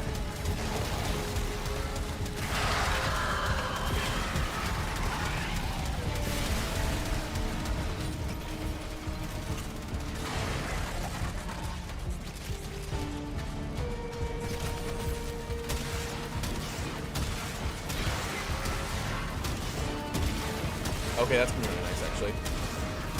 Looking for the Void Rig. Oh, actually, I don't know if it works in the Void Rig. Energy regen. Doesn't seem like it does.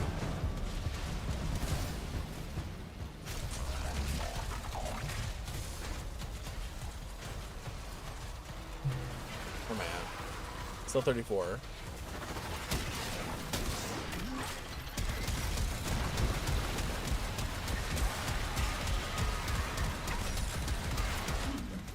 Your hard work is really paying off. Yeah, I was totally fine with that. I was getting bored of it. Ooh, I'll take that Revenant. Yeah, see, I don't know any if I have any Revenant Prime pieces.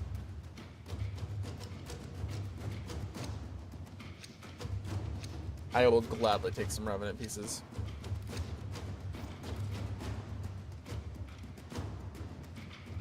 I'm really close to making a lot of primes. I think I'm only missing the Atlas Neuroptics, which I do want for the videos I was planning on making, right?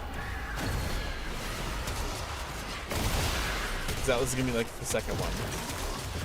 I already have Ash Prime, right?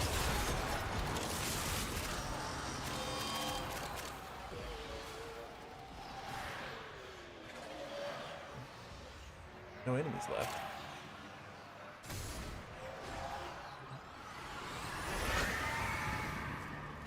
They're all by the Nova.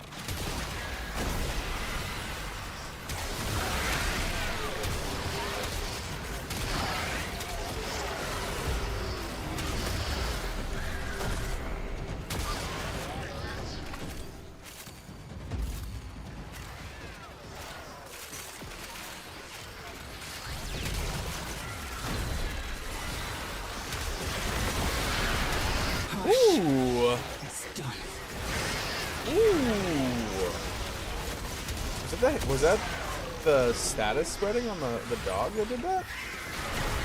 That was pretty. I didn't realize I had those mods on her now.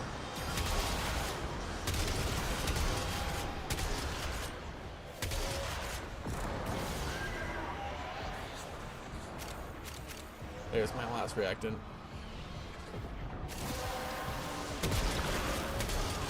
You have collected enough reactant to open your relic.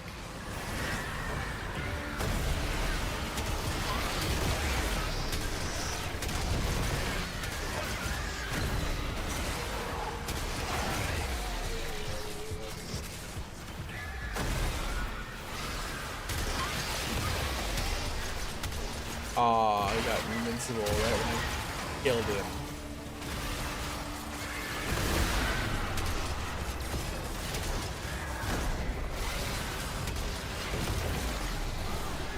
Okay. Yeah. As long as I have enemies to kill, I don't even think I've nourished it now. Yeah, I don't. As long as I have enemies to kill, I'm good on energy on this build.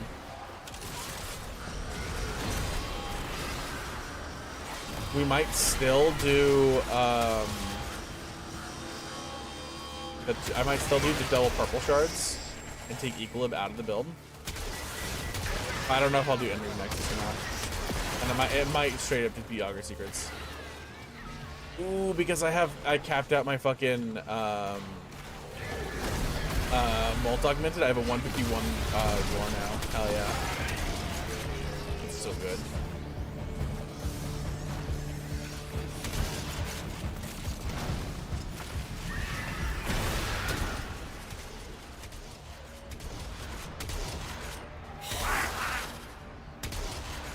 And it lasts for like 90 seconds too. Bonkers.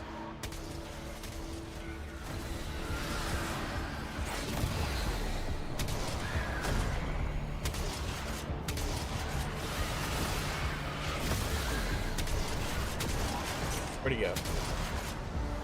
Did I kill him? No, he's immune. Where the fuck did Torment go? I was on him. There he is. Jesus Christ.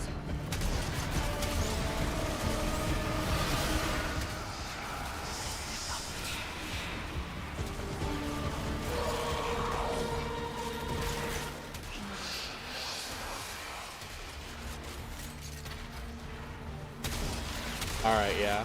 I like that I tried this build. It's nice.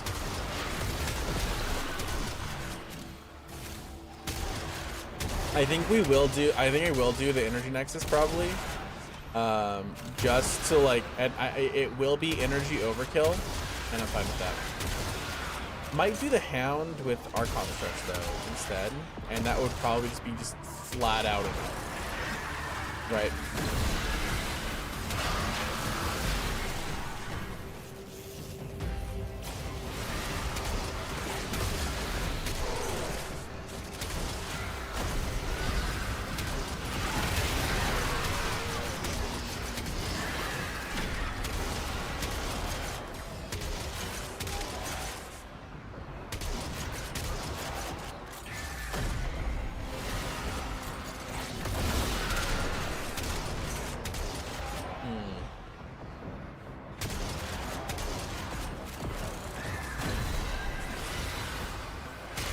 I'm not getting kills with the weird sites actually.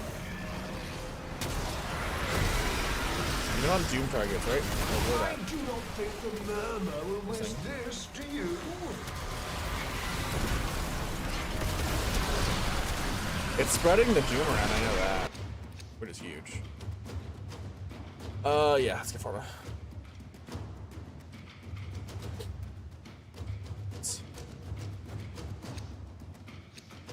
Ooh, free relic. N17 Nautilus. I don't care about any of those.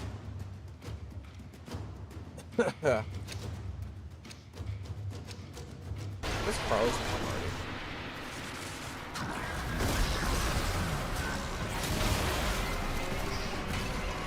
already? Ooh.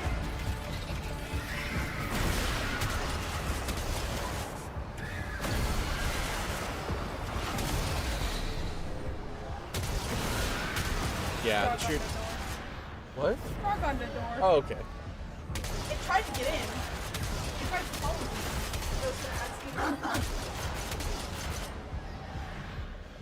I opened the door. It fell off the door and tried to pop in. I was like, The funny thing, did you hear me? I was like, I'm surprised Harley's not home. And then you appeared behind me. Oh. Like a second later and said frog on the door.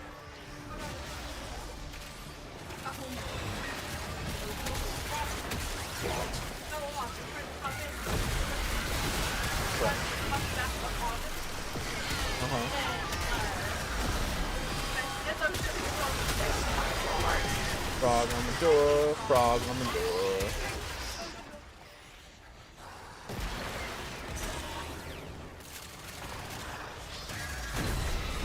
Sounds like that frog made your day totally awesome.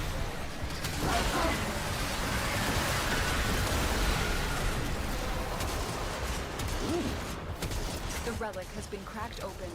Finish your mission to find out what's inside. Hey! Hey! Back.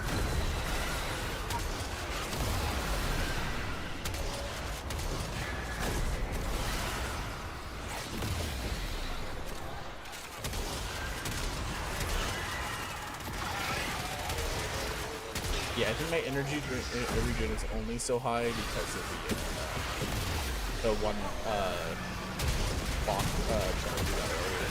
That was like one energy for energy or because that's what energy.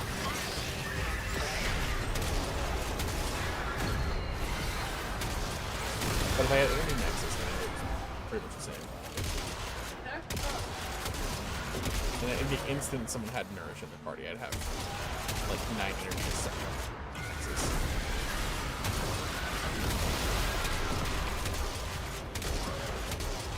I don't know if I care about brief respite. I might go corrosive projection or growing power. I like corrosive projection.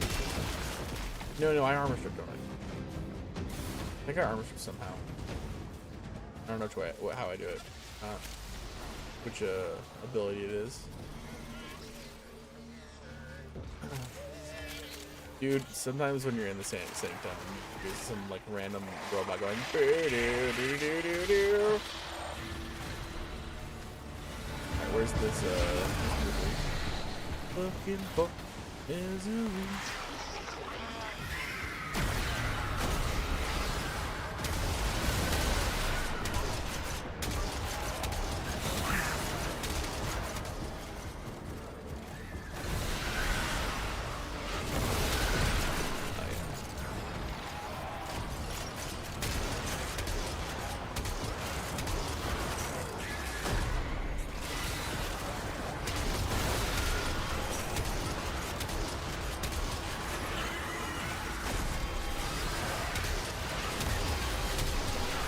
I'm not sure if that that guard's been using this the whole time or not. I just noticed them use it. Interesting.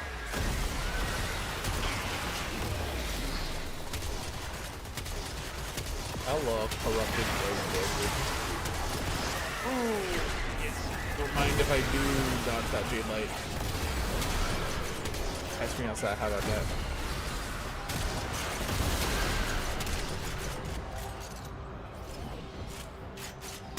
I'm gonna have to show Enrique this build, this way to play her instead of the horse. Horses, because it's better. It's a lot better. I roll was at 191 or 121 earlier. Why was it 91%? I don't think I cast that when I had that build.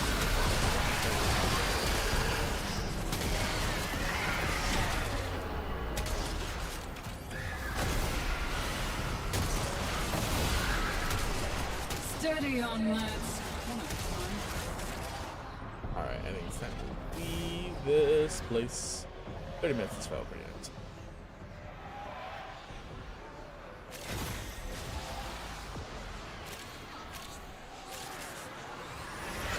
The one thing is I always love playing frames that have that can snapshot power strength in these.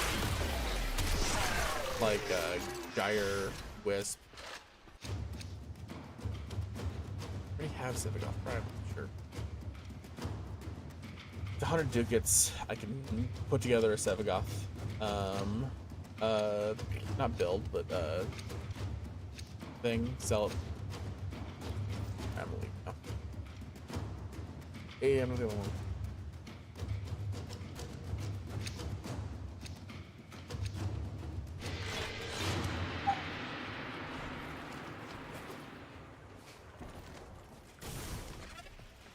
Okay. Ooh. Directions right here. Hell yeah. Oh yeah, brother.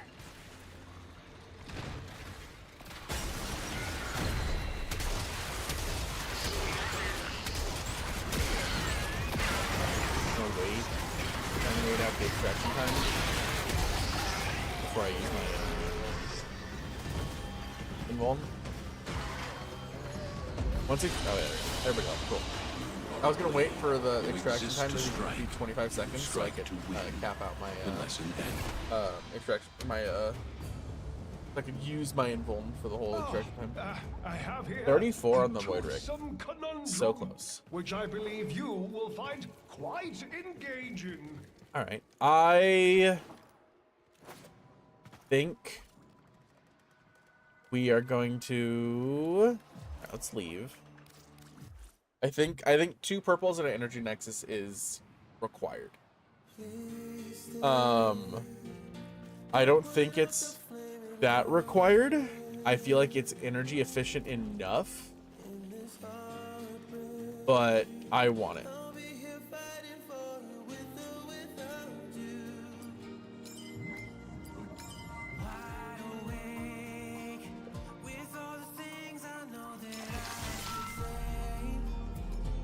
I think you would have been faster if I did it this way.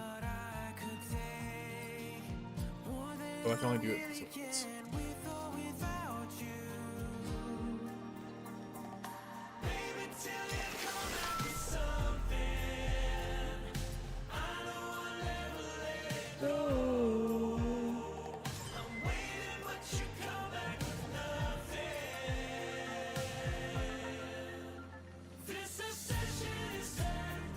I should have done the Tau Forge first and then combined the 2 Tau Forge. That would have been better, actually. I need to get another 150 now, actually. And I can make a double Tau Forged purple. That's fine. And then I think I kind of want to do casting speed. I'm feeling.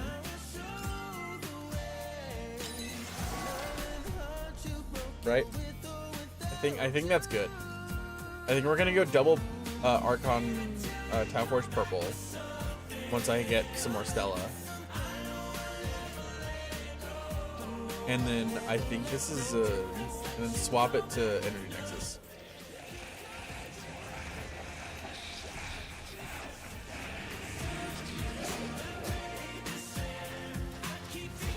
It seems like it's decent.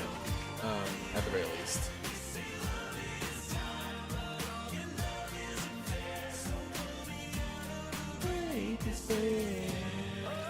Especially because a lot of times we need to counteract we need to counteract an energy drain from and things. Do I need? I think Brief Respite's not needed. So that's one thing I would do is I'd augment out that Brief Respite. Right? For what? Mecha Empowered could work. I think Growing Power is the big one. And Caress Protection is another one. That's doable. I might Omnia that, to be honest.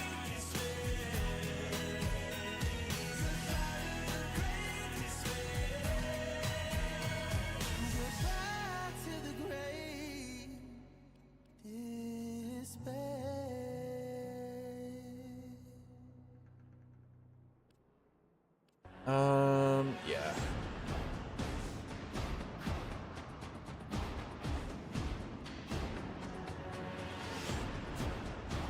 I'll just keep it like this for now. And I'll throw 2 purples in. And I feel like it's perfect, kinda. The 17-meter spread range is good enough. Like, could I do better? Yeah, I just dropped near my right. What's the duration? 50-second roar. And then, 15-second invuln.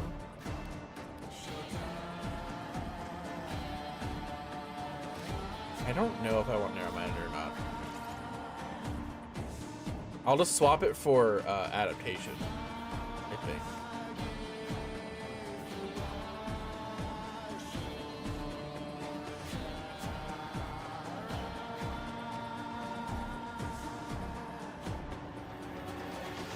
Not sure.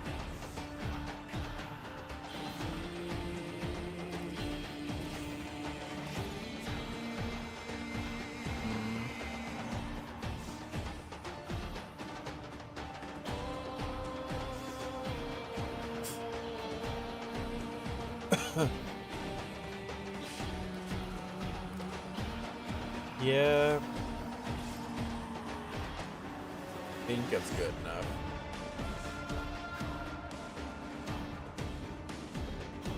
And then I want to put, I don't know what I want to here, because I believe my invuln, I believe this invuln makes you immune to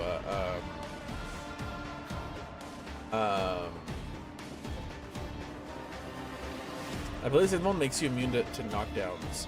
So I don't think I need Prime Sure-Footed. So I think what is it? I think Power Drift is the better one.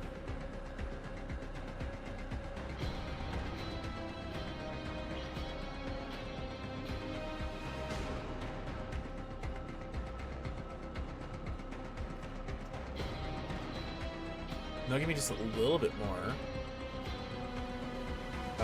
damage.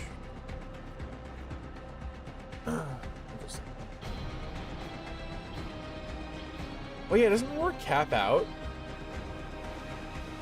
It's just diminished damage increase. I thought it capped out the amount.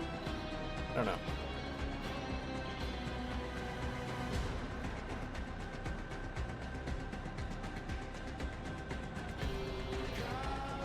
I'm trying to figure this out right now. I mean, like, both of these are really good. I want more duration, right? I don't want less duration. I also don't want, multi-augmented to give me like the best damage increase. Other than that, what would I run? Right? There's no like as you do viral damage, right? I mean, fix my control, right? But I don't need that. Bellicose, I'm gonna have enough health.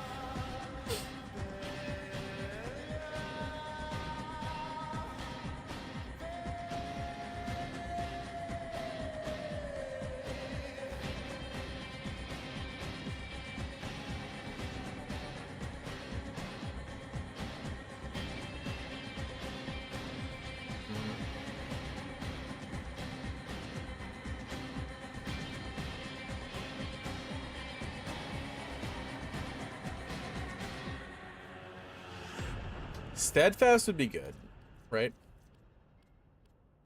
Because I'm talking about spamming abilities essentially.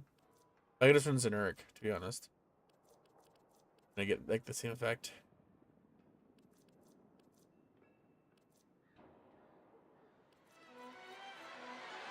Yeah, I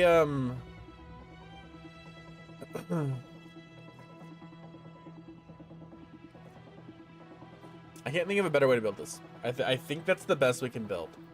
And I'm not sure, I didn't see like the enemy level at the end there, right? They're starting to get like, I was gonna say they were starting to get kind of hard to kill, but not really. It's just not as strong as this. Kind of hoping it's better than the other than this one, right? With the steed, you know, 72,000 damage though. All right.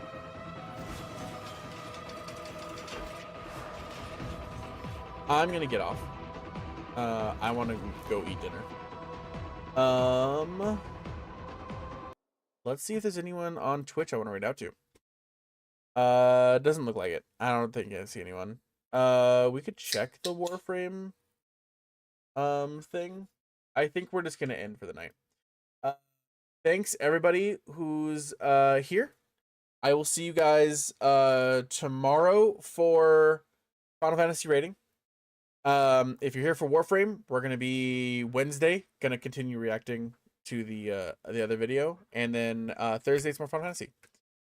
I will see you guys around, and I hope you guys have a great night. Join the Discord. You can see it in the YouTube description. You can type it in the chat. Exclamation Discord if you want to join. You can message there for any help and asking any questions, anything like that. I will see you guys around though, and I hope you guys all have a great night. Bye.